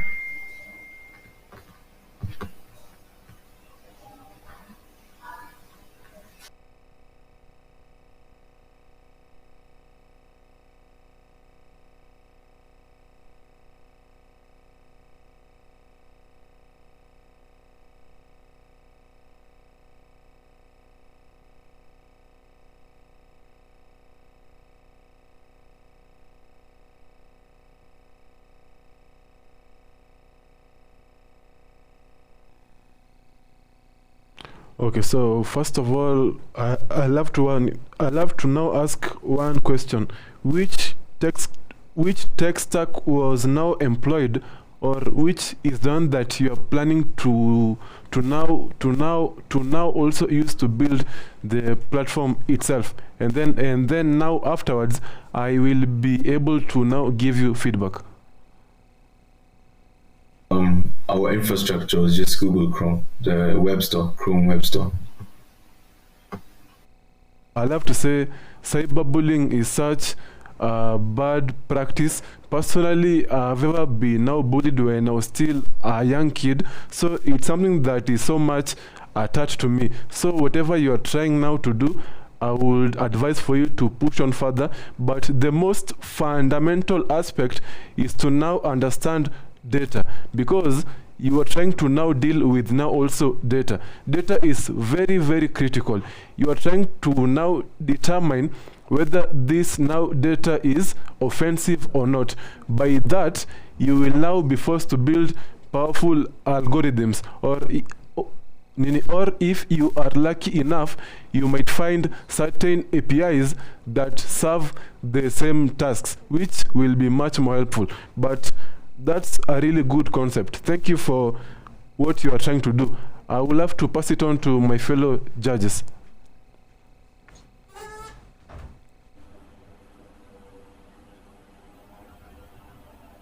Just a comment from me. I don't know, am I coming through? Yeah, thank you. Yeah, this is a key topic in schools and around the world. If you're a footballing fan, you saw what happened in the recent Euro tournament. And it's a real issue we're facing. And I'm so glad to see young ones like you guys attempting to take this on. I love the layout of the website, and just the professional look of it just in itself is top marks for me. Probably what I'd like to see is a way to make people aware to get to you. It's kind of because this kind of thing needs a campaign, it's a drive to send this word out there. But the solution of how to look after the problem, all these things are great. And I am avoiding to get too much in the technicality of this particular initiative because of the end product. I think the idea is great.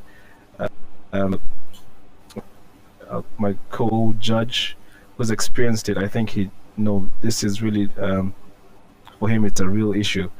So thank you. For me, no questions apart from possible making it more visible, and even possibly creating an application for it, an app that you can carry around with you on the phone. Yeah, well, how we thought of spreading it out was to fight fire with fire. By that said, using it, spreading the word on social media.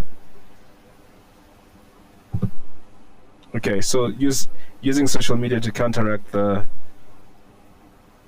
algorithm that would make your organization pop up when someone is looking for, cyberbullying issues can be great, and possibly a link to download an app or something like that.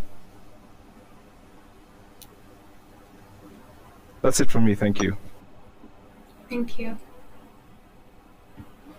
Okay, so thank you so much. We will now proceed on to the next team.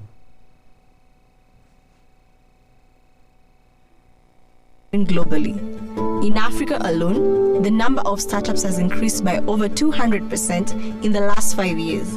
And in 2020 alone, they raised over $700 million in funding. The demand for quality digital talent is increasing as well, both in tech and many other industries, creating a gap which Africa is experiencing, both in terms of the quantity and quality of software developers available. Jenga School aims to solve this problem by building a pipeline of quality talent to meet the needs of the industry, both at home and beyond, through our Software Engineering Professional Accelerator. We've designed this 12-month program to give computing and information technology talent industry-ready skills, a proper mindset, and the hands-on experience they need to become productive quickly. We take a highly practical approach to learning with industry lectures from seasoned professionals to enhance the learning experience. First, the fellows will undergo rigorous training, completing programming sprints with the guidance of Jenga instructors. They will then get the chance to build and show off their skills by working on team projects for 8 weeks. With an impressive portfolio ready, fellows proceed to secure placements within the industry to gain valuable real-world experience for themselves. The outcome of such a comprehensive program is a formidable skill set, a combination of the relevant technical competencies and professional skills they need to build a lasting career.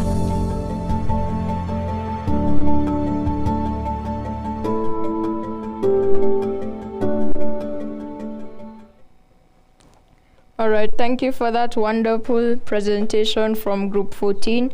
Now we'll move on to Group 8 and then Group 30. Group 8 consists of Dia Tana, Daniel Masheri, Jesse Onyach, and Shanil Shah. Take it away.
All right, welcome back. As we wait for group 8, I'd like to ask them all to turn on their video and their audio so we can hear and see them.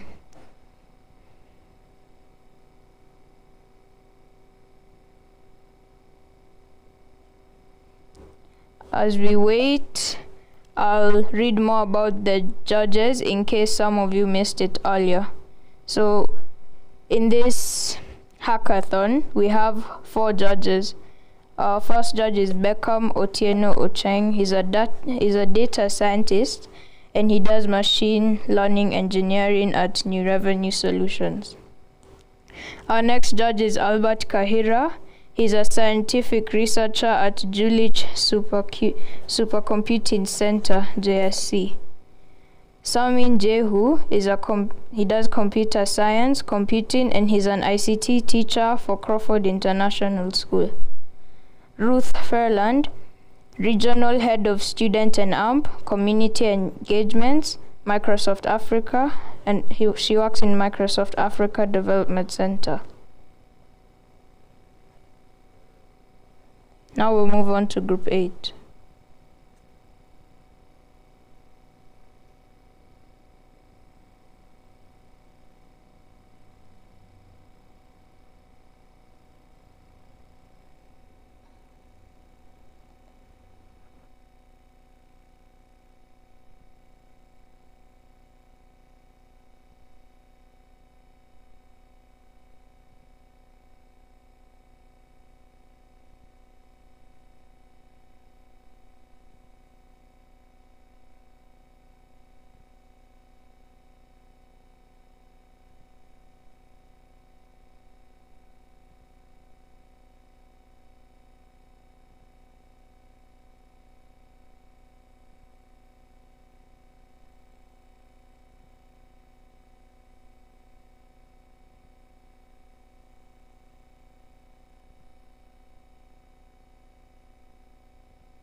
As we continue to wait for group 8, I'd like to invite Aunt Laura Chite, to come and give us her remarks.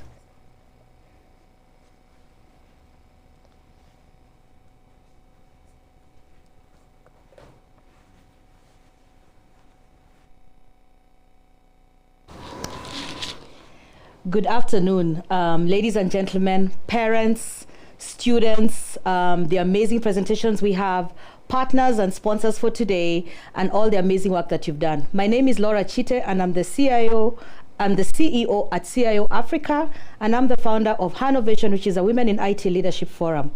So today I had a long presentation that I was going to do, but I've realized that we've completely run out of time, and it's been an amazing morning. As I was at home, I was watching the presentations that was going on, and I kept on asking my very good friend, who's the father to these beautiful boys, I asked him, what have we been doing in school? Why did we go to school? And the reason I asked him that is because the presentations have been amazing. The solutions, the websites that I've come up with, the apps that you have come up with, all of you teams, you've done an amazing job, and we're so proud of you. I was talking to one of the mentors, because some of the mentors were provided by the Women in Tech organization that I founded, Hanovation, and I was talking to some of them, and they were giving me feedback around the amazing stuff that's going on with this whole hackathon. And I told them it is time for us to do some kind of reverse learning, where it's not only us who are feeding information down to the younger generation, but they're also teaching us something back. Okay, we need to learn how to be a bit more receptive around some of the ideas they have, some of the problems that they're able to fix, and the fact that they're doing this powered by technology. So I am so proud of all of you who have done your presentations today. One of the things that when I looked at the initial document that was sent to me around this hackathon, I looked at some of the topics, and one of them was very dear to me, and this was cyberbullying, which was brought up by one of the judges. And we were talking about being cyberbullied in school and all that. But this is not cyberbullying is not only about school. I have also been a victim of cyberbullying, and those of us who are adults have to recognize when this is happening. We have a lot of keyboard warriors, especially in Kenya, who have taken to cyberbullying when anything or when you try to do something. So I love the fact that it was one of the thematic areas, and I'd really like to urge the organizers of this hackathon, let's really look at how we can get a real product or a real reporting tool for anybody who's been cyberbullied, whether you're an adult, whether you're a school kid. Okay, CIO Africa is so proud to be part of this initiative, and we do look forward to doing this over and over again. We would like to continue partnering with you. We would like to see what happens to some of these projects that have come out of here today, and see how we can amplify them and make them a reality in today's world to fix some of our problems today. One of the things that I was discussing with my colleagues earlier on when I was waiting to come on set was how amazing Jason has been as an MC. And we were just talking about it, and we're thinking to ourselves, why can't we start a kids technology program? So Jason, are you ready to do this? Yeah. Yeah? So we look forward to launching a kids technology program. We hope all you partners will come on board. Let's get our kids talking about technology and the amazing things they can do around technology. Obviously, we will need your guidance. We will need your partnership. We will need you parents to encourage your kids to come and talk about some of the amazing things they're doing around technology. So look out for a mailer that will come from Jason and CIO Africa, inviting you to come and talk to us around some of the amazing things you're doing around technology. I have my other nephew here, Ryan, who's very shy. Say hi. Hi. Yeah, Ryan is very shy. I had to drag him on stage, but I'm so proud of what's happening today, and I look forward to hearing who the winners are. All I can say right now is congratulations to all of you who have participated. Thank you to the judges. Thank you to the partners. Thank you to Rusinga School for doing this.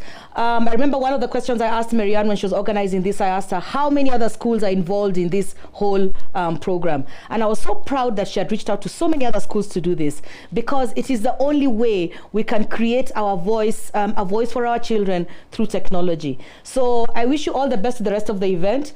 I know we are out of time, but the content is so exciting and different and interesting. So hang in there, give us a bit more time. Let's finish this, and let's finish with a bang. Congratulations to all of you. Thank you very much.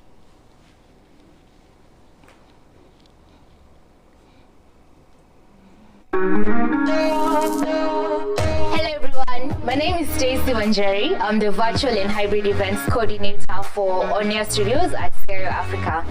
Onia Studios is established in the late 2020, and since then we've been delivering high-end webinars, podcasts, virtual summits, hybrid summits, and TVCs. Of course, all these are incorporated with high, rich graphics. When I hear events, definitely experiences come to my mind. Events bring people together, so they unite people. Events bring investors together. You can achieve valuable profits through events. Follow us on all our social media pages. They're available online on Facebook, LinkedIn, Instagram, and YouTube. You can also give us a call on 0790-127-315. We're also available on email. You can send us an email at studio@serioafrica.com. Reach out to us and we shall organize a complete tour of all our studios, which are located along Limuru Road. Onia Studios, let's event.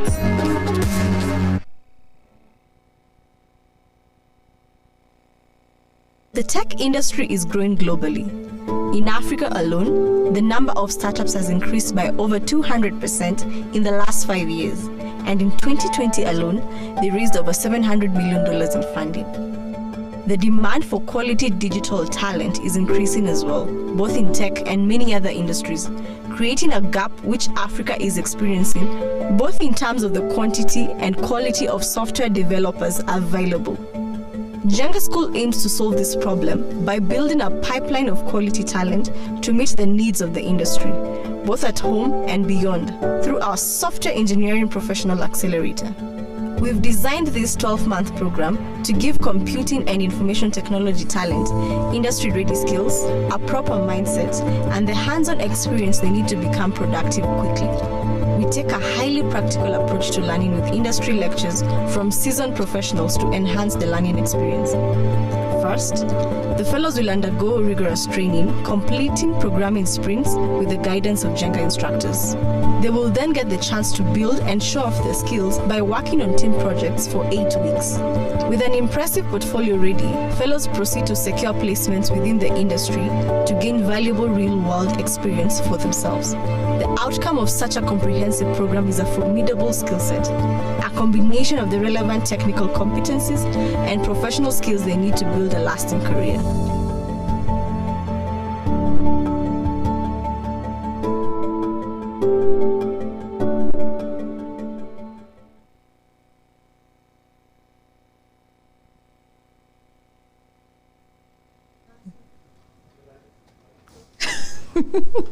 Okay, welcome back.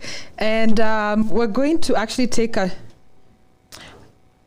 Okay, so we're actually going to take a short interlude from the presentations as the last two teams work on getting ready to join the link. In the meantime, we're going to have our chief guest who will be joining us.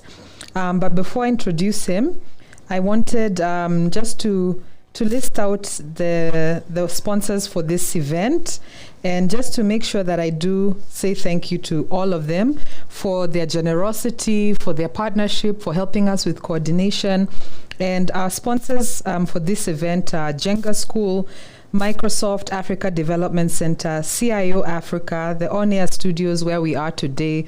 And thank you so much to the entire team for how accommodating they've been and their hospitality so far. And then Hernovation, they provided us with mentors, Communications Authority of Kenya, Safaricom, Resolution Health, Textbook Center, Konza City, and Oracle. Thank you so much to all our sponsors. This event would not have been possible without you. So with that said, I want to introduce our chief guest. He's been so patient with us. He's been on the link waiting to come on since this morning. Mr. Mark Karake, thank you so much for being patient with us. He is the founder and CEO of Impact Africa Network, and it's a non-profit startup studio in Nairobi on a mission to ensure young, talented Africans have a chance at participating in the digital transformation of Africa as creators and owners. After 15 years in Silicon Valley, Mark chose to repatriate back to Kenya and immerse himself in the economic development challenge. He believes Africa's greatest challenge and opportunity is activating its young talent and has committed his life to being part of that solution. Mark is at his best activating human capital. He enjoys coaching, learning, writing, working with teams on winning strategies, and being an awesome father to his 2 teenage girls. And I can attest to this. I've really enjoyed working with his team over at Impact Africa Network and Jenga School. They've been such a huge asset to this event, and I can't thank you enough, Mark. Karibu sana, and please join us in inspiring our young leaders. Okay. Okay, so we are left with 2. Okay, so as we're getting ready for Mark to join us, just to go over what the winners will be getting, and we have 2 more presentations that are left. The winning team stands a chance to win 100,000. The first runners-up team will get 60,000. The second runners-up team will get 30,000. And then the 4 individuals who will be awarded by the mentors, the standout coder, upcoming coder, most improved, and top female coder. Each of them gets 10,000 Kenya shillings in cash. And on top of the cash amount that each of these various individuals will get, there's also gift hampers from our sponsors, the ones I just named. So there's gift certificates, there's water bottles, there's gym bags, there's a lot of different things that the teams are going to get from our sponsors, and we can't thank them enough. Okay, so left to present for today, we have Group 30. That is Sifa, Ogana, Jessica, Joshua, Jewel, Isaac, I believe. And then Group 8, there's Dia, Daniel, Jesse, and Shanil. Those are the people who are left to present. And as I'm reading the list of names for the two teams that are left to present, I need to apologize to Group 21 because I didn't name everyone that was in that team. So just so that everybody feels appreciated because they did put in the work. Group 21, Kirumba Mwaura, Jerry Mwaura, Isaac Njoroge, Rolf Mwendwa, Magdalene Nyamori. Thank you so much for the work you put in for Group 21. And I want to check in with our director if either has Mark been able to join the link?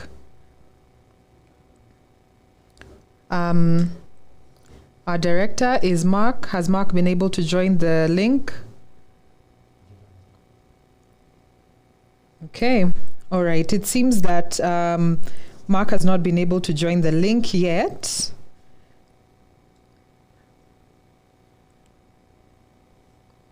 Not yet? Okay. All right. So I think what we can do right now is we can go into a short break as we're getting Mark on, and we can hear from our sponsors for the next 1 minute as we get Mark to join us.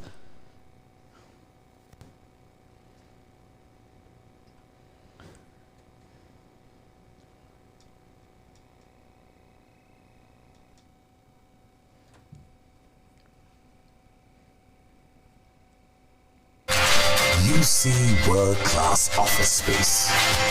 We see launchpads to extraordinary startups and profitable organizations.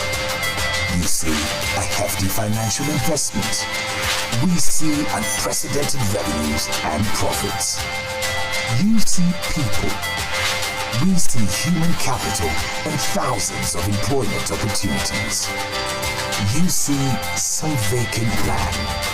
We see the possibility of growth and development like nothing seen before. You see gold plaques.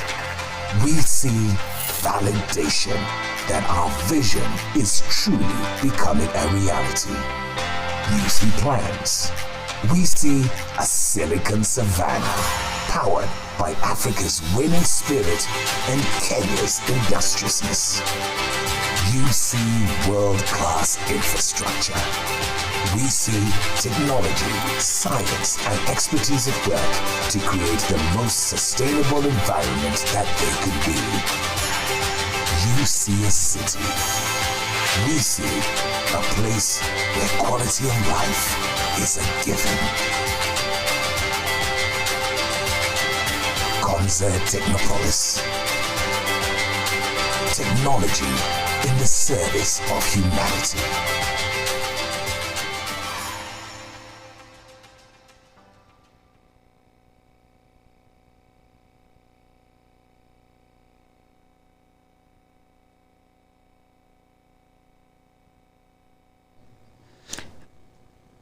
Okay, so we are actually trying to get our chief guest to join us. So my director tells me we're going to go and have the Group 8 is going to be presenting next as we wait for Mark to join us. So Group 8, can you hear me? On. Group 8, Dia, can you hear me? Jess, you're on mute. Unmute your microphone. Dia, Daniel, Jesse, and Shanil, unmute your microphones. I can see you, but I can't hear you. Unmute. You're okay. I think they're having a connection issue. Okay.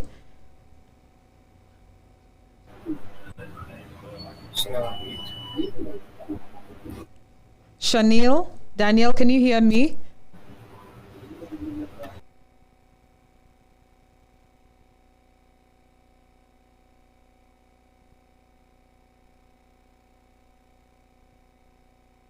Hear me.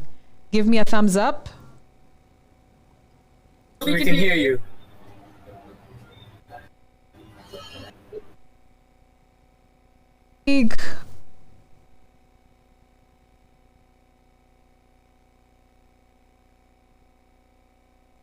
Making the presentation.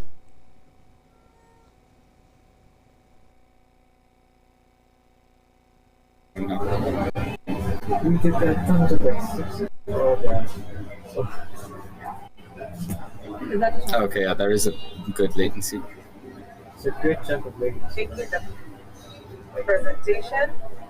Okay, as soon as you hear this message, please start your presentation. You just have a few minutes to present, so focus on the key areas and start.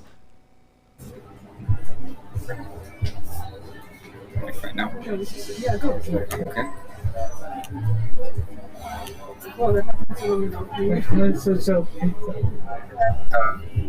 Okay, yeah, there is a good thing. Hi, so we are Carbon Footprint. We're Footprint. We designed an app which tracks the carbon footprint of everyday roads. It helps track CO2 emissions based on everyday appliance use and trips being taken. Okay, so why carbon tracking is useful? Carbons have increased by about 90%. Two of the main producer sectors are electricity and transportation, with 25 and 14% respectively, both things that are used on a daily basis. The average carbon footprint per person in the UK was 12.7 tons per year in 2020, and the annual global carbon output was 34.07 billion tons, just from the fossil fuel industry alone. So our app Carbon Footprint allows you to calculate the amount of carbon released into the atmosphere by all of your actions. Unlike most carbon trackers, Footprint is designed for the individual to use rather than large companies for industrial purposes. The users can input information about transport and appliances in order to track how much each action has. Footprint also contains information to help users become more sustainable and eco-friendly, such as tips on recycling. So here's a quick product demo of the actual app itself.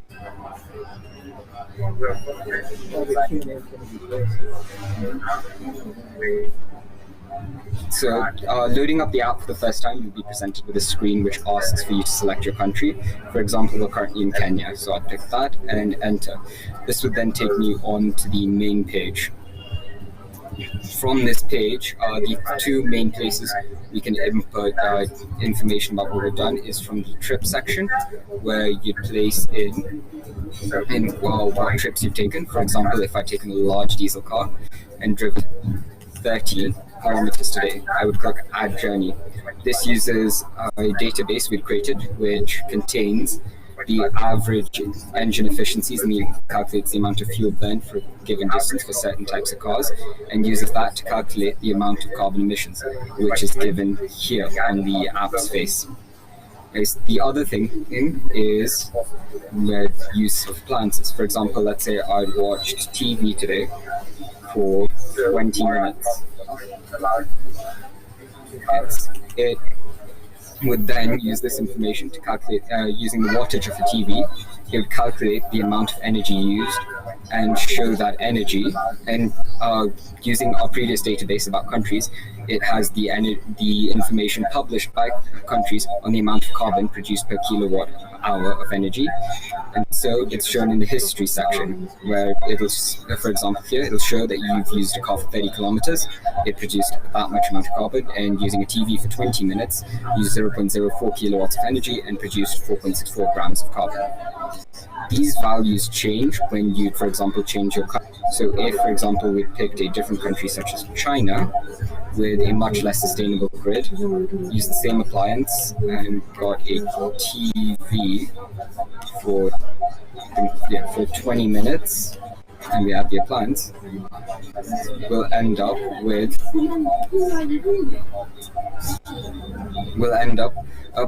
a different carbon output of 28.84 grams of carbon, as opposed to the 4.64 it creates in Kenya.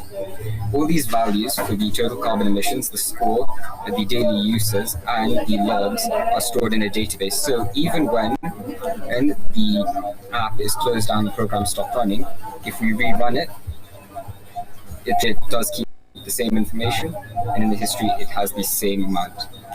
But if you wanted to reset it to the reset function, which reinitializes the database and allows you to then select your country again, and it clears all your previous carbon emissions and your history. This allows us to keep control of exactly what's doing. So that's the app in its current form. It's got a fairly basic UI. However, we plan on adding more features to it. Some of our future developments include a local leaderboard based on the scoring mechanism we had decided before. This would then allow people to ensue competition, and this would allow an increase in competition and lead to people being more active about the amount of carbon they produce. Moreover, with the scoring mechanism, it's currently calculated to be inversely proportional to your daily average of the amount of carbon outputted, and it increases logarithmically with the number of days you've been using the app. This is in order to incentivize the two main things: keeping a low carbon output and keeping that low carbon output constant. And we also want to add in rewards and achievements for the same purpose. And with large amounts of OS being inputted into electric cars and other smart vehicles, we plan on inputting electric cars and integrating this with electric cars such as Tesla and NIO in order for them to be automatically capable of logging the amount of electricity they've used and therefore create them and create carbon outputs on their own and log them directly into the app. The last thing that we've also planned on introducing a recycling feature that allows us to introduce. We've also inputted a recycling feature we're also planning on inputting a recycling feature that would allow us to input, which would allow users to input anything they've recycled and take that away from their total amount of carbon. For example, it would lead to you being able to reduce your carbon output. We plan on commercializing this by using the data of that in locations in order to more accurately place around and recycling bins by multiple organizations based in each country. The last thing we had planned was to have graphs and statistics implemented from the data inputted. This would allow us to pick up trends and see easier methods of reducing the amount of carbon created. For example, we currently were not able to get this working, but we were planning on importing using R a graph section window. So that's the main outline of our app for carbon for footprint. Are there any questions?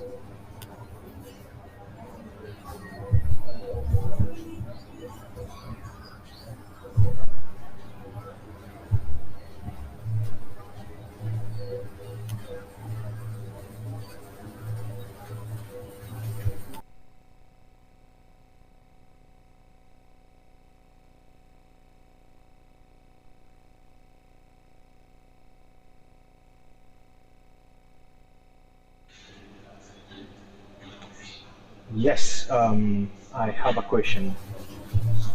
Yes. Okay. First of all, that was a really good presentation. I like your presentation skill. I like the simplicity of what you've built. Sustainability and just the whole idea of tracking your carbon footprint. Can you hear me? Can you mute? Yes. Quite loud. Yes, loud and clear.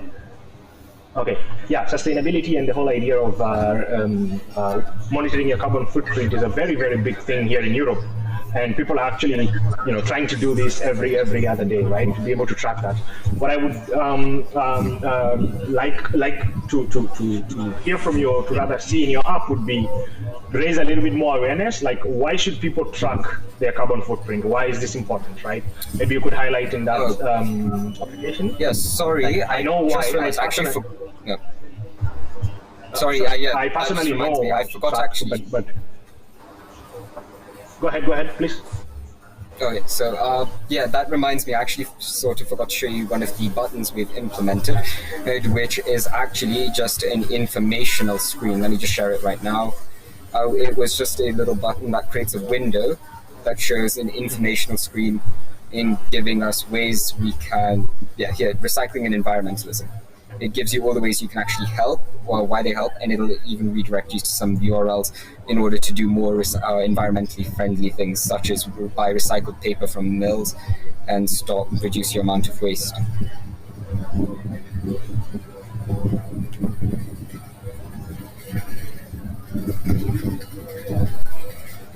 Compared to what's happening in Europe. But yeah, I feel like that's a very important topic, sustainability. And actually, even in the startup world, currently in Europe, a lot of startups that are working on sustainability are really being funded. So if you could figure out how to improve on this, keep pushing on that area of sustainability, that could be very, very nice. We're trying to encourage people to take public transport. We're trying to encourage people to not take planes and all these kind of things. So adding that element would be also very, very nice. But overall, I like the idea, and I think it's a good presentation. Thank you.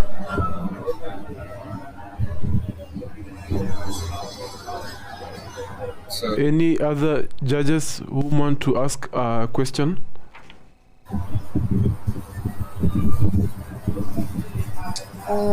Yes, how did you divide the work amongst your team members? So who did what? Okay, so to my left we have Daniel. He was the one who actually who created the databases and found a lot of the data online. We had Dia to my right. She was the one who created the GUI, and she actually specifically made it black because that's more eco-friendly on screens, it uses less energy. So, and I did a lot of the back-end stuff, so I was implementing the SQL from the tables into the Python script that we had a lot of the maths written out in. And just sort of, I added that to the GUI, so making sure it all worked on. Good job, guys. Thank you. So now, just to now give you a short feedback, you can try and also give it a more personalized approach. By this, I mean that user A, user B have different energy consumptions, have different habits. So if you try accommodate that in your application, it will be much more better. And also try to find out how you can now be able to also use machine learning in your platform. Yeah, otherwise, job well done. Thanks. So with the competing people, this is what the leaderboard was meant to do. And so your competition show that you compared to your friend, they have, let's say, 10% lower carbon emissions in order to get that going. And with the relation to the maybe using machine learning, so we were planning on showing statistics, and that was all partly coded out in R. Sadly, due to the time constraints, we weren't able to finish that. But that would be a great place to implement machine learning on, because if you input to implement machine learning on to try to pick up trends and get more carbon efficient alternatives going. Inputting predictive and you can try and also predicting trends based on how energy has been consumed. You can try predict for like the next 2 days. I think that's a feature that you can also try and think of, but otherwise, thank you. Yeah, I think that would be a great idea. Thanks. Awesome. Great job, Team 8. That was really good. I'm quite impressed with everything that everyone has done. And Team 8, that was pretty cool. And I like that your multitasking looked there like you were in a nice outside cafe. So I like that you're doing a bit of multitasking, enjoying the nice Nairobi weather. Okay, last but not least, Group 30. Are you on? Have we managed to get Group 30 on the link? Not yet. Okay. So this is the last and final team. We've made it this far, everyone. Parents watching from home, to the students who are in the Microsoft Teams link watching us. We've made it this far. We've made it through 3 days of coding. We've made it through the grand finale. And this is the final team that's about to present. And that's Group 30. And they're going to introduce themselves when they come on board. And it's just been it's been a nice journey. Lots of high emotions at times because of trying to accomplish so much in such a short amount of time. But all in all, I think we can all give ourselves a pat on the back because we've really accomplished so much in a very short amount of time. I also want to give a special shout out to our mentors. You did so much in getting our students ready for this day. Please feel proud when you see your students up on the screen being able to present. Thank you so much to our mentors who've been with us every step of the way when we were planning and through the hackathon. Thank you so much. We're now going to go into a short break, and when we come back, Team 30 is going to present, and then we have a short presentation from our chief guest who's been very patient with us, Mark Karake, and then we'll wrap things up and see who wins the hackathon. Thank you. The tech industry is growing globally. In Africa alone, the number of startups has increased by over 200% in the last 5 years. And in 2020 alone, they raised over $700 million in funding. The demand for quality digital talent is increasing as well, both in tech and many other industries, creating a gap which Africa is experiencing, both in terms of the quantity and quality of software developers available. Jenga School aims to solve this problem by building a pipeline of quality talent to meet the needs of the industry, both at home and beyond, through our Software Engineering Professional Accelerator. We've designed this 12-month program to give computing and information technology talent industry-ready skills, a proper mindset, and the hands-on experience they need to become productive quickly. We take a highly practical approach to learning with industry lectures from seasoned professionals to enhance the learning experience. First, the fellows will undergo rigorous training, completing programming sprints with the guidance of Jenga instructors. They will then get the chance to build and show off their skills by working on team projects for 8 weeks.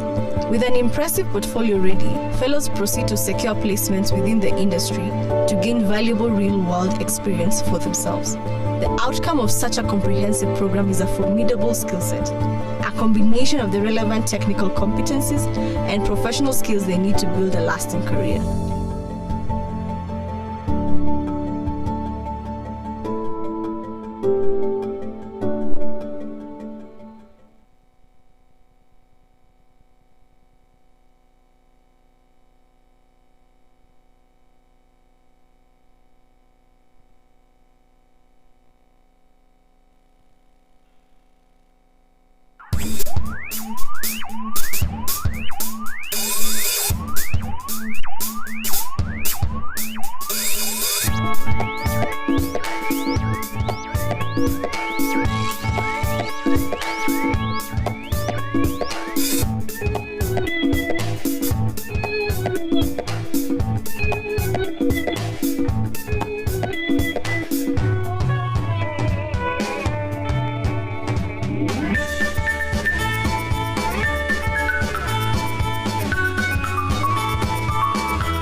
Team 30, are you on? Team 30? Isaac? Frederick, Kirumba?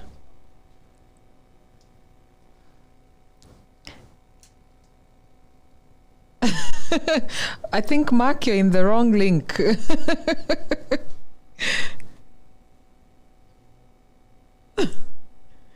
Are we going to start with Mark? Okay. Team 30 can join. Am I live or what's happening?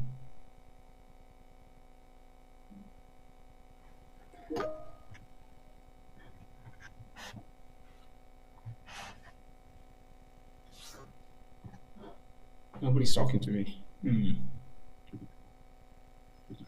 Okay. We are live, and we're expecting you to inspire us. It's. I hope you can hear me. Awesome. Okay. What an inauspicious introduction. It's been a phenomenal experience just watching all these young, enthusiastic people, showcase their capabilities and their precocious talent. And it's very inspiring, right? Also, the judges, I want to thank you guys for taking the time to do this on a Saturday to kind of invest in the next generation. That's what we need to be doing on the continent more of, right? Because it's very clear we have a lot of young, very talented people. And yeah, it's been phenomenal to watch this. So my name is Mark Karaki. I'm the founder and CEO of Impact Africa Network. My background is I was born and raised in Nairobi, Kenya, and I went to university in the US and spent about 17 years in Silicon Valley. And in 2018, I chose to move back home to immerse myself in the work of connecting our young talent to the innovation and entrepreneurship opportunity on the continent. It's very clear that tech is changing the way we live, the way we work, the way we play. And Africa is on the brink of unprecedented growth. That's all the indications say that, right? And innovation and entrepreneurship are going to be the drivers of that change. The question we need to ask ourselves is, what is it that makes Silicon Valley work? What is it that makes a place be able to churn out so many successful products and companies? And in my experience there, it comes down to three basic things, and there are other things in the mix. But if you're to boil it down to its core, there are three things that make that place so successful. Number one is a concentration of talent. And if you look at, comparatively speaking, Africa, we have the youngest continent on the planet, a lot of talented people. So from that perspective, we can probably check the box.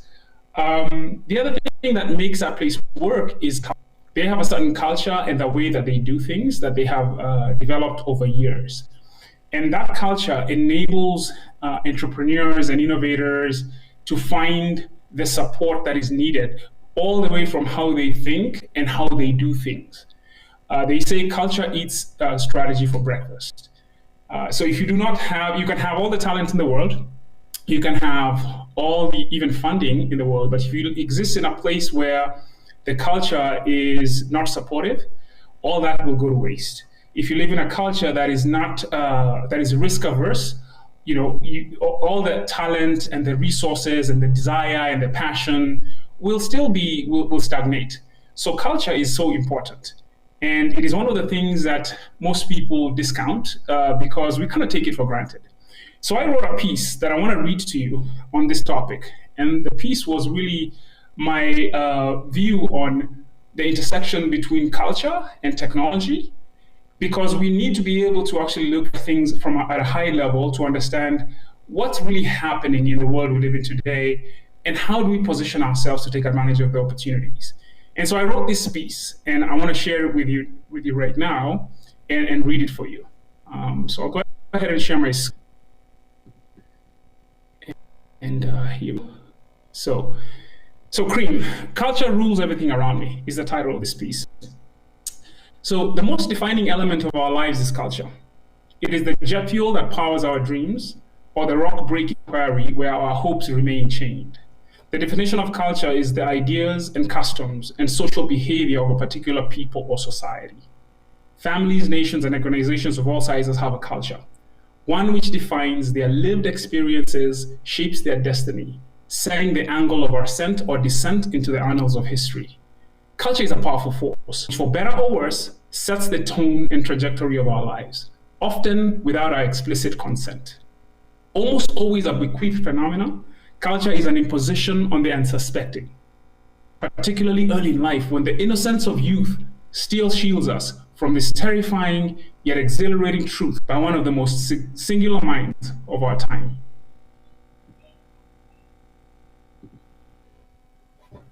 So the thing I would say is,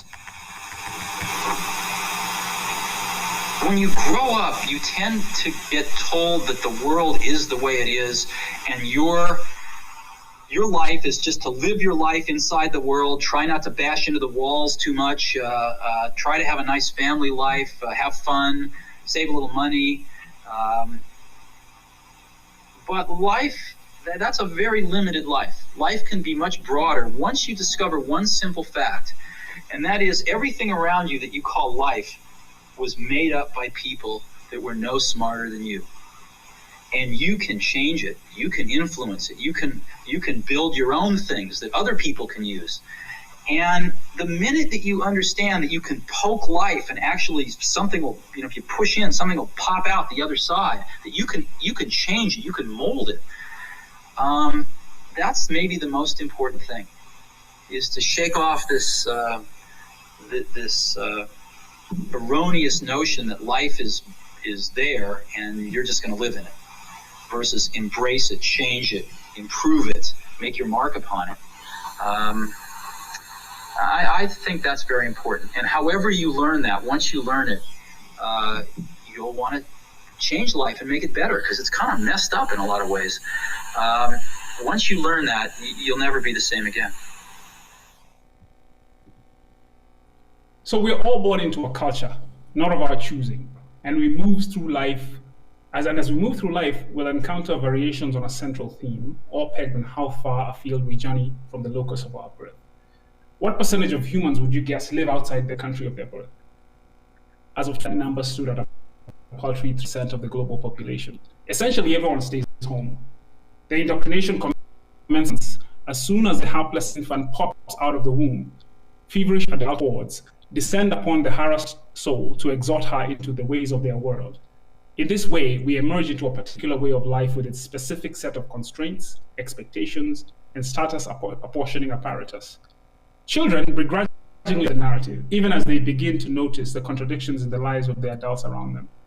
When front doors shut, truth breaks free like the desperate gasps of a drowning man coming up for air. Upon crossing the threshold, parents drop the act to reveal what they really think and how they really feel about the outside world, and their exhausting, out-of-joint role in it. Still, an uncomfortably high percentage of us unquestioningly accept the beliefs and norms in which we find ourselves, taking them as ordained, unchangeable realities. This is how things are done here, is a reliable scythe deployed against any head that dares to bob above the compliant crowd to question the usefulness of even clearly outdated norms. Questioning traditional beliefs is a dangerous business. History is littered with famous victims of the ruthless scythe of compliance. If culture is clearly so instrumental to our lives, why do we study it so little? Why do we so readily accept that which is handed to us, even in cases where it is clearly outlived its usefulness? Why do we leave it to artists and a few brave souls to do all the heavy lifting of shifting culture and having all the fun? Why don't we invest ourselves more in creating the spaces, places, and lives we want? Why do we accept so much that is possible? The fast and obvious answer is we're incapable of changing what we can't see. We don't know what we don't know, chiefly because the status quo is so singularly invested in beating itself in and blocking new ideas out of our heads. Indeed, this is the only way it ensures its survival. The fundamental tension undergirding the human condition is a tug of war between the old and the new.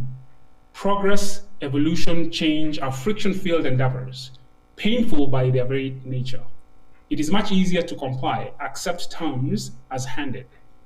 Today, more than at any time in history, people can question pernicious and healthy beliefs and norms without the pain of death. Hurricane of change. The good news is a recent technological invention has uprooted the twin towers across which the gates of tradition had held entire populations captive. Tower number 1, information. Tower number 2, opportunity. The internet has gate crashed the party. If you control access to information and opportunity, you control our people. As of January 2021, 4.6 billion of the people of the global population was online and growing at an annualized rate of 7.5%. By this math, all 8 billion humans are projected to be online by 2028 or shortly thereafter, which means for the first time in history, no one will be limited by their place of birth. Everyone will have access to information and consequently, but maybe less more immediately, opportunity. The tyranny of the local will have been shattered, the cloud. To borrow a strained analogy from computing, everybody here is into tech and technology, and that's what we've been talking about. We've seen some amazing people here displaying their interest in the domain. So I will borrow this analogy, and hopefully you guys can keep up with me as I read through this. So our brain as a CPU, central processing unit, our beliefs as the apps running on an operating system we call culture, all hosted on limited local infrastructure called wherever you were born, will be no more. In 30 years flat, everything will have changed. Our minds will have ascended into the elastic cloud to commingle with new, far-flung ideas, firing our imaginations, drawing inspiration from individuals and learning from disparate cultures clear across the planet. 30 years is the period between the birth of the commercial internet in 1990 and the pandemic of 2020. The year the internet finally proved beyond any doubt to be the indispensable infrastructure upon which our modern world runs. Try imagining the world without it. When the physical world was brought to a grinding halt, the internet stood up, taking preeminent place at the center of our lives. And not as a second option or as a plaything. Even the Queen was zooming. The last light fell, and the page the world had been slowly turning over landed with a decisive thud. Our species is now squarely in the information age. The Four Horsemen. The Four Horsemen, traditional guardians and propagators of culture, have in the past 2 decades been experiencing increased pressure on their MO. Education, media and entertainment, religion, and work have all to varying degrees been feeling the irrepressible march of the internet on their business models. Number 1, entertainment. Netflix has all but usurped Hollywood as the center of the storytelling universe, wresting control from Southern California, scattering wherever great storytellers might be found on the planet, all while operating from a quaint, sleepy suburb of Los Gatos, California, on the edge of Silicon Valley. Spotify has shaken up the global music industrial complex, forcing old-school, domineering, inflexible record companies to accept the new reality of music consumption and share more of the pie with artists.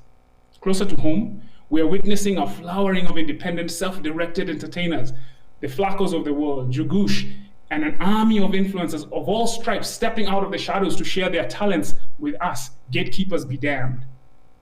Next, education. When all institutions up and down the education industrial complex, including exclusive, high-priced brand name schools, were forced onto the same level playing field to deliver their bespoke, one-of-a-kind education experiences via computer screen, the emperor's nakedness was finally obvious to all. The spell of manicured postcard-style campuses as the ideal place for absorbing information was broken. Learning can happen anywhere. At Impact Africa Network, we were 90 days away from launching Jenga School, a computer sciences professional training institution, which we were unquestioningly planning to deliver in a physical location until the pandemic went global in March of 2020. For a few weeks, we were stumped, unable to fathom the viability of starting a brand new institution, school, in a culture that still very much equated learning with a physical space. But fortunately, there was no other option. Just like Harvard, Stanford, MIT, and Oxford, JQuat, UON, our hand was forced online. The pandemic has been the best thing that happened to Jenga. It forced us to launch as an online native institution and develop the practices and culture to go with this new normal while eliminating the pernicious cost of renting physical space in Nairobi. Had we launched in a pandemic-free world, Jenga may not have survived, chiefly due to the cost of leasing commercial space. Today, the school is thriving while accelerating the much-needed diversity in the tech industry. Hi, my name is Bani Sochere George. I'm graduating from the Foundations in Data Science course at Jenga School. The Foundations class at Jenga School has enabled me to improve on my logical reasoning. This is brought about by just going through programming basics in Python and going over the Excel's analytics in detail. So as a result of this, I've been able to optimize most of my routine tasks, and I've been able to create more time to pick up on new skills. Oh, this is an easy one. So my highlight while undertaking the Foundations class at Jenga School has to be the industry lectures. They're very exciting about hearing other people who are out in the field practicing what you're learning. So it's really nice to learn, but it's much better to hear where you can place the skills you've learned into practice. Aside from that, I enjoyed the breakdown of info. Our lecturers were able to break down a topic into sizable chunks that were very easy to synthesize. Definitely, I plan on playing for the next intake. So I decided to first take a break so as to practice a bit more and also to transition to my new role. As a result of Jenga, people were like, you've learned new skills. Okay, so I've been put into demand and supply. Initially, I was just a demand planner, but now for supply, I have to learn how to forecast. And so I will definitely come for the caucus. So thankfully to the pandemic, we can reach so many people and we can drive the adoption of technology and democratize the opportunity to around the continent. And because we're online, we can do this without any limitations and without, from a cost perspective and from a reach perspective, we actually have students from as far as Rwanda. So that's very, very exciting. Next is religion. When we go back to the story that I've been talking to you about, how the world is changing. Jenga is an online school.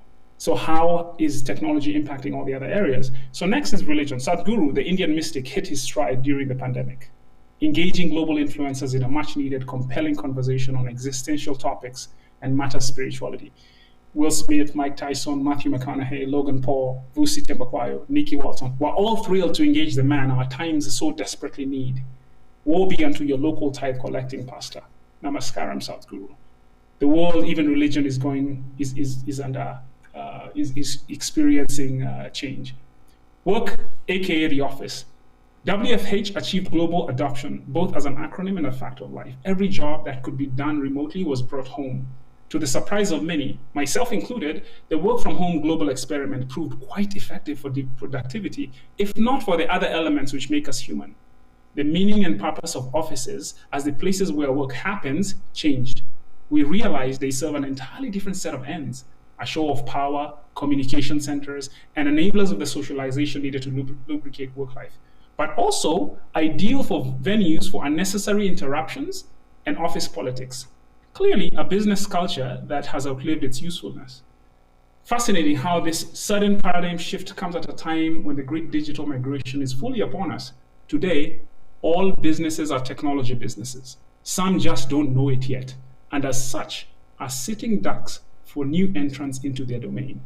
In Africa especially, legacy institutions and corporations have ruled the roost for decades, enjoying near monopoly power shielded from concerns of disruption, entrenched in fat and happy status quo invested cultures that couldn't be bothered to innovate. They are utterly unprepared for what is coming. We are just now entering a vortex of innovation in Africa's startup scene, led by bold, intrepid young entrepreneurs that will see many of the legacy incumbents completely disappear, or at best, a fraction of their size by the decade's end. Most will be utterly incapable of making the painful changes needed to survive. Their culture will be their demise. My conclusion. We can surmise that the times in which we find ourselves have no equal in human history from an individual agency perspective. We live in a time when individuals outcompete governments with their personal ambitions and resources. The space race of 2021 is between 3 billionaire entrepreneurs who a mere 2 decades ago were nobodies, as common as your regular white male neighbor. Elon Musk, Jeff Bezos, and Charles Branson are today's NASA, a feat made possible by the patently obvious fact that tech entrepreneurs are the emperors of our day. Clearly, the times call for different ideas, customs, and social behavior. The exciting thing is that individuals today have the agency needed to define or join the culture they want, one that suits their worldview, how they want to exist in it, and what they want to manifest on it. We are no longer victims of long, outdated traditions. We have the freedom to pick and choose what works best and do away with what doesn't. We can now create cultural oases of our choosing, even in harsh deserts. Such intentional acts of culture creation are a major part of what have allowed the aforementioned billionaire entrepreneurs outpace many countries in wealth creation in 20 years.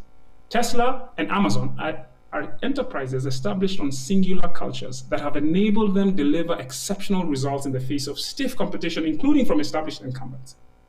How is it that these two were able to transcend the competition when all had the same information, opportunity, and resources?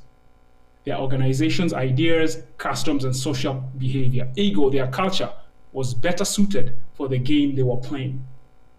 There are numerous examples of similar cause and effect outcomes across the business landscape. A great book to read is Good to Great by Jim Collins. It is a seminal work that describes how different corporate cultures repeatedly made all the difference in head-to-head competition between companies. My favorite book on culture is What You Do Is Who You Are by the incomparable Ben Horowitz, who happens to be one of my personal heroes. A timeless classic that is a cornerstone of our reading program at Impact Africa Network. I highly recommend these two books, Good to Great by Jim Collins, What You Do Is Who You Are by Ben Horowitz. Get your hands on those.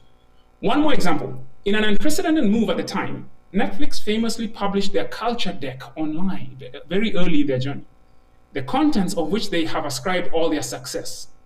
Reed Hastings, the Netflix CEO, had learned a great deal from a previous venture and took those lessons to define the culture he wanted to establish at his next venture.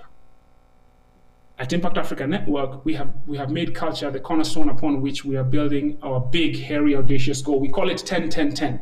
We want to build 10 scale-ups that provide 10,000 jobs that are valued at $10 billion in value as a portfolio. by 2030. A vision so daunting that we will need to establish the most anti-fragile of cultures to achieve, one which we will continue to tweak, update, and improve all the way. The purpose of this piece is to share our culture deck with the world. So what happens after 10-10-10? And then what? Our true, most heartfelt vision is for societal transformation. If we will have only managed to create wealthy individuals who proceed to only pursue their personal, exclusive interests, we will have failed. Africa desperately needs leaders animated by the more inclusive, big picture matters of transforming our communities into places where people want to live, not leave. What we are really working on through our Innovation Fellowship program and Startup Creation program at Impact Africa Network is to develop a network of financially emancipated, influential leaders who, after achieving success, will go on to shape our society for the better. We're living in the techpreneur age. Tech entrepreneurs are the emperors of our day. At Impact Africa Network, we're trying to ensure that young, talented Africans can become the emperors of our time through this opportunity that tech and innovation provides. At Impact Africa, changing the African narrative is our mantra. And in practice, it starts by changing individual mindsets and building great enterprises, then using that as a platform for impact. This stands in stark contrast to the prevailing narrative that to make it big in Africa, one must be connected, corrupt, or foreign. In 1993, the Wu-Tang Clan exploded into the cultural landscape with a timeless classic, Cream. That cash rules everything around me is a fact no one can argue, which is why at Impact Africa, we're first working on the economic engine that will enable everything else. Poetically and appropriately, the acronym, CREAM, also works for another truth. Culture rules everything around me, which is why at Impact Africa Network, we work as hard and as intentionally on our culture as we do everything else. Our culture is the jet fuel powering us into the irresistible future. Onwards and upwards. Thank you.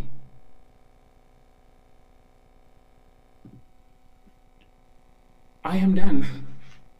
I hope you enjoyed that. Yeah, thanks you for having me. I really enjoyed this day, and it is just it exemplifies what I believe is coming. When you see somebody, I saw one of the young people.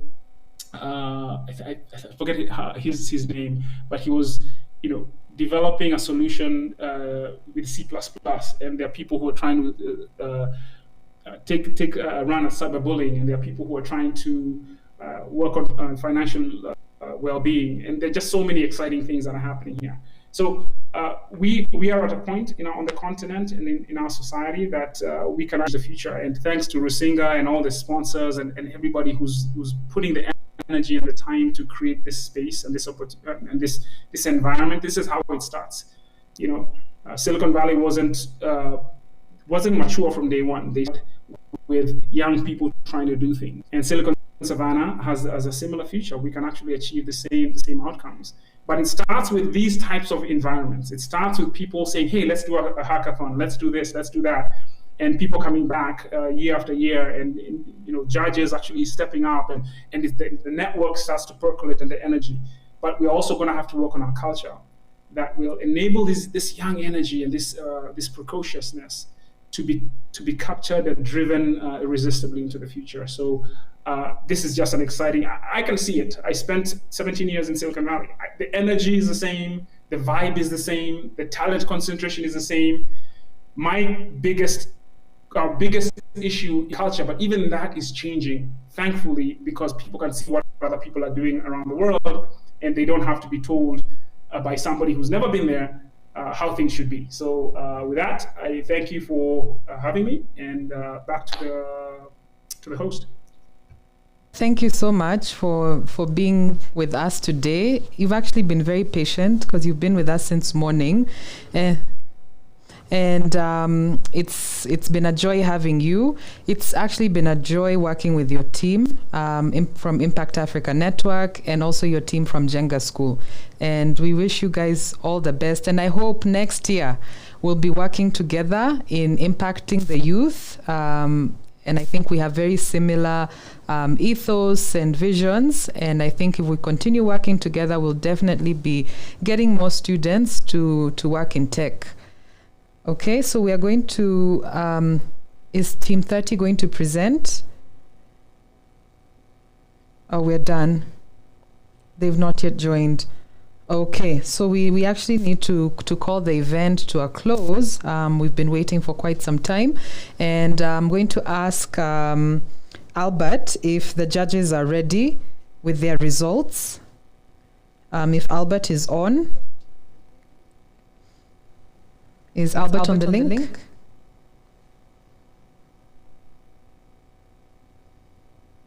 Okay. Okay, so we've had 10 teams present so far, and it's been a journey, and I know we're all anticipating to see who's going to be the winner, who's going to take the 100,000 Kenya shillings, who the mentors selected as the 4 individuals to take home the 10,000 cash prize, 10,000 shillings each cash prize, and we're looking forward to it. On my side, I can just say that I'm relieved, I'm happy. This has been such an amazing journey that we've been on with the sponsors.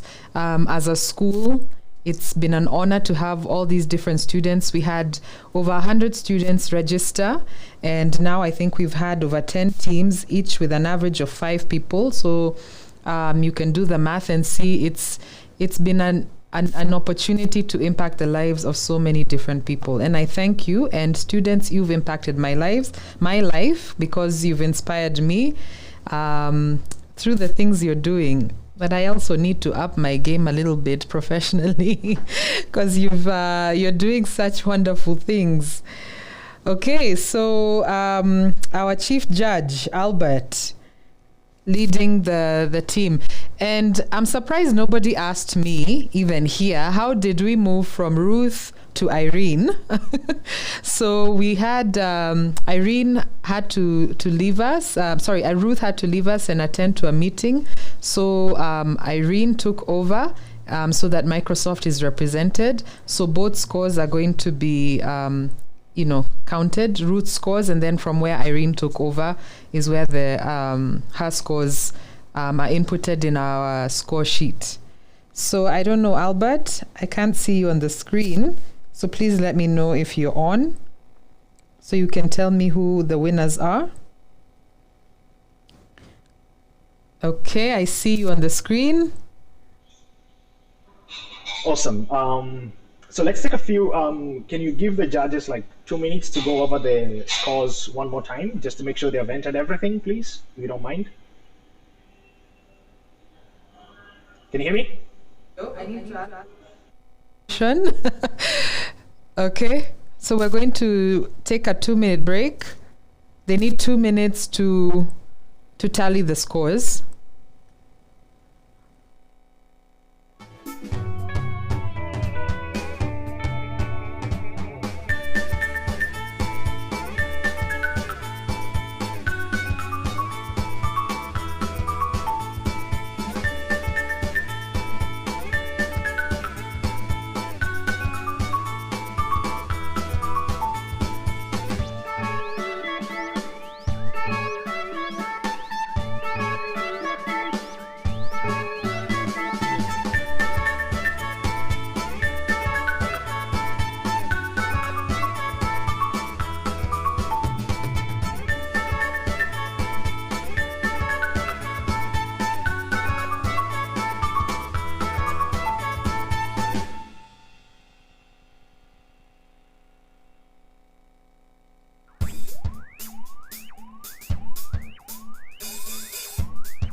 Darling.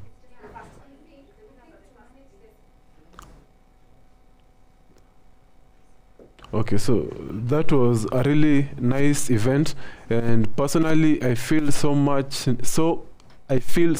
honored to be part of this journey. I am a tech-savvy person, and I love so much how we are trying to build young people into tech. And for now, Rusinga School, I love to say that you should do this more and more often. This was a very good initiative, and now next time try and make it much more bigger. Thank you.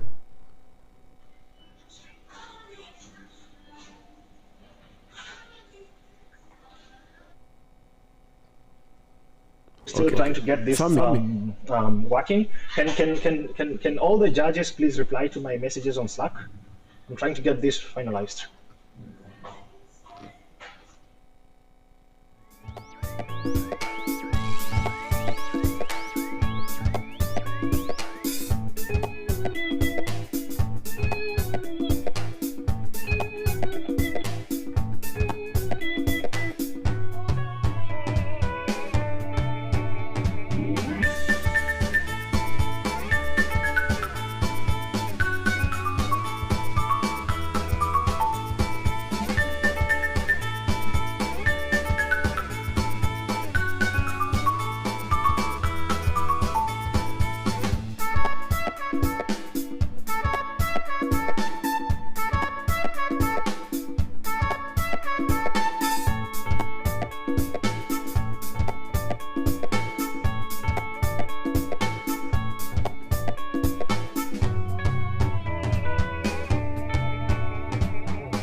Okay, so maybe my fellow judges can also come on and try give their feedback. The floor is on to you now.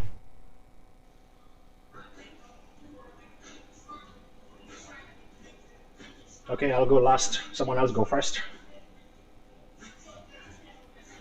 Okay, good afternoon. This has been a great event. My name is Samin Jehu. Unfortunately, I joined just after the first group was just about to finish the presentation due to technical hitches. But what I've heard today has been astounding. If the one thing I'll remember from these presentations, what I've heard today, is that the young people, and this was echoed by the chief guest who spoke just a few moments ago, that this generation is looking for solutions, and we have all the ingredients to make it work. The culture also is changing, and the world is changing. I'd like to see some of these solutions being implemented. And judging from the kind of questions I heard my co-judges asking, they went really deep and technical. That means you're actually attaining to a level that a professional can feel compelled to ask you technical questions. And that's kudos to the kind of work you guys are doing. Special mention to the mentors for all your efforts and supporting the groups. And all the students, well done to you all. I've seen a few of my students also presenting today. Congratulations, and from all the schools that came together, well done. That's it from me. Thank you very much.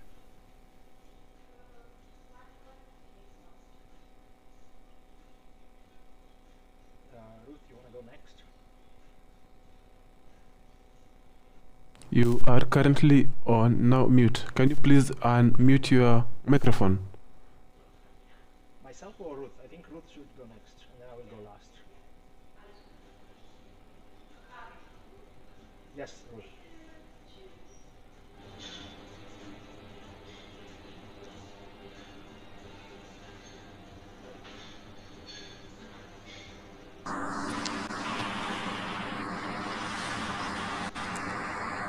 I can go next. Yes. You go next. I'll go last. Okay. So for me, I was really impressed by the teams. Each and every one of you took time to understand the theme that you were addressing. I really liked that. Okay, sure. Okay, I am just receiving information from the studio that currently Group 30 wants to present. So would you please give them that humble opportunity, because there were some technical hitches, so that they present first, and then we can proceed on from now there.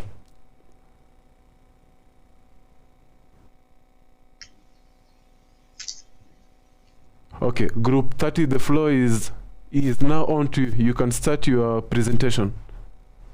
Thank you.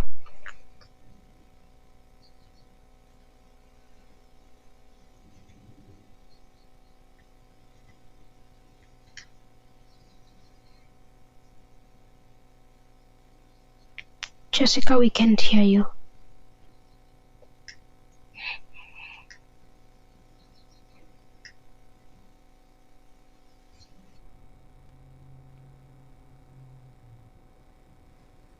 Okay, you can pick it up while she's trying to configure her system, because it seems like she is on now mute.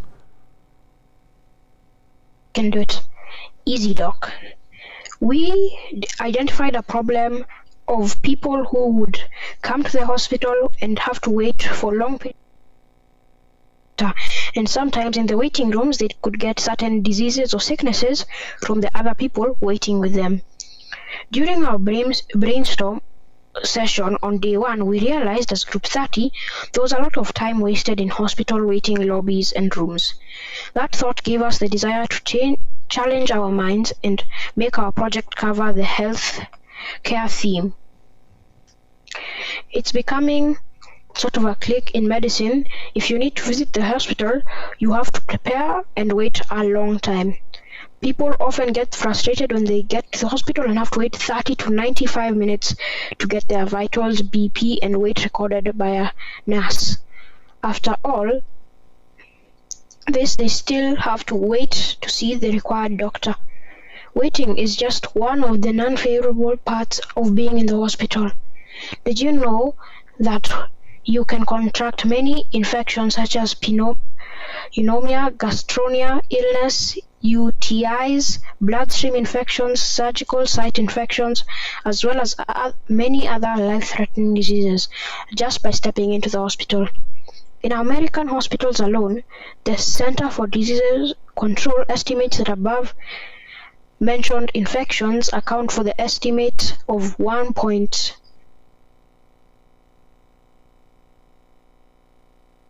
deaths each year. If the rates are disproportionately higher than in African countries, estimated to range from 2.5% to 14.8% more than America. This means that you and me are more likely to get these when we go to the hospital.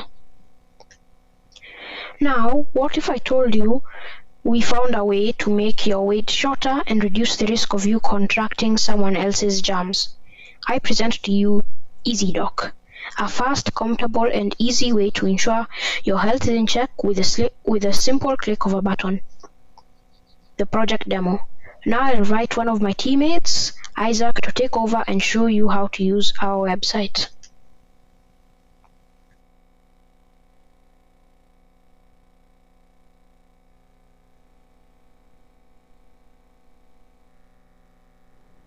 Okay, you can still continue while we are trying to wait for him to figure out what's up. Who are we?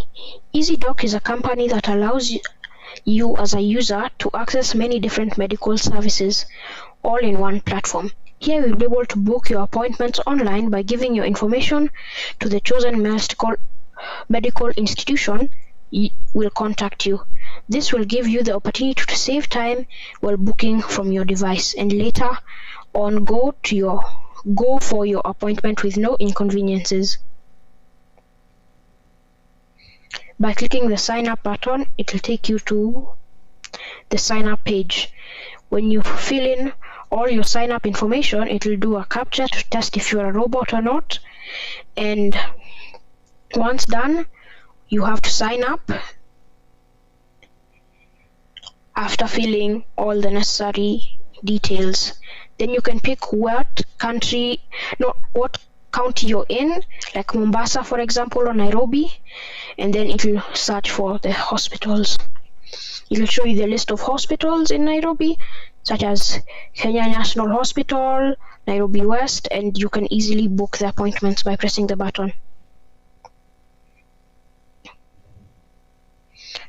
Once you press the book for appointment button, it will ask you to enter your first name, last name, email, and phone number. Then the hospital that you have chosen can contact you later on in the future, and then you can book your appointment with your doctor.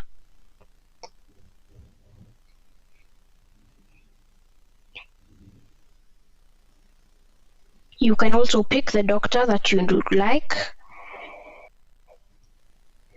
for the certain things that you'd like them to check you for, like dental work. Here you can pick family health centers, current dental clinic, and much more. And their ratings are also included by other people.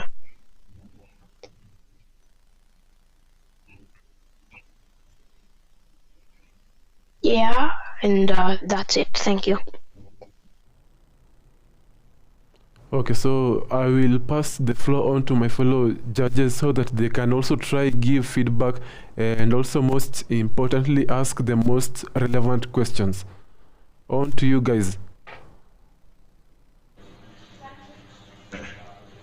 Thank you very much for that presentation. That was really, really good. Seems very well done. Your teammates unfortunately never got a chance to present, so I was kind of curious what they did in the project. And maybe you could mention a little bit about your tech stack. What did you use? Is it just HTML and CSS, or is there some back-end thing running? Or maybe you can mention a little bit about that. Mind repeating the question? You're very faint. I can't hear you. Oh yeah, sorry. How about now? Can you hear me? Not really, no.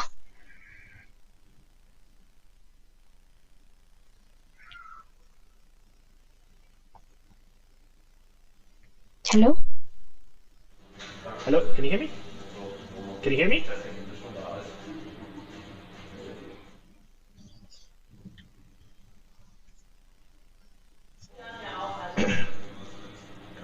Guys, can you hear me?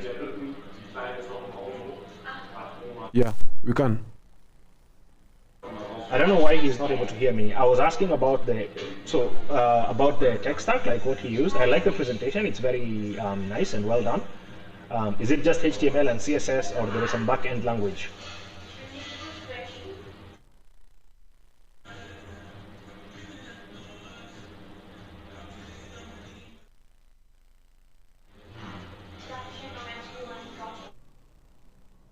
Your mic is now off. Can you put your mic back on?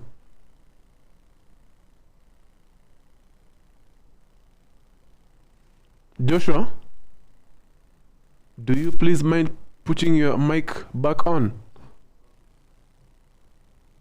Just put back the now headphones that you are now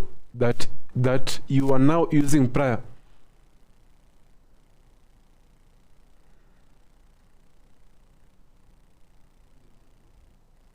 We are not able to get you now. Could you please adjust your previous headphones and just now utilize them?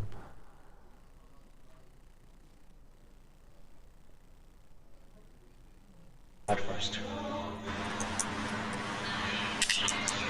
Irene, you can then proceed with now what you were saying prior, before before the previous session. Give some feedback on Team 30. So really good job. It was a very unique solution. You know, most of us don't like going to hospital and making all the different queues. So that was a really, really good idea. So good job, guys. And thank you so much for presenting.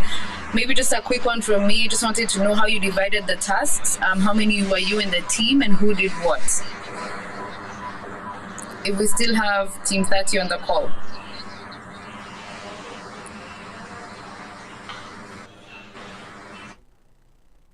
Okay, maybe I'm being told that we proceed to announce to now announce winners. So if we can tally for Team 30 quick, and then we can now announce the now general winner.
Okay, we can now proceed to announce the overall winner.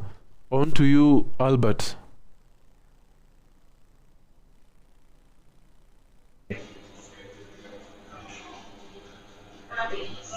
Okay, great. I think so. It has been a really good day. I was hoping we would have ended by 12. I was actually in a hotel room and I had to delay checking out. So I'm sitting in the lobby of a hotel here, just enjoying the presentations. I've loved the whole day of the presentations. Excellent work from all the teams. I love to see young people able to do these kind of things, right? People as young as 10 years old are coding and thinking about projects, thinking about solutions, and all that kind of thing. This is amazing. One of the reasons why I really love computer programming, and a lot of people say this, is that it teaches you how to think. And if we can teach 10-year-old kids how to think, then we're really, really moving in the right direction, right? Because traditionally, traditional knowledge, how it works, is just you memorize stuff and then you speak stuff, right? But coding teaches you that ability to really think about problems, to think critically, and that's a very important skill we need in our people. So I was very, very happy to see the presentation. It has been exceptionally nice. But at the end of the day, we had to pick a few people. That doesn't mean the projects were not impressive. We just tallied the numbers. But all the projects, if it was left to me, I would say give 100,000 to all of them for just showing up, right? And accepting to take this challenge, right? But I'm very, very impressed. So I'm going to announce the winners without wasting so much time. From the tallies we made, I'm just going to go 1, 2, 3, and we're done. And then I will mention the judge honors. So out of total of 25, out of total of 25 points that they could get, number 1 is Group 17. Group 17. Take a moment to celebrate that. You have done an incredible job. Group 17, they got 22.25 of the total marks that out of a 25 that they could get. So group 17, that's number 1. Number 2, a very good group that also did amazing work is Group 1 with 21.25. 21.25, right? That's Group 1. And finally, number 3 is Group 16 with 21 points. Group 16 with 21 points. That was excellent job. I would also like to give a few honors. Like there are several groups that got 20 points, like Group 8 and Group 11. They got 20 points, and that was very, very impressive, right? So those are the scores, but that's not it. So those are the first 3 teams. Team 1, Group 17 with 22.25 points. Second place, Group 1 with 21.25. Team 16 with 21 points. And then to the mentors mentions and awards, the standout overall coder is Isaac Njoroge from Crawford International School. The standout coder overall is Isaac Njoroge from Crawford International School. The upcoming coder award is to Joshua Muthoni, again from Crawford International School. The most improved coder is Nessie Keza, again from Crawford International School. And finally, the top female coder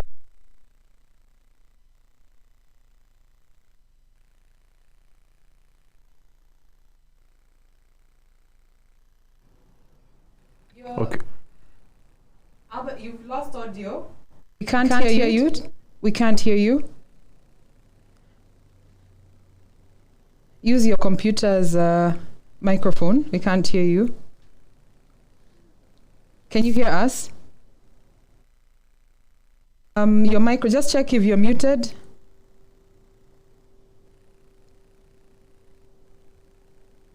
Yeah, we're not getting you. Use your computer's microphone. Remove your Bluetooth headset. Use your computer mic. Not yet.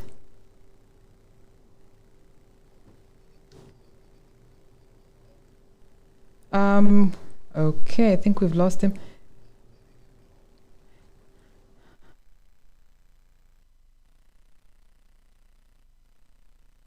So we're going to finish with announcing the winners. Since we're not able... Okay, I think we have Albert back. If you could finish with, you were telling us the female coder. Albert, if you could tell us the female coder. Okay, so the female coder is, the top female coder is Letiwe Mwendwa from Rusinga Schools. So that's about it from us. Thank you very much. And it was a great honor being here and working with you guys. And yeah, thank you very much. Congratulations to all the winners. Congratulations to all those who got the mentions. Congratulations to all the teams who took part in this. I am very, very impressed by your work.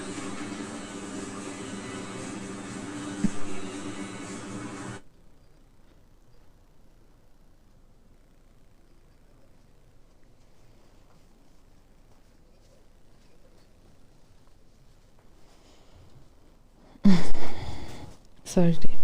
Okay.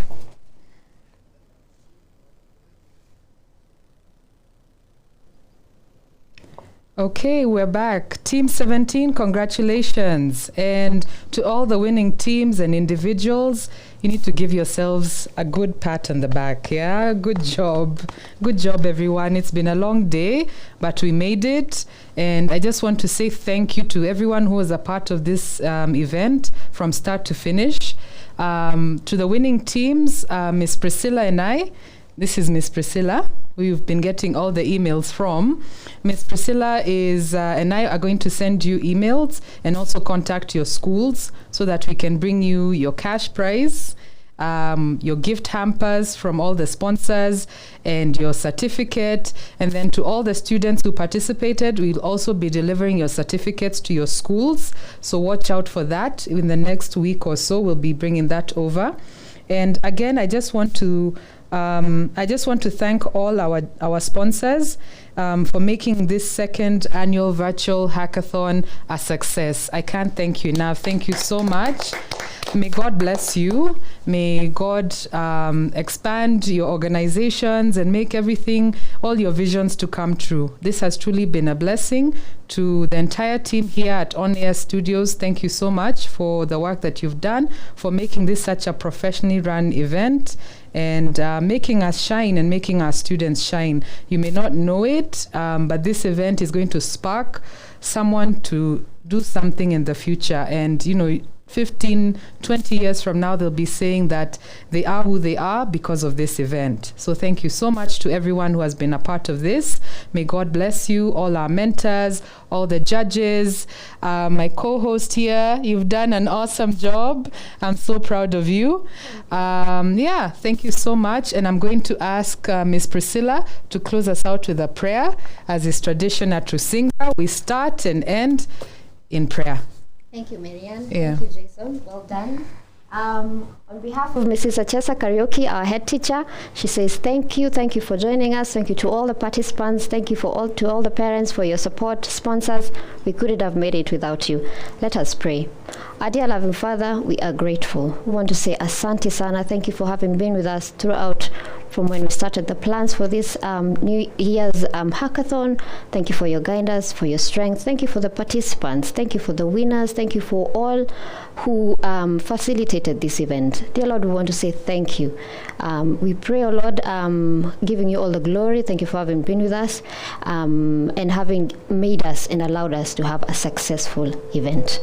We pray even as we come to a close that you continue giving us a collegiality for the participants if they would want to take forth their projects, that Lord, you continue to guide them and to lead them.